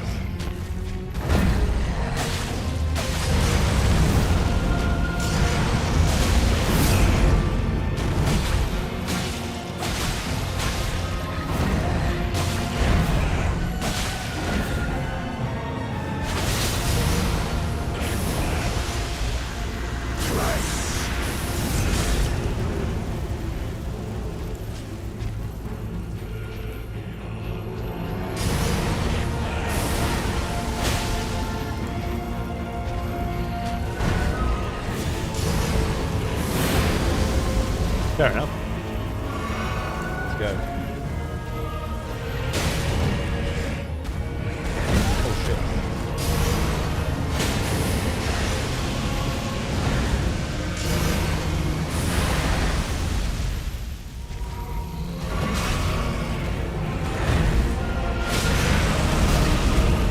Fucked it. Reset. Chill out. We're good. Everything's fine.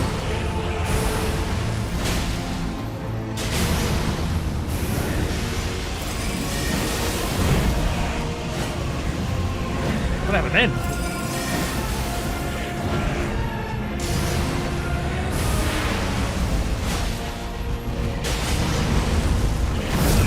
Oh, yeah, fair enough.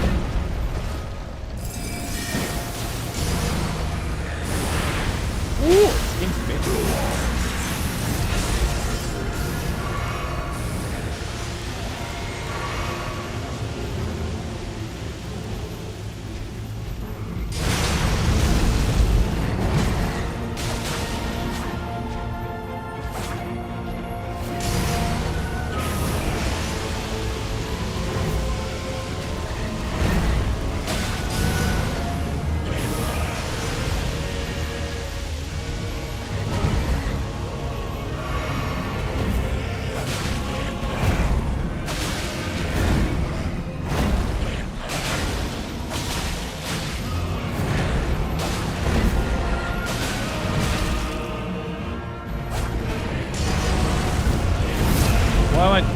Why am I fucking that one up now? I don't know what my new plan for that is, but it's bad.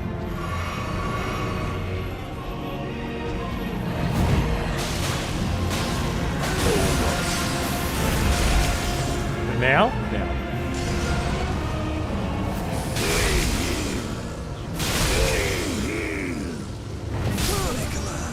Is mine and mine alone.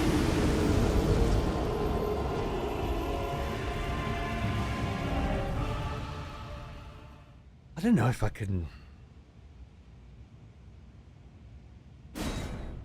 I'm gonna have to try that a few more times. I can heal through it though, and then practice phase 2 as well. But maybe jumping, maybe rolling instead of trying to quick step it.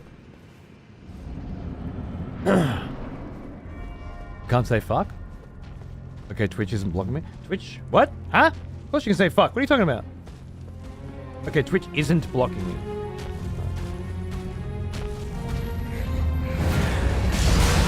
Are they recommending?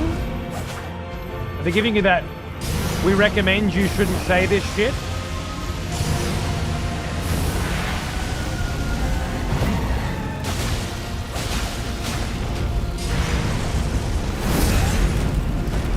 Why is that one on my dick now, right? And that was a right to left sweep. I should have known.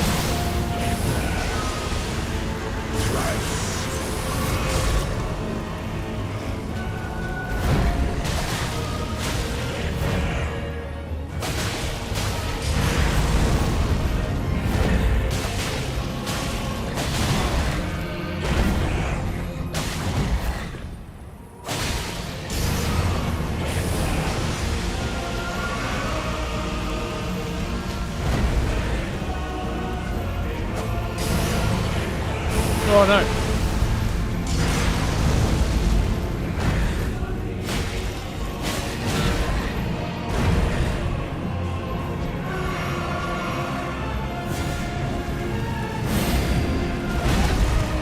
Panic.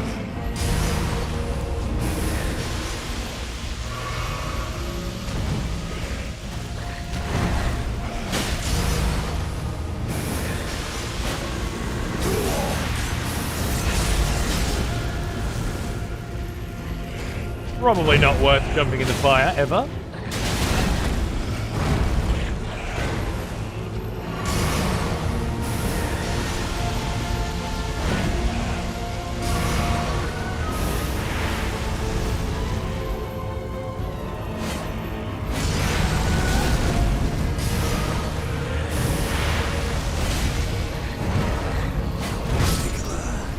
Couldn't get a read on him that time for some reason.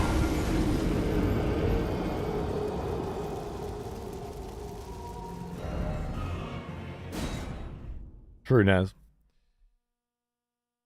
I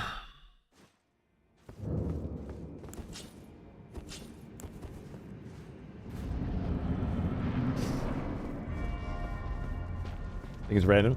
They usually do their testing on random accounts. Yeah, I've had it for a while though. It'd be nice if they didn't test it on accounts with no Autobot and adult tagging and shit. But whatever.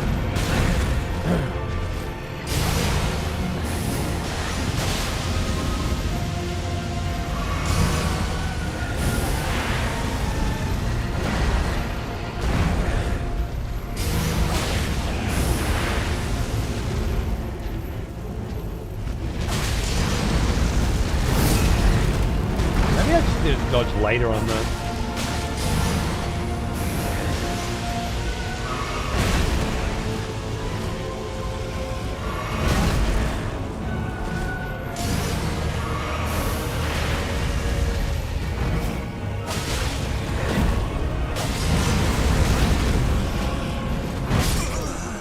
Is mine and mine alone. Hey, Zom, how are ya? You can say fuck. As long as you say it softly. As long as you whisper it.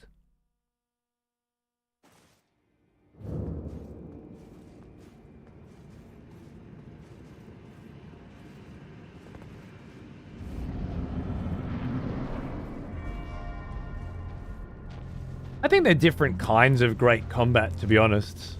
How tough am I? And where it really comes down to it is with things like Bayonetta and Devil May Cry.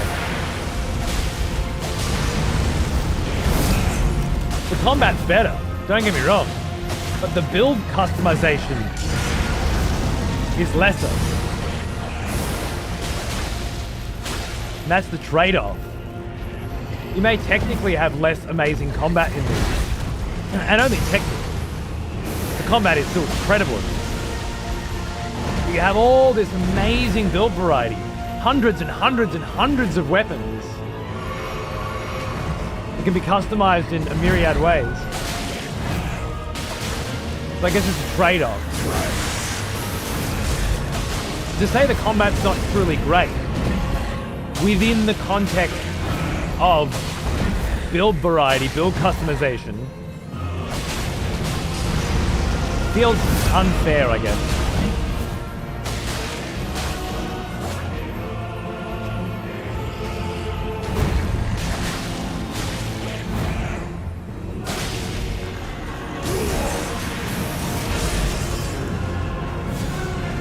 Bad. Fine. Oh shit. Fucked up.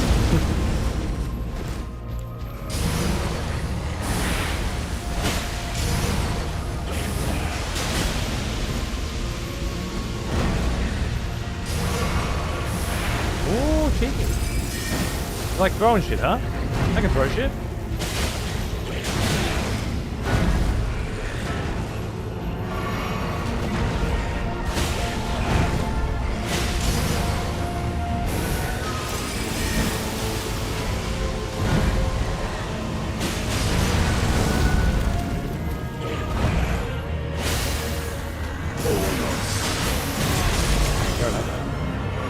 Let's try a roll. Too early. Kill kill the health. Is mine and mine alone.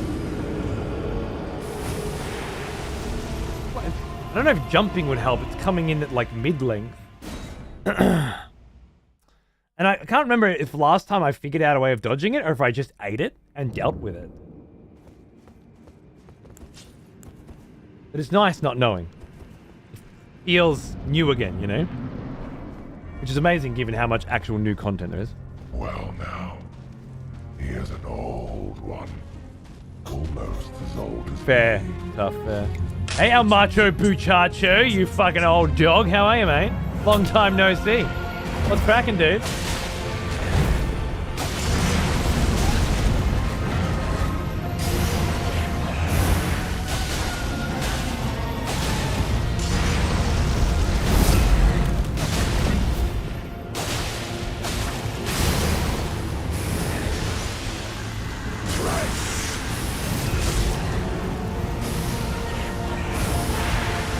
Not convinced I got the poison on.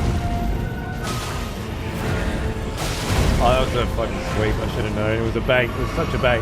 Oh, and that just didn't dodge. Like, just took longer to heal than usual. Oh, that's silly.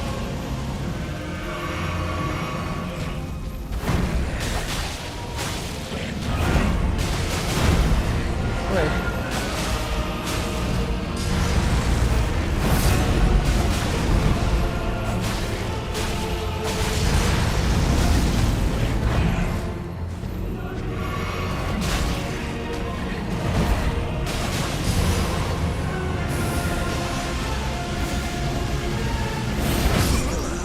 playing with fire then. Mine alone.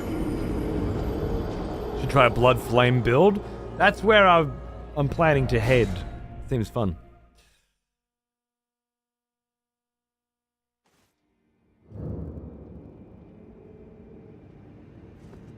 I don't know what you were going for there, Red.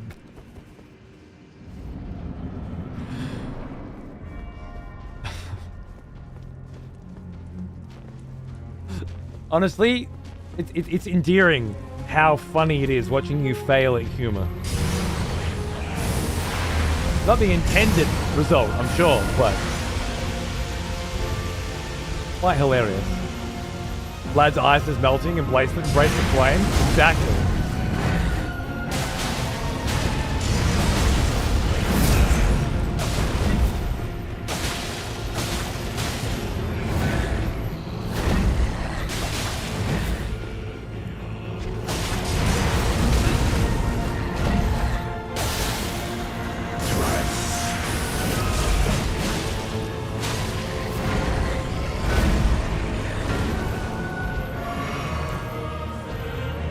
Think I got the poisoner? Oh, and then you do that shit? That's rude. So rude.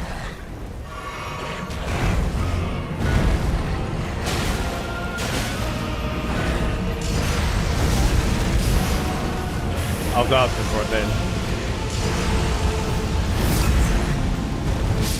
Of course. Is mine and mine alone. I know Red well enough that he was making a joke, yeah. But it's like when you're close to someone, right? Like you can laugh at them because you know you have enough context. Shows how long Red and I have been hanging out now. His fucking pathetic attempts at humor are actually hilarious in their own right. Maybe he knows. Maybe it's all very meta.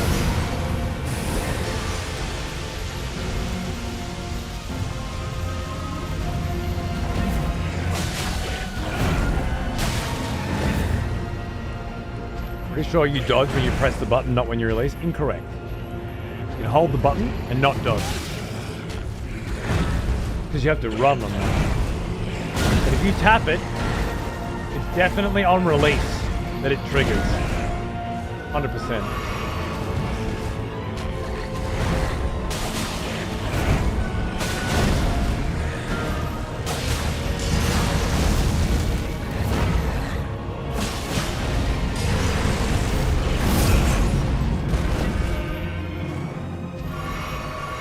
Hey man, we'll just chill the fuck out for a minute.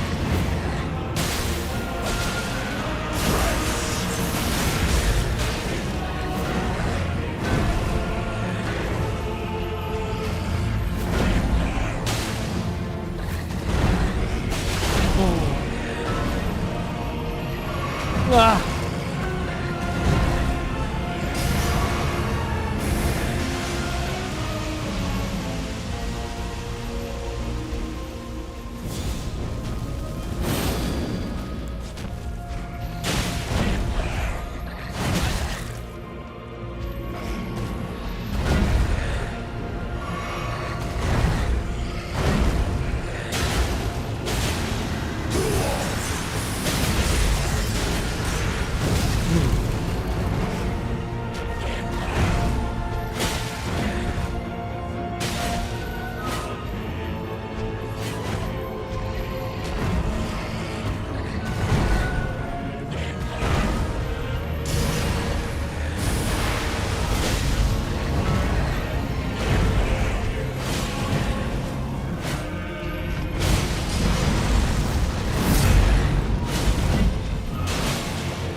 Took like the critical damage then, I think, because I was in the middle of a casting animation when he attacked and just fucking squashed me. I did start I actually switched to PC. The way I sold it was at the end of the last playthrough, Vlad returned to his prison, his cage, if you will, thousands of years past. Once he'd forgotten everything that had happened. He ventured out once more, on a different journey, through familiar lands. And it didn't quite go as well as I'd planned. In terms of the presentation, and then my ability to commit to a year of Elden Ring, but we're in the bounce back right now. Very exciting. All happening. And once I can knock down this fucking wall, I think we'll be checking out Shadow of the Erdtree for the first time.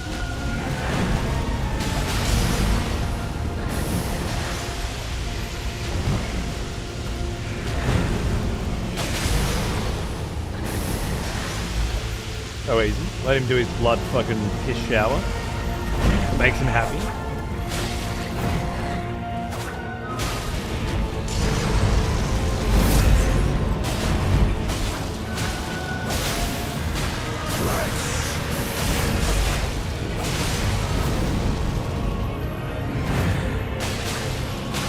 Make sure poison's on. Looking good.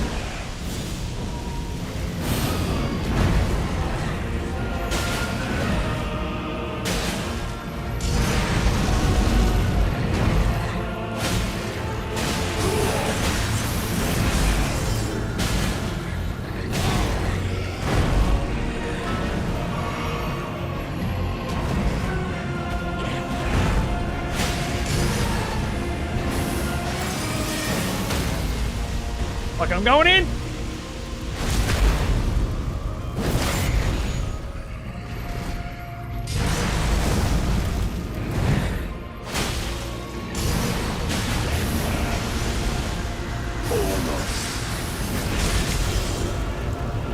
Here we go.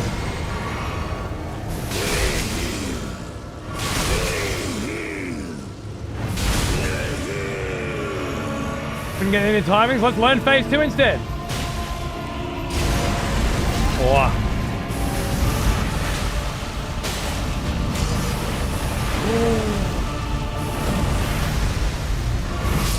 Ah!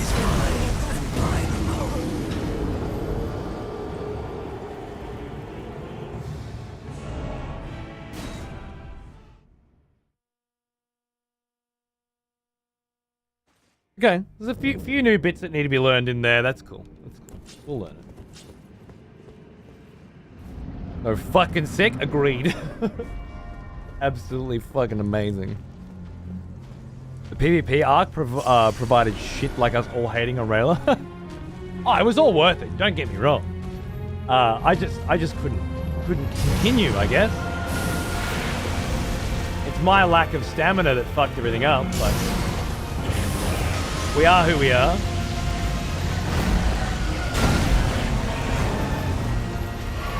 Fall off the horse. Get back on. That's all that matters, right?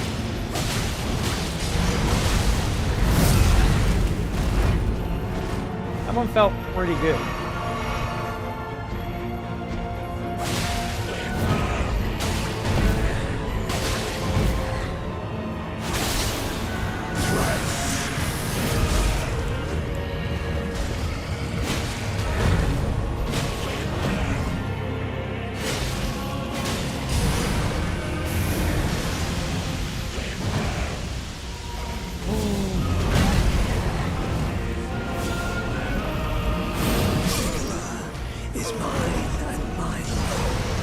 Any close runs?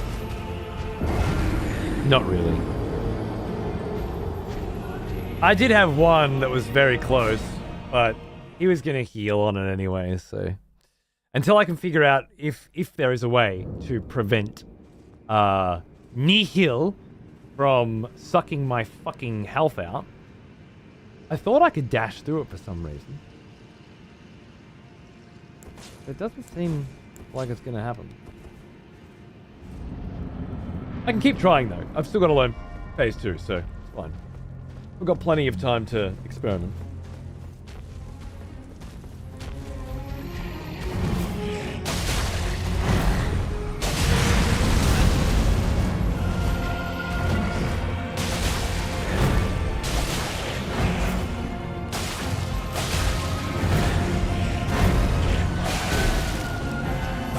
Oh, I did that. Thought I could do something I couldn't.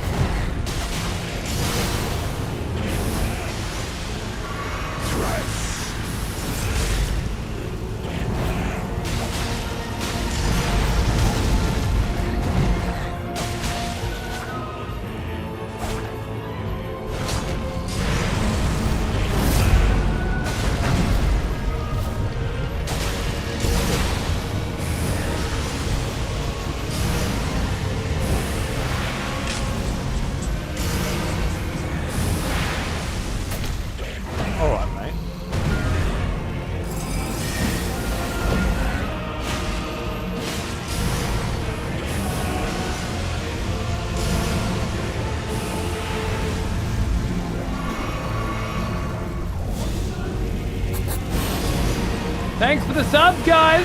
Love you. Be right with you.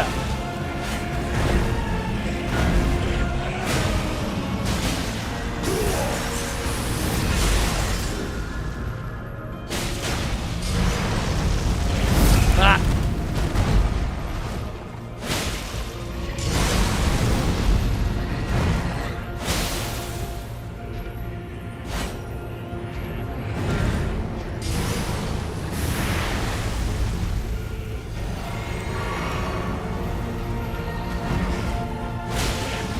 Oh, a little early on that jump, apparently. Is he doing it?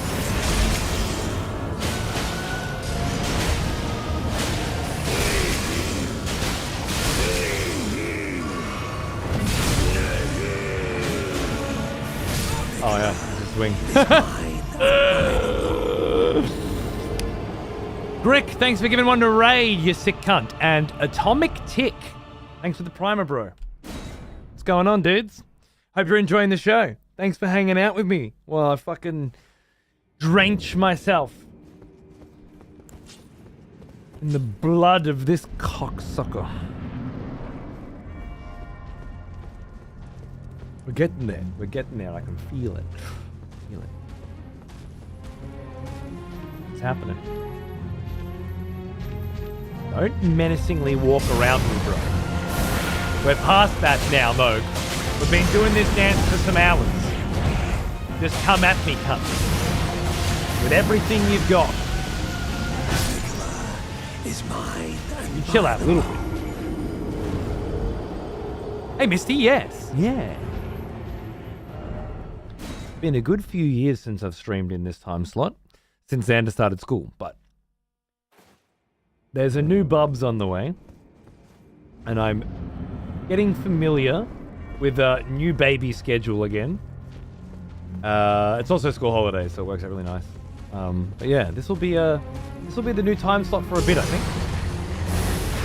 So I hope it works out well for you. If it doesn't, all right, we'll have a chat about that hitbox later. Mode.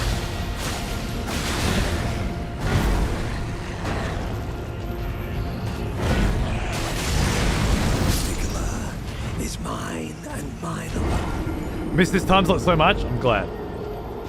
I'm glad that I can do it again. I didn't do it out of choice, you know. It requires a few things to change, you know. Who's doing school pickups and drop-offs and when and all that sort of stuff, but it's viable.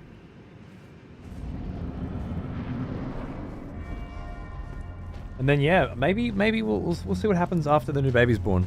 There are a few other things in play, in flux, that could influence my time slot. Hopefully in a positive way though.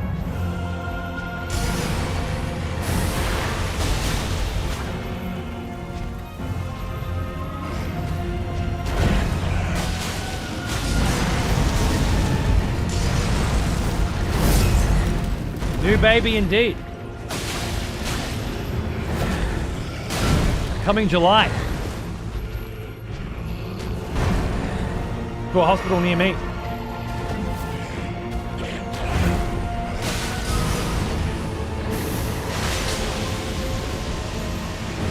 That was a bit daring, wasn't it?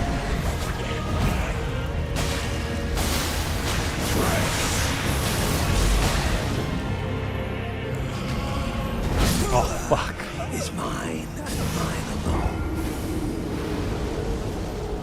Thanks, Ruffle. Cheers, mate. Full metal. Kimber. Schwalton. Yeah, absolutely.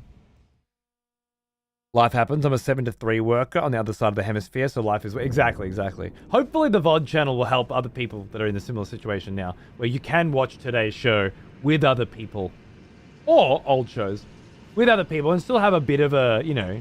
I can't explain it. There's a je ne sais quoi about the VOD channel. Where, like, yeah, of course you can bring up the VODs and watch them by yourself. But something about fighting over the remote so you can watch what you want and arguing with others while you're doing it.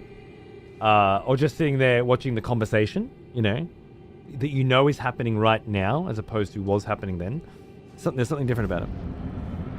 Yeah, that's that VOD channel, exactly. In case anybody wasn't aware, you know, or not picking up on my absolutely super subtle repeated mentions of the VOD channel. And yeah, you can find it right there. Feel free to drop a follow. Maybe leave a tab open for a brother, you know? Run some ads in the background. Don't watch it. That'd be fucking ridiculous. But, you know, let a couple run for a bro.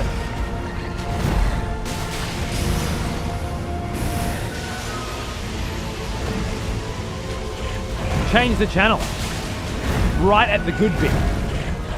Just because you know it'll piss someone off.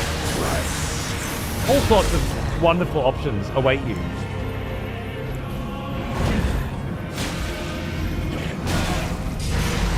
I roll right into that. Is What a cunt. mine and mine alone.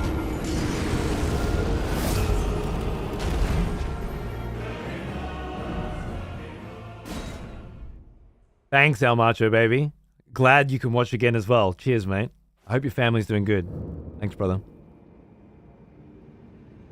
It's a pretty good one, Epi. It's so fucking wide. Was it complicated getting 4 channels of VODs going for that channel? No. Peeve sort of talked about it, and I was trying to think about how I'd do it, and I ended up doing it with Media Player, and that didn't work because of some bullshit checkbox that doesn't do what it fucking says that it does. So I ended up going with VLC source something. I don't know. As long as you've got VLC installed and a recent version of OBS, it's already there. You just add VLC source, and then you can either load up a bunch of VODs files, or just link a directory and it'll play the directory in order. Although I found in order not always to be the case.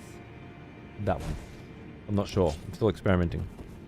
And it's not how initially I did it with browser sources, so I didn't have to download the VODs, and I almost got that working, and Alka's working on a new version that'll maybe make that the future, which would be cool, because we could use things like rechat, yeah, so you could have the old chat there when it's there, by putting theater mode up and stuff like that, which the VODs can't do yet. Although I could download the rechat files independently of the VODs and then sync them up or something like that. It's possible. But yeah, it's honestly like a piece of fucking piss. Horror. Just 4 scenes, 4 sources, done at the most basic level. 6 and a 9, dude. I'm gonna have an 8 and a 0 soon. Isn't that crazy? Then I'll have a 10 and a 2. Then I'll have an 18 and a 10. Wrap your head around that one. Do your videos freeze sometimes instead of playing the next video? I hooked a mate up with a similar system for his clips on his BRB system, and sometimes we need to force refresh to make clips change. Not that I've noticed yet. There's always going to be gremlins in the fucking machine, mate. It's just part of producing cutting edge content. on proprietary technology, you know? All hacked together by random sick cunts who don't expect a dime for it. Gonna have to make a new badge if I'm gonna be here another 9 years. There's one coming for your 10 year, alright? You got a fresh new one coming soon. We'll see we'll see about a 15. Maybe a 12. I gave Munted another idea that chat had. He may work on it someday. There may be something else. But we have time.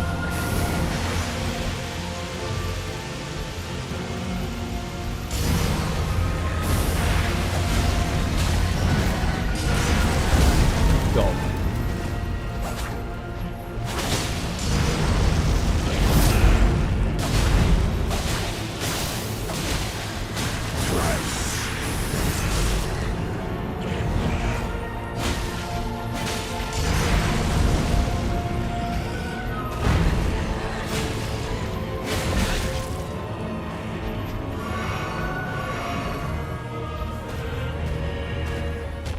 He's onto me, lads.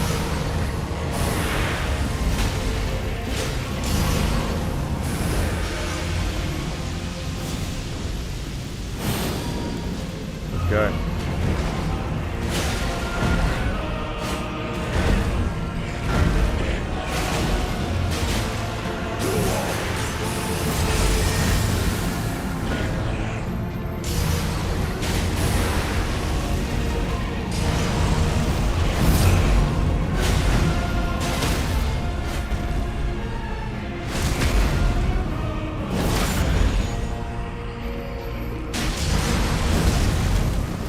I felt the need to be so greedy when I know this is coming.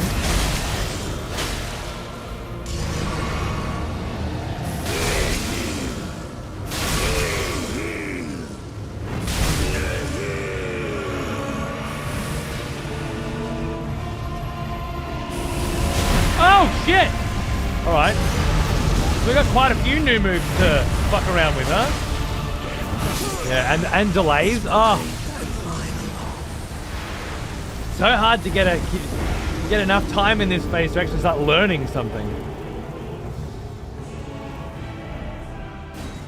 Oh, it still feels crazy to have been here almost a decade. It seems like it hasn't been that long yet. I get weird time thoughts about it, you know? Like, sometimes I feel like it hasn't been that long. Other times I feel like I was streaming for years and years and years before I had a kid, you know? The reality is I only really streamed for 4 years before I had a kid. The first of those years was in Europe. And the second was in a fucking garage at my wife's fucking parents' house. And then the third was kind of with Weddy and Manny and Dan and Gleesy, which are the really big cunt force years, you know? And then somewhere in the fourth, found out we were pregnant and got a house. But it doesn't feel like... it feels to me like there was a whole... Like there were more years before Xander was born as a streamer than after, you know? And it's quite the opposite. There's twice as many years I've been streaming since he was born than before. The shed with the spiders. I was in that shed again for a week last week. My cat was in there. While we were vacationing in Melbourne. I spent many hours with my Steam Deck in that shed, giving the cat some company, you know.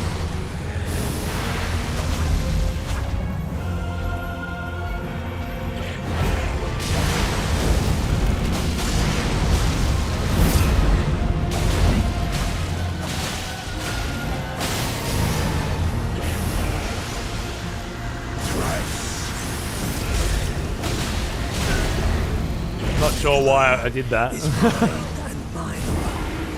I should have switched weapons, chilled out. Is he poisoned now? I can't see poison now because of the frost. You know what? I should start looking at his health bar and seeing if the number's ticking up, because that'll tell me if there's poison. Stop trying to see this fucking effect that I can only ever see sometimes. Storms in that shed? Yeah, dude. Absolutely. Good. They were good fucking days, man. It was the good shit you need in the formation of something, you know? Pain. Suffering. Of a variety of forms. You bond. You bond with cunts. And suffering.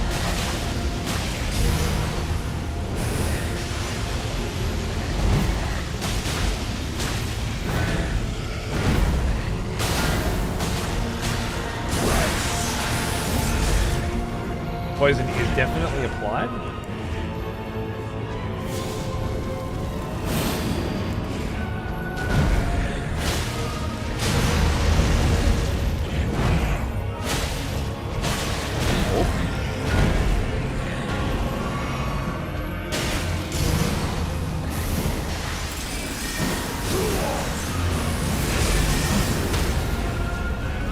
Can I do it behind? Yeah.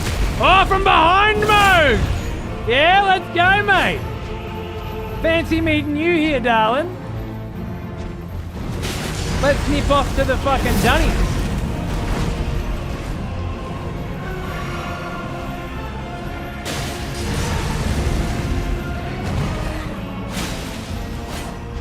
Big fella. Don't want it too close.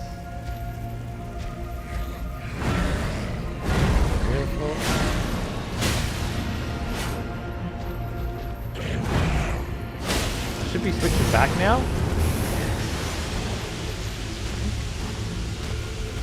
Squeezing out the last drop of quick step.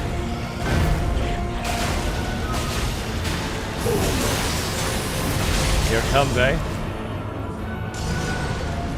Too early.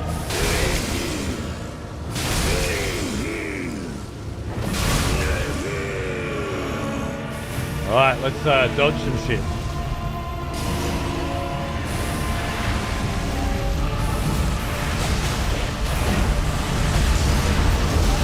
Same shit.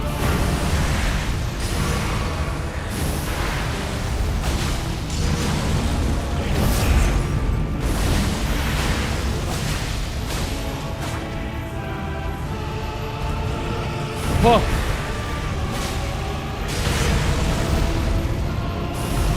Oh, right, that's a little different.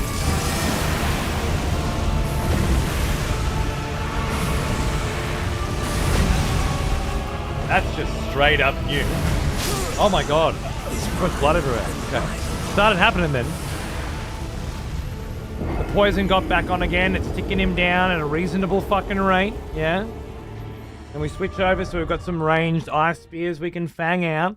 And some pretty good fucking damage. And then switch back and we're dodging and we're poisoning it again. Like, it's all there. He's frozen most of the time, though I'm not noticing a significant difference in his movement speed reduction. Hey! Not bad, not bad. Chat, let's just pretend for Peeps' sake that every run has been that good. And that wasn't progress. That was actually a shit run. Boshy was beaten in that shed, built character? Absolutely. With Dan asleep on the weed couch next to me. Man, serious. Good times. Freezing your ass off during winter? Oh, so cold. Then we had the little Cambrook fucking electric heater underneath the desk, pointed right at my balls. My wife uses that same heater when she's at work. Because she has really, really cold hands that all stiffen up. Some kind of fucking... Cold again? I can't remember what it's called. It's a thing. Uses the same heater. I was watching while I was downstairs. You ain't fooling me. Damn! Drat! He's onto me.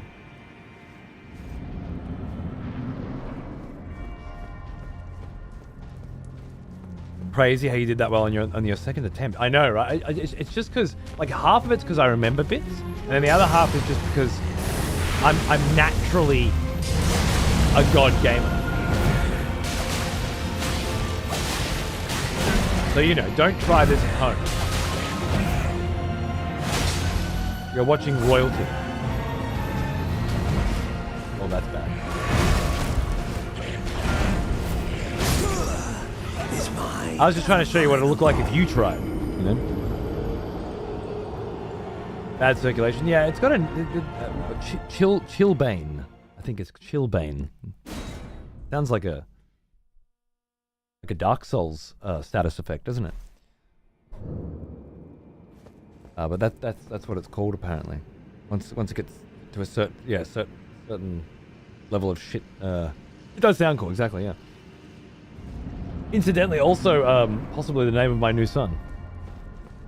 As of this moment. By the way, the wife laughed when I said Artorias and called me a fucking idiot, and then asked where I got it from. And I said chat. And she said, I can't believe your chat is naming my child. So, I don't think we're going to be able to swing it, dude. I don't know why. It's perfect.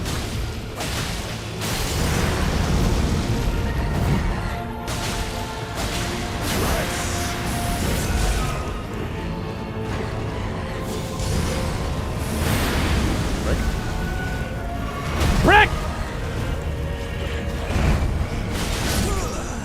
Is mine and mine. I got Weddy's manifesto from Sonic 2. Amazing. I get the feeling that that would look real good on a t-shirt.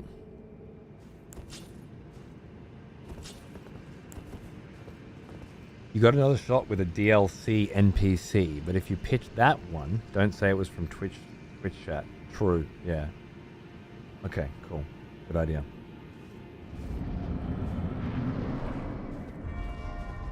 I'll say I got it from some fucking shit name book from the store, alright? He loves those. Oh yeah, look, well, if it's any consolation,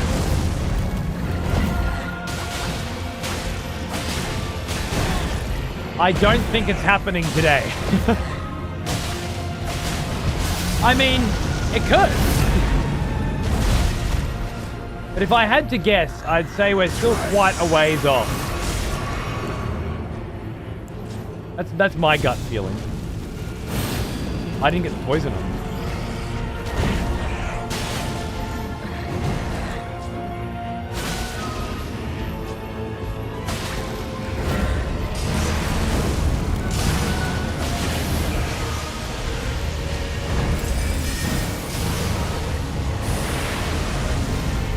Well,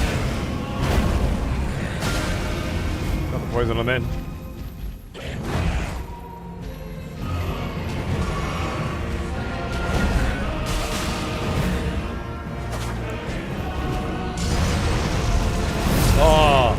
I just read the wrong move completely.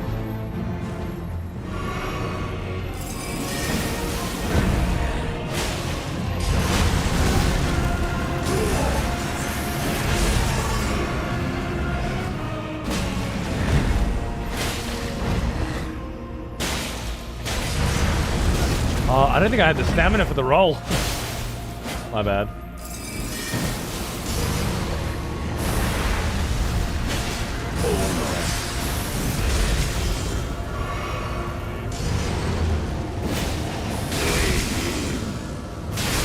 Okay, you can't jump it.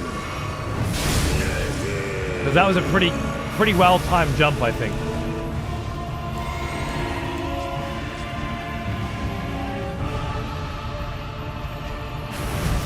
Oh, right.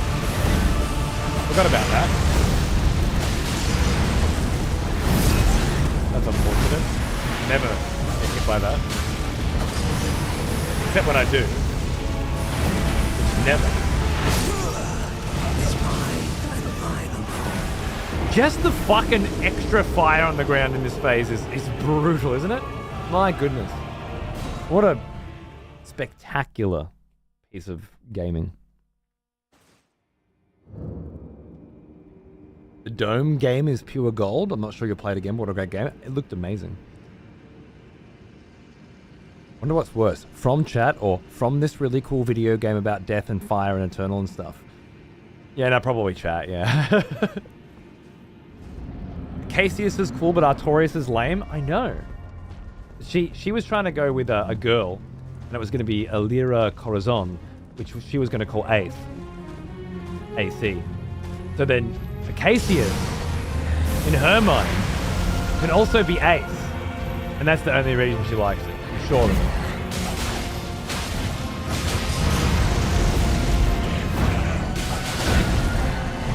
Whereas I'm more Arthur for art. And Artorias for art works as well. Although I feel like you probably cop a lot of, so your dad really liked Dark Souls then, huh? Growing up?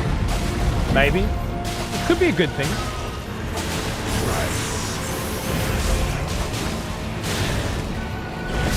Or not. Is mine and mine alone. What's the difference with Ark? Arth? I like it. First I saw Accra, the city. Arth is nice. I like that. Arth. Got a ring to it.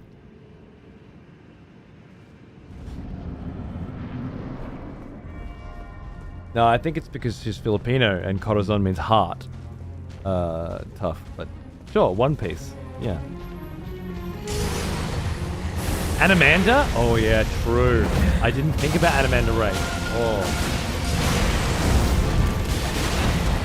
Peeve, if you ever read Malazan, my god, you're gonna love Animanda Rake. Woo-hoo-hoo-hoo. Is the heart. You'll make characters in video games based on Animanda. I shit you not. He's the coolest fucking motherfucker in anything I've ever read about, perhaps. At least he's very much up there. I always say you should read Stormlight, you should read Mistborn because they're easier reads, and you should read Wheel of Time because it's just fucking epic. But damn, if Malazan with Animanda isn't just your fucking thing. Oh. Problem is, it's a much harder read than the others. Like, you gotta get your reading chops up first, I reckon. Because it's a lot.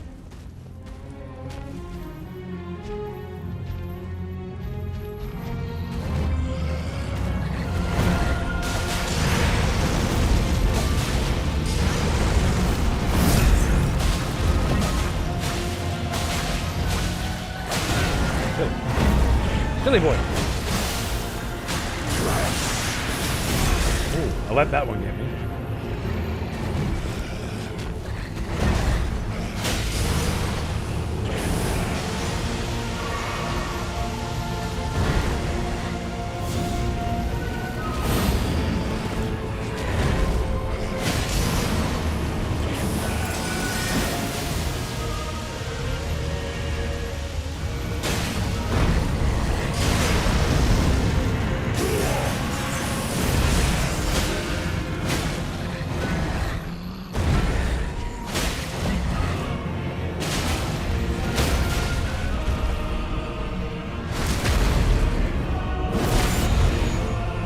Go mode.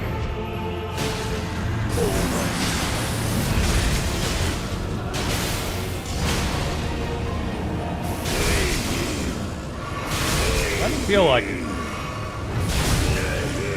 I'm not convinced that's possible anymore. I feel like I've done my... Maybe with quick step, if I can get some crazy hit, but I'm not feeling as confident that that can be done as I was. Is mine and mine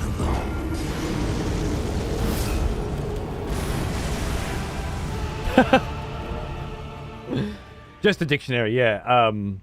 It's not just there's so many big words, though, and there are. Like, my vocabulary expanded considerably during Malazan. But, and with the Kindle, you just tap a word and you can get the description anyway, which is quite handy. But it's not so much about that. It's the density of things. I think Stormlight does it as well, especially with Way of Kings to begin with. It's kind of like with any good piece of anything. You get to the... Like, it can be really boring and slow and confusing because you don't know what's going on. There's all these new characters you have to learn about. There's this whole new world you have to learn about. And there's these really long sections where they're developing. And then when you look back, after you know who they are, it's like, I love this shit, you know? But during that development time, there's a lot of forcing yourself to read when you don't really feel like it doesn't flow. Like, which is why I recommend Sanderson, because his stuff often flows a lot more relaxed than, say, some of the Wheel of Time books, and especially Malazan. I was talking about Malazan, Book of the Fallen, at the moment. So yeah, for me, it was always I commit to reading a chapter, and then I do, you know, it has to be done. There's no, and then eventually you get to a point where it's great. The really tough part about Malazan is when the first book ends and you're in. The second book starts on another continent with another completely new group of characters. I think there's one or maybe two characters that you know of from the first book. One really that has a real role, you know, and you just need to start again. Go through that whole process again. And by the time you get to the end of it, you're like, oh my fucking God, this is insane. I love all these characters. I love this world. And I love that these two things are happening simultaneously. And then book 3, well, it all starts to blend together, doesn't it? Almost, you are going back to book 1's characters, and they are going on a different journey, but you're aware of the things that happened on the other continent, and they are aware of some of the things that happened as well. The end of the third book has a very subtle crossover between the two that makes you just go, oh, I'm so glad I just read fucking 3,500 pages, you know, for this one line of dialogue that just really snaps it all. But yeah, it's not an easily digestible experience, but it does have kind of like Dark Souls, where like once you really understand Artorias, he's such a cool character. He started off cool as a boss fight, but once you understand his motivations and whatnot, but it does take a long time to reveal those layers. So yeah, it's the hardest thing I will recommend you do, but I think it's the thing that is the most like you. And I've only read 3 books of 10, and then there are another 2, if not 3, series of books which are spin-offs of those characters. I just found out the other week, one of those spin-offs is Animander Rake. The exact character I'm talking about. And his fucking sword, Dragnapure, which literally has the power to seal anything that he kills with it inside the sword, bound for eternity, which is a real time frame in this fucking series, let me tell you, to this giant wagon that just drags bodies along, that just drags souls along, right? It's fucking incredible. Apparently, there you go, 19 expanded universe books. Apparently, one of these side trilogies or something is just about Animander and the Tistandi, his species, his race, coming up.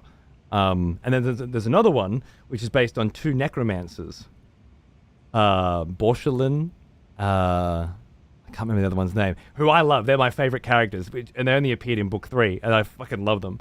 Yeah, apparently there's a whole spin-off of just those guys as well, right? Probably prior to the main series, but it could be after. It's Malazan Book of the Fallen, Reaper. Yeah, there's 10, I know. Nice hijinks, nice. Good on ya. Wait, Dr. Charger, shit canned as in you got fired? I thought I got fucked up somehow, but shit canned as you got fired? How did you feel about Rhythm of War? I'm really struggling with it. It seems like a really slow plot line compared to Oathbringer dropping those meaty plot bombs. Yeah, most people seem to feel that way. You're not alone. I didn't at all. I was totally fucking in, man. I don't remember any pacing issues. But then maybe I've plowed through some pretty rough shit. It didn't seem bad by comparison. I don't know. Maybe it's just the Oathbringer comparison. Oathbringer did have some really nice pacing stuff. I don't know. It doesn't feel that way to me. Shitcanned is drunk. I don't know why I got that, even though that's not what Shitcanned... That's shit-faced, exactly. Shitcanned is fired. That's much better. Nice. Good. Enjoy. I've tried and failed to read Gardens of the Moon like 6 times. I get about 6 to 8 chapters in each time and just have to stop. Yeah, that's the first Malazan book, by the way. Yeah, it's such a shame, Carson, because once you know the characters and you know the environment, you know the setting, you know Dara Histon, and you start to learn about Whiskey Jack's. What are they called? They're not. I've got Bridge 4 from Stormlight stuck in my head. God damn it, the Bridge Burners. Once you start to get to know the Bridge Burners as a crew, yeah, that's it. Yeah, you'll Fiddler and Quick Ben. Oh, Quick Ben, my goodness. Oh, that's another character that people fucking love, Not as much as Animander, because it's so like if Peeve was a fucking fictional character, he would be Animander Rake. There's absolutely no ifs, whens, or buts about it. But yeah, Quick Ben is like fucking up there too. He's like this mage, Peeve, where like there are these different warrens, they call them, which are basically like portals you open up and draw out magic from. And there are different warrens, like the Denul warren is a warren of healing. So certain mages can open that and pull out, healing power. You can also go into them, and they're their own dimensions with all their own quirks and crazy fucked up shit. But typically, a mage can only access 1 or 2 warrens. But because of some fucked up crazy shit that happens at the end of the that you find out about at the end of the second book, he can actually access I think it was 6 or 8 warrens. And he's just this fucking sick ass fucking mage doing crazy ass fucking shit. You have no idea how. It's fucking. He's again. I can see I know why Carson is having trouble getting in, because again, that first half of the first book, you just need to keep pushing yourself. Even if don't restart, just keep going. Eventually, you'll get to if you want to restart the book once you finish it. But you won't need to. Because once you get to the end, you'll be there. You don't have to have every single detail.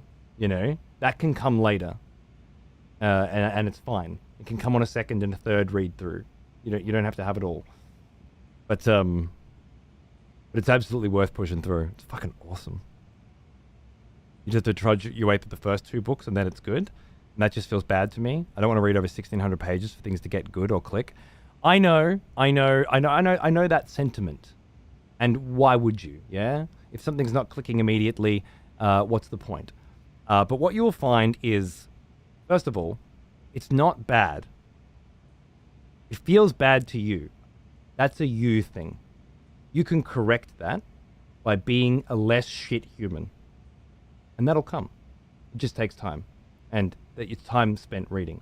When you come back after you've read them, you'll find out that it's absolutely brilliant writing. And it's beautifully put together.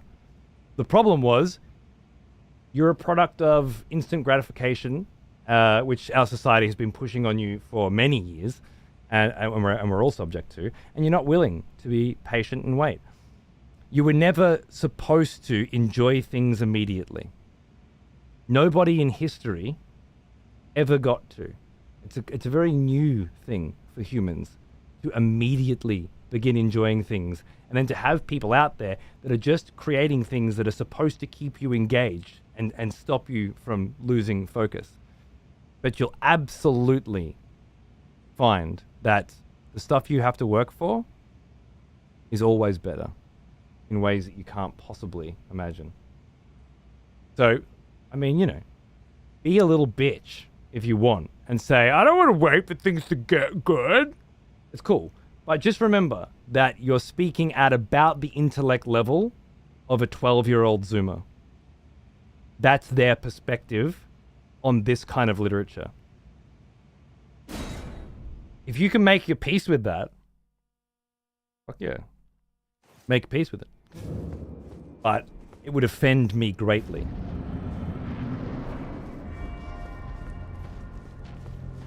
As I said to Peeve, there are other book series you can cut your chops on first if you're not cut out for Malazan, and I did. Like Wheel of Time. And even Chiller, some Sanderson shit. And many others that I haven't read yet, I'm sure.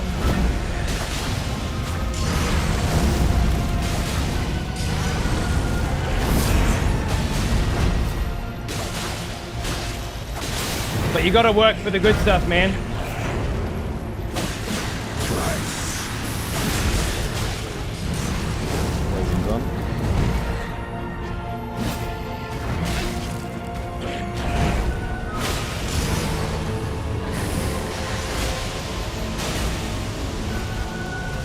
Some might say life's too short, spend time doing things you don't enjoy doing, but I would argue life's too short to not go for the good stuff, you know, and to get surface level constantly. Me, the guy who spends 60 hours on a painting, needs instant gratification. I don't know, man. I don't know if they're the same thing, you know. There's a difference between entertainment and passion, you know. I know why you can draw. It's your passion. It's just, I can spend 60 hours on one boss fight in a video game the same way. Wasn't even the one getting insulted, and I'm tempted to read Malazan. You don't have to do anything, but if your mentality is I don't want to slog through, you know, the particular wording feels bad to me. Like, it acknowledges you're the problem, not the text.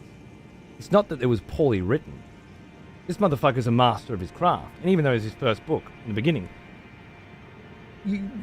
just by appreciating the language, you understand this person is a wordsmith. Knowing that he used to do D&D campaigns and stuff as well, and has so much experience in creating worlds.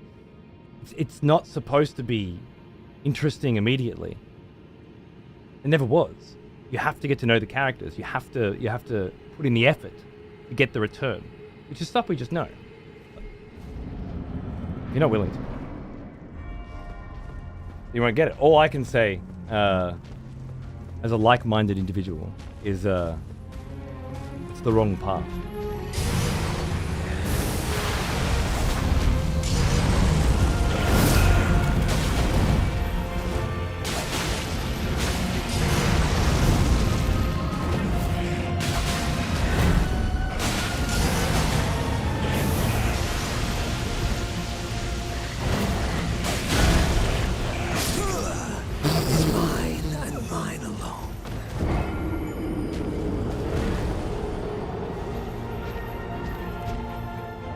Well, that's hard to say, right, Quaz? Because what if every part of the endeavor is good when it comes to painting, right? Where does the assumption that it's not always good come from? I've watched Carson do his work. I never felt that there was a part that he wasn't enjoying himself. There are certainly things you can do where it's all gravy. Some people pick up a guitar and every second they spend playing it is ecstasy. Other people spend years and years practicing guitar and then it clicks and they go on to play well. We all have different minds. It's I'm only criticizing Carson for a mindset that I feel is very damaging and very common in today's world, which often prevents people from tapping into the shit that's really, really interesting to them, because there's a very, let's face it, small barrier of entry keeping them out. Just pointing out a point of difficulty for me. As long as you do have that self-reflection, fuck yeah. It just feels like there's always a little bit of it should be better, so that I'm not bored in that kind of in that kind of a perspective. Maybe I'm reading it wrong, and if so, I absolutely apologize. But But if I have to call you a little bitch and goad you into it, and that's what gets you to read it, to go back, I fucking will. Started reading the series when I was 14. I spent the next few years reading 3 million words, not really understanding what was going on. He is an old one. That's. I feel that way with certain other things like David Eng's work and stuff. I was reading above my level, but just reading for the sake of it, or to fit in. Kia, thanks for 79 months. What's going on, motherfucker? Yeah, I'm doing very well. Cheers, good to see you. Happy fucking New Year. Well now, he is an old one. Almost as old as me. And the lovely Wilf Poff, 115 months. God damn. Almost 10 years now, Wilf. You sick of me yet? Fucking hell. Thank you, darling. And if me insulting Carson as a way to goad him into picking it back up and pushing through actually ends up just getting peeved to do it instead, that's a win as well. So, I don't know, it all feels win-win to me. Like most artists I know have parts of the creative process they hate but consider it worth slogging through. Maybe. I don't know. I think it depends on the artist and it depends on the art, for sure.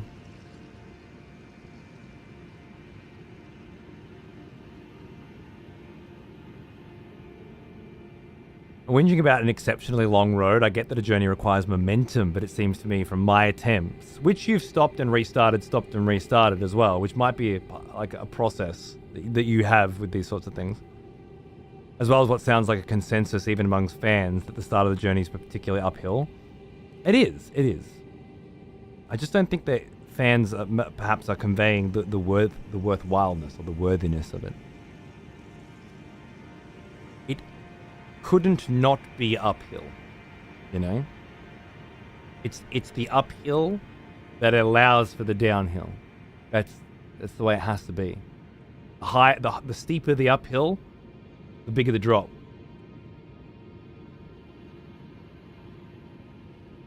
Fuck yeah, bro. I'm doing both at the moment.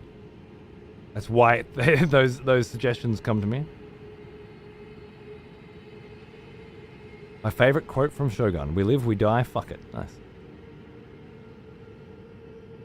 Yeah, good on you, Akemi. Absolutely, go for it. Hope you enjoy it. It was people in chat kept recommending it to me. It just reminded me of when you said Animander as a good name. Reminded me that fucking... It's the peevest fucking character I've ever seen.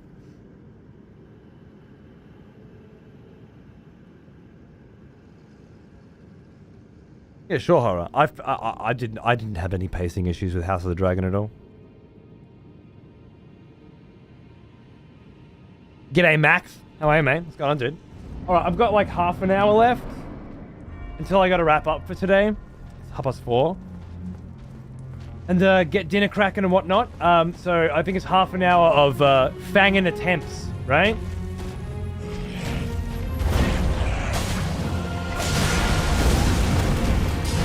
Let's get going. Let's get the big ones in.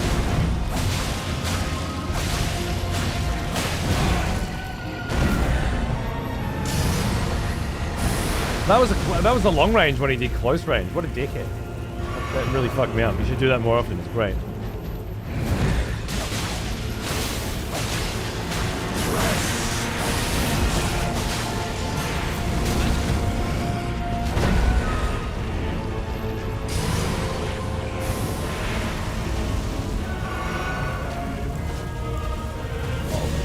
Bad. Oh, nailed it. Calculated what it was.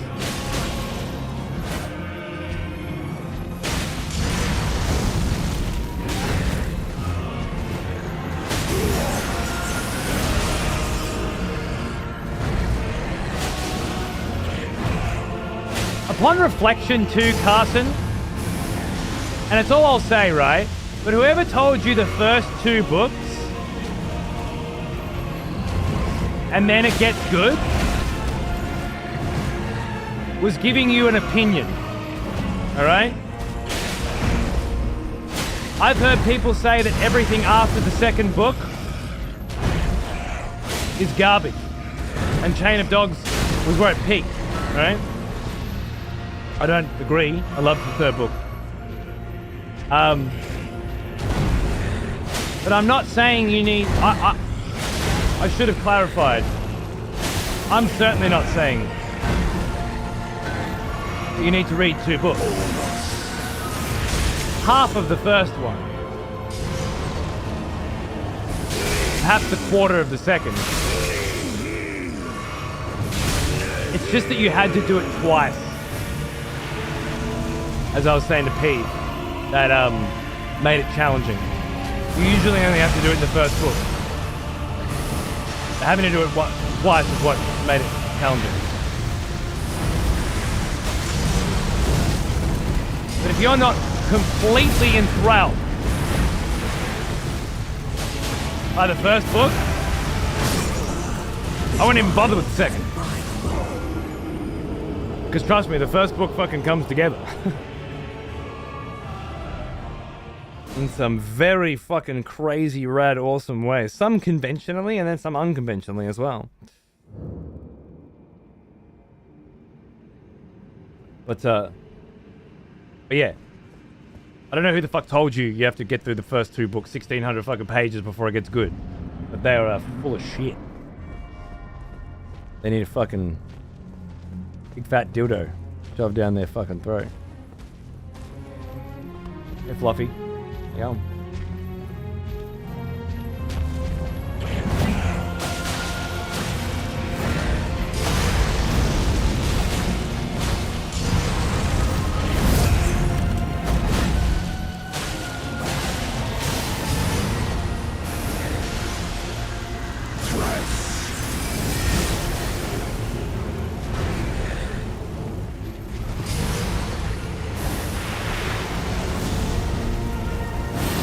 Off. Get back in.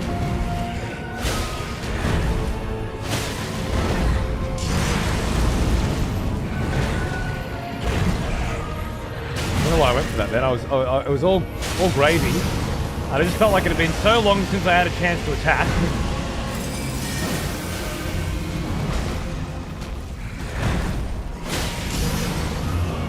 With this buff on, you know, it's like it adds a clock. Oh yeah, did I do that? That was my whole health bar. That fucking counter damage, man.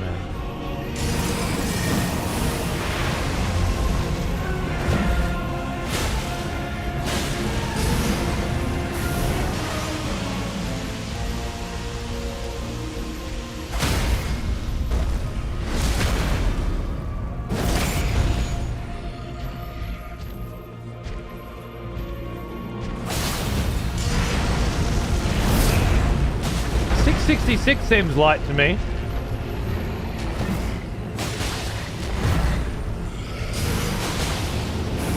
Could be. Seems light though.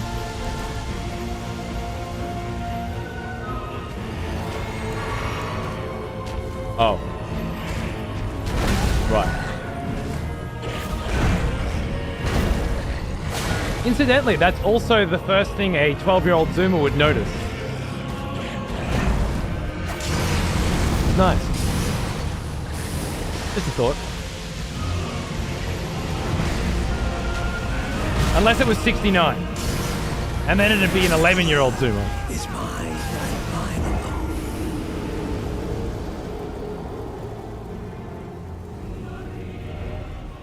The time jumps, the massive cast of characters, what feels like, to me at the start, like I'm playing a game of catch-up, or feeling like I'm lacking some extra content.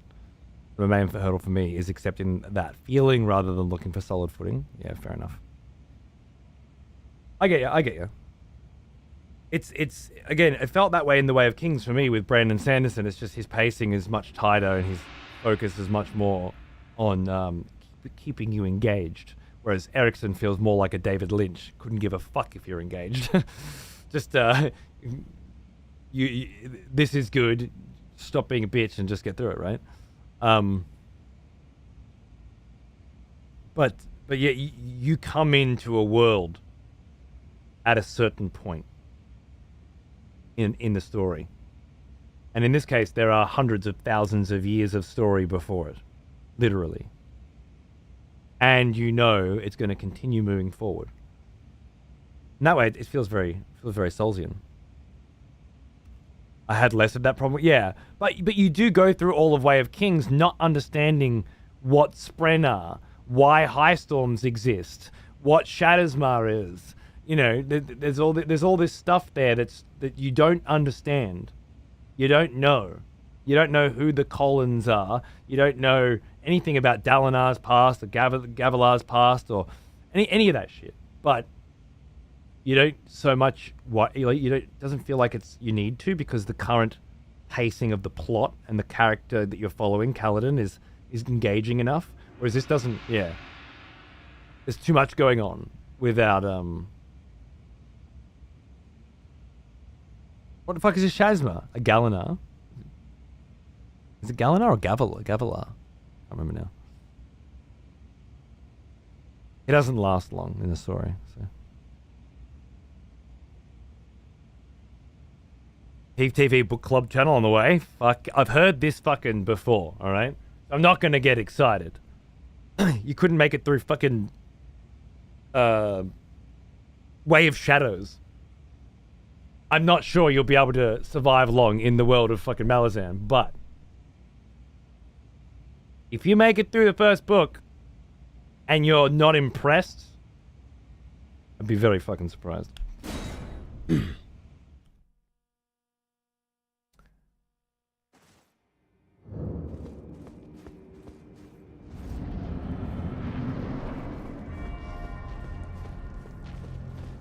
So good. So good. I gotta get through Wind and Truth so I can get back to Malazan. Not that I prefer it per se, like I love Stormlight, but I don't know. Maybe it's just more my kind of story, I guess.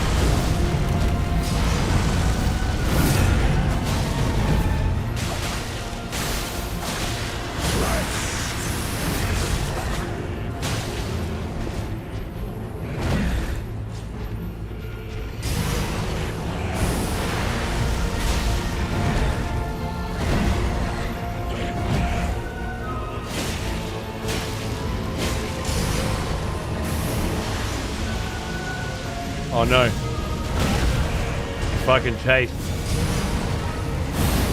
He gave the good. He's all over my dick this time, huh? Is mine and mine. I heard about that, Nats, yeah. You son of a bitch. I'll dip back in for a round 7. I refuse not to make it through something if Peeve can. Now, I'm making this competitive. Perfect. Round 7. Are you saying you tried to read it 7 fucking times and started it over 7 times? Just finished The Substance? Dude. How wild is that film? I love it.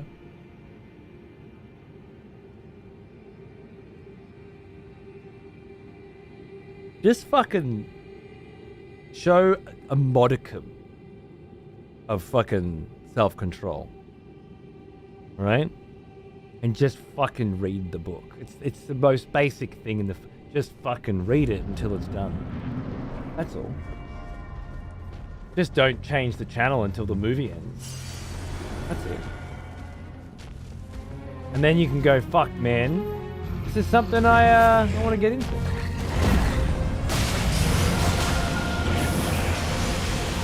But you've read other shit, so it's not.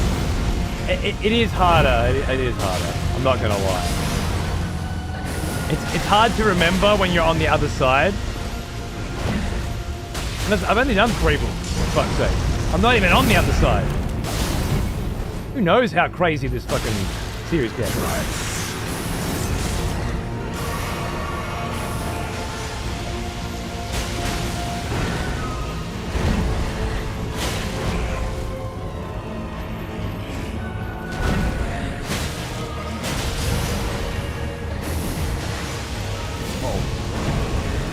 Almost fucked me again. So risky. Oh, for Christ's sake. What was that?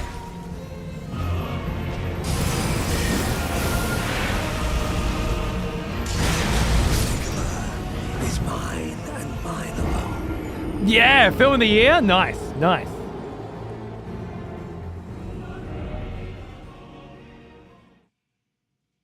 I think Furiosa, for me, and Nosferatu this year. Although technically Nosferatu launched in 2024 for you guys. But it was January 1st for me. So if I'm going with a official launch, then Nosferatu 100%, not even fucking close. But otherwise, I'd say Furiosa into Nosferatu as Nosferatu for this year. But yeah, I can, yeah. Right beside Nosferatu. Okay, I can see it. Substance was fucking awesome. It was really fucking awesome.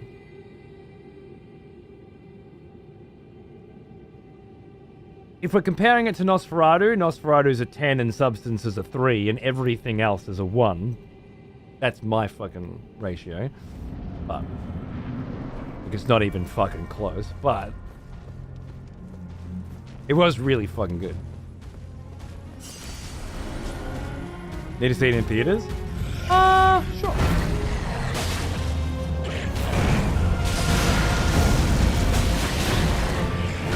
You should. You don't have to. You need to see Sonic the Hedgehog 3 in theaters. Specifically 4D theaters. Because it'll offer you something that you won't get at home.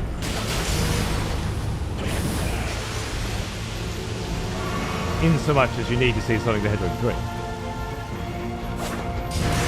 But Nosferatu, I guess it depends on your home theater, doesn't it?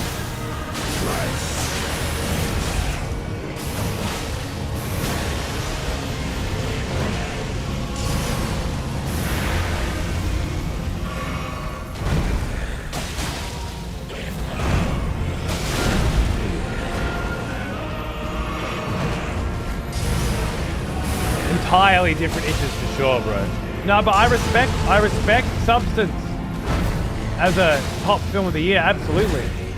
In the same way Barbarian was in 2023. Has that indie feel to it somehow.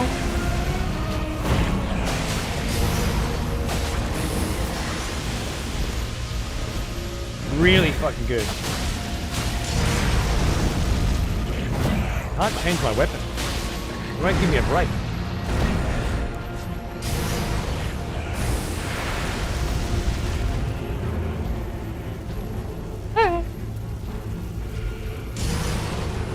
Yeah, eat a dick. Come on. Waddle on over. Let's do this dance. Oh my god.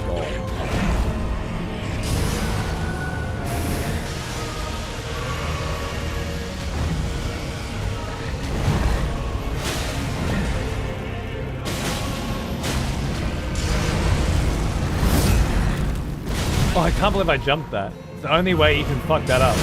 Jump it. Otherwise, it never hits.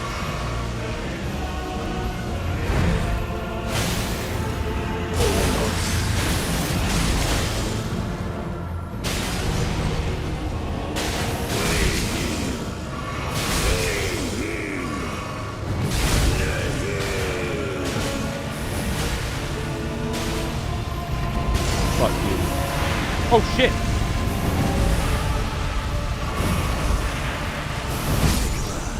Is mine and mine alone. Good progress. I misspoke saying I need to see it while it's in theaters. No workers. I just don't think it's like a particularly, I have to see it in fucking IMAX. It's gorgeously shot. It looks great on a big screen. Don't get me wrong, but it'll look great in the living room with the lights dimmed as well. I feel like there are films that, like, if you don't see it in the cinema, you're missing out, But I don't feel like that's particularly one of them. Oh, Dune 2 film of the year as well. Yeah, man, that's up there, eh? I didn't think about that. Is it Dune 2 or Furiosa for me? I fucking love Dune 2. Though I haven't gone back to watch it as much as I watched the first one. I have to let that marinate for a bit. I went in only having seen the trailer, and the entire movie exploded my brain with how awesome it was. Nice, man. He is an old one. Almost as old as me. Howdy, G! Fucking hell, 71. Thanks, mate. Good to see you, dude. Might be best to watch with bong in hand. Agreed. I did see Furiosa in theaters. I went by myself. By my fucking self. But it's an Aussie film and filmed in Australia, and I wanted, Aussie bums on fucking Aussie seats. So I went out of my way. Otherwise, I would have waited. And I bought 2 copies of it. Standard and the black and white release. Both Steelbook 4Ks. So I've given as much money as I possibly fucking can to that production because I fucking love it. But I mean, obviously it's a big bombastic action film, so it's great on the big screen again, but I don't know if I feel like it had to be on the big screen. Oh, yeah, true. I have not watched Dune. Is it Dune Prophecy? Is that's the prequel TV show? I've got the first 2 episodes ready to go. Thinking the wife and I were going to finish Silo season 2 and then start that. We had Yellowstone before this to finish up. So I think I'll do Dune Prophecy soon then. Weddy reckoned it was really good for the first 2 episodes. I haven't heard any opinions afterwards. Not a fan of the Dune show, but the girlfriend likes it. The movies were near perfect. Fair enough. I think my boy Travis Fimmel, Ragnar Lothbrok from Vikings, is in it. So I did IMAX like 3 or 4 times. Hans Zimmer shaking my body with that bass. For Dune, yeah. That's one I think you should have seen at the cinema. And I did. It's loud. It's big. It's huge, Not that I don't like it at home as well, but I'm glad I saw that one in the cinema.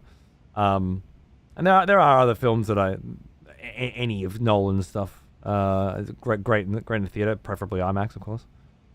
Severance, yeah, dude, very keen. I'm sitting there watching Silo, like, oh, I wish you were Severance. Like I'm in with Severance every second. I'm there. I'm engaged.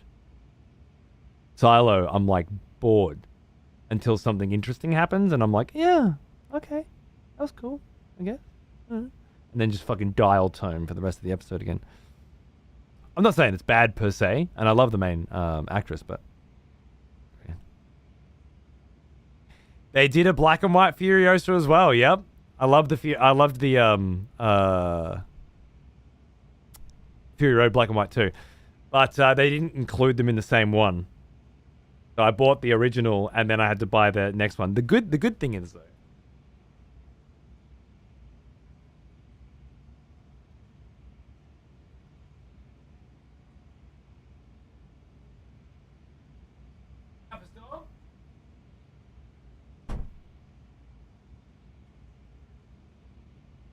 oh yeah. Yeah, no, my camera's black and white. This is not going to have the same effect.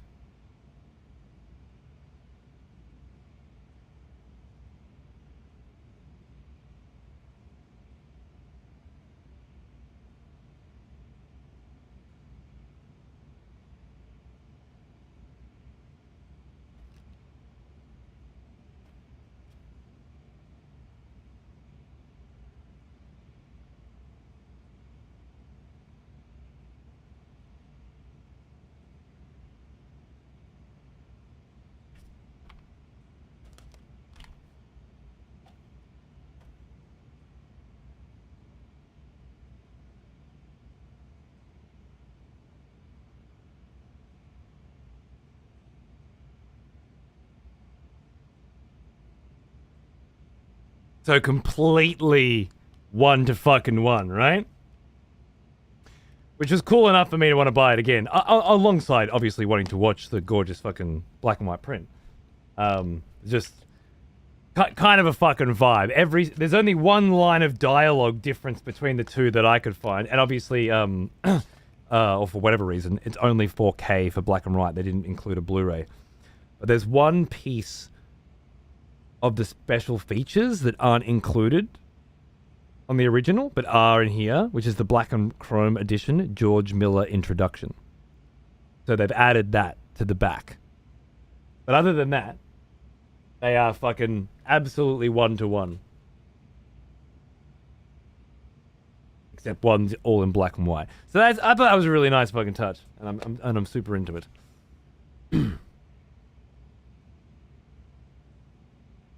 Yeah, Severance is so good. Severance is fucking amazing. All right, I said I was going to lock in. What are you distracting me with great films for?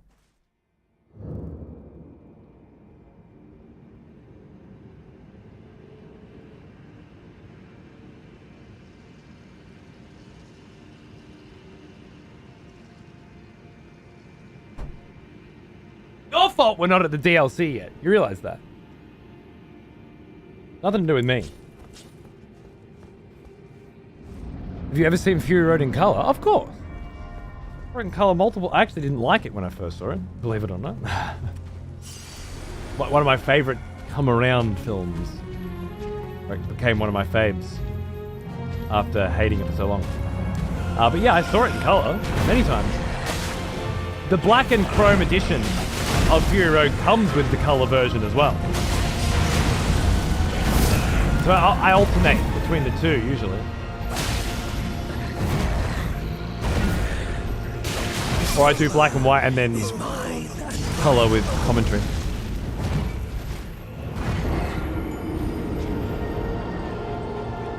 Fair enough, Naz.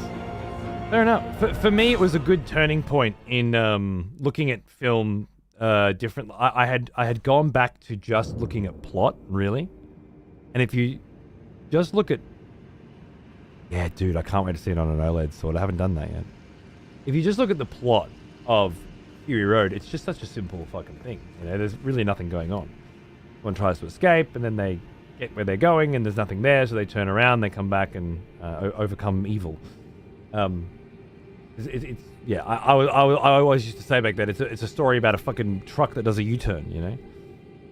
But it's everything else that supports that film. And obviously, once you start looking at the production of it, how it was made, that's where my love began. And then I just kept getting more and more and more and more and more into it. Even though initially I bounced off it. And it's one of those that you look back and go, oh, I feel like I've grown, you know? I don't like hating things. Unless they deserve it. Like Resident Evil 7, fuck that shit. I ain't growing on no one. I just hopped that. Tom Hardy was awesome, yeah. Oh, what? Yeah, Droopy, I'm glad. The Lighthouse is a great intro to a deeper layer of cinema.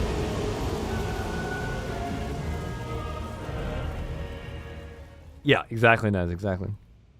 First time playing Elden Ring? No, actually, I've been through this game once before. But it will be my first time playing the DLC. Which I believe, quite close experiencing.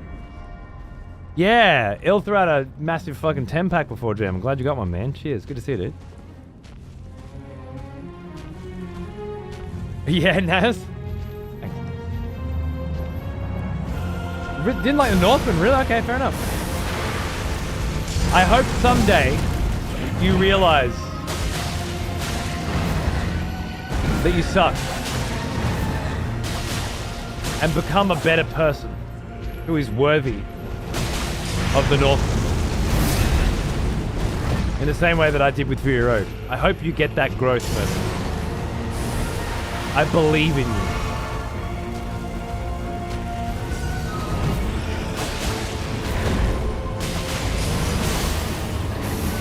Just watch the fucking Berserker raid on the Ruski village again. And count how many times the camera changes angle. Count the cuts.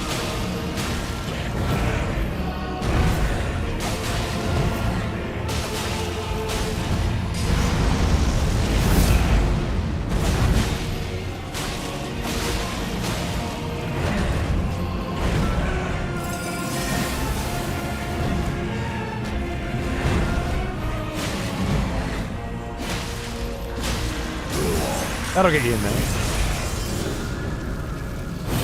Oh. And it's not weird at all, because it's not a typical Eggers film at all. It's very different. It's a $100+ million budget Eggers film. And it wasn't really cut by Eggers. I bet you he hates it too. And if you watch the director's commentary,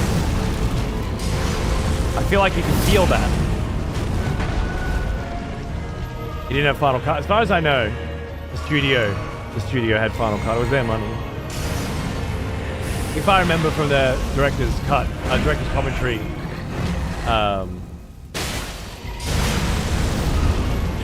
correctly.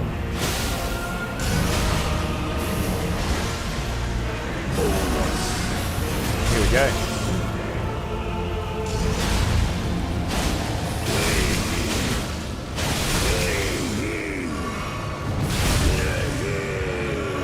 Close.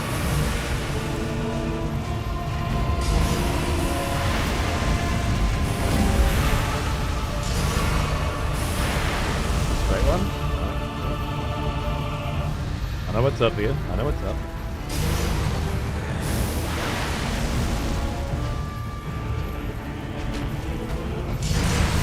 Oh! Of all the shit to get hit by.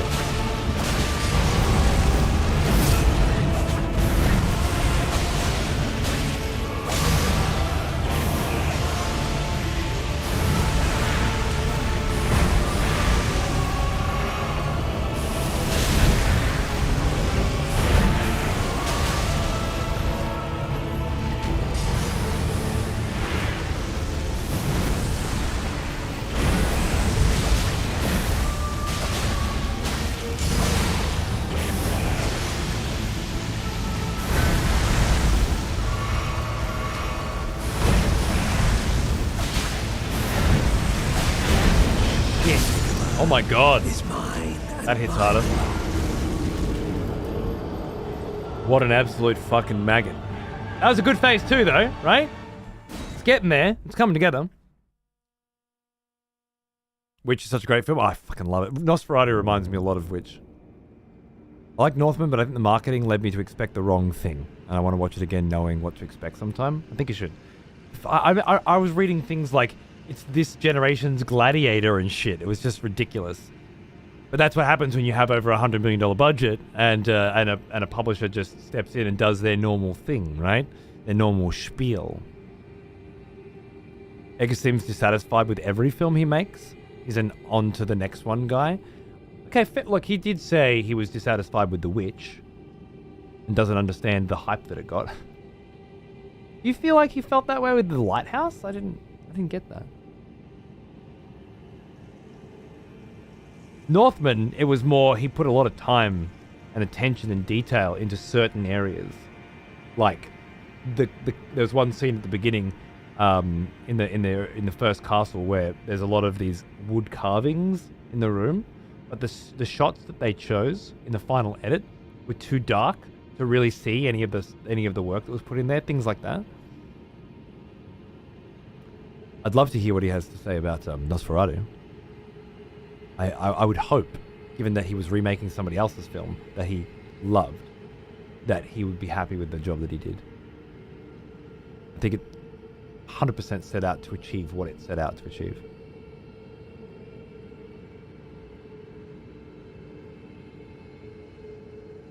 Yeah, Hex! There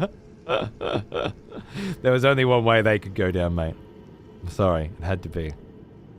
What weapon is that? I haven't seen Vlad use fists. Some kind of cool-ass fucking vampire teeth. What do you reckon? May had a good laugh seeing the same actor who played Eric Northman, a former Viking, turned... Oh, you're talking about Alexander Skarsgård in fucking True Blood, yeah.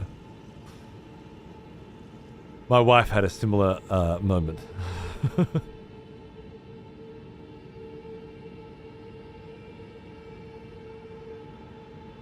Yeah, Donk. Can't wait.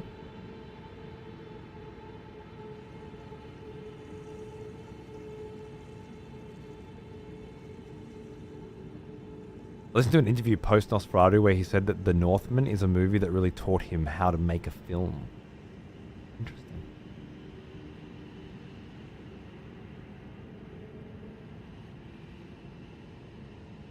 I wonder what he meant specifically.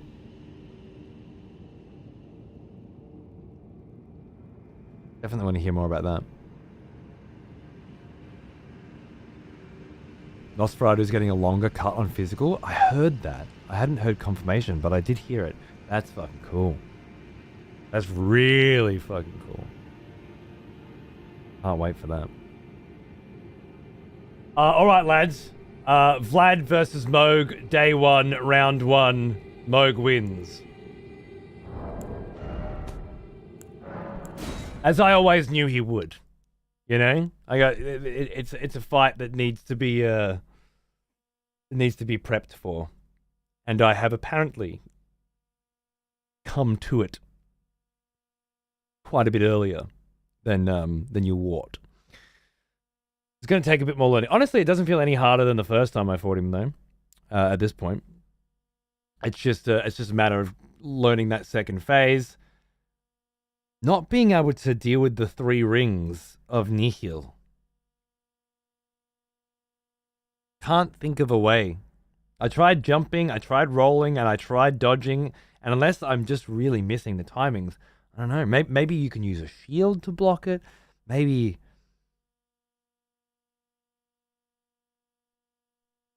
I don't know. Maybe there are different ways to handle it. Other way, just eating it and getting as much fucking damage in on the cunt, while he's standing there to just mitigate the health gain that he gets is probably the way I'll end up doing this. Brute forcing through that.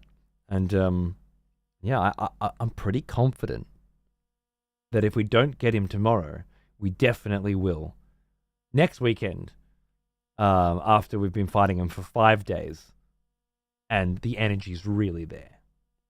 Confident. But you know, probs tomorrow though. Sure. Like, in all likelihood. Yeah. You gotta let a fight marinate. You do. Especially ones as incredible as this. Beautiful. Anyway, thanks for hanging out with me, motherfuckers. I hope you had a fantastic Friday evening for some of you, I guess. Saturday. I gotta fuck off and get dinner going. I think my wife's cooking something. That's good.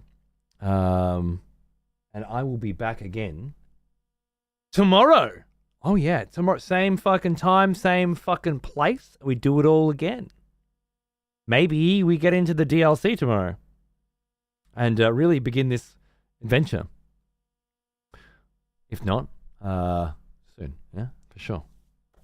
Now I'm going to go over to the VOD channel again and just say fuck you to all the cool ass people that I used to raid, you know, because I've got my own fucking channel to raid now. And, I mean, you know, fuck all those guys anyway, as far as I'm concerned. Bunch of fucking wankers. But if you'd like to come and hang out in the VOD channel and watch premiere fucking bangers over on the old Excessive Profanity TV, well, come on in. And we'll see what's on the fucking menu for today, shall we? What race is on? Good question, I'm not sure. You can always pop there's a specific channel point redeem that will show you what race is on all the other channels. You can just go in and pop that too. The Cunt Force Gab check, now Cunt Force Peak, I think I renamed it. Is it Doom 2016? With Callie. I like it with Callie, of course, but it's actually just a warm-up race for the New Year's race, I think, which I don't think is actually there. I'll have to look into that. Oh, I'll make sure today's show is up there at some point later as well. Until then, Channel 1 will just be yesterday's show. The Nier playthrough should be getting close to being finished. And when it is, I think I'll whip on over to Returnal, which should be good. And of course, the now 10-year-old, I think, Symphony of the Night run. Smanging on the Retro channel. I'll see you there. If not, I'll see you tomorrow here for more Moog. Thanks for watching. Have a good weekend. Mwah.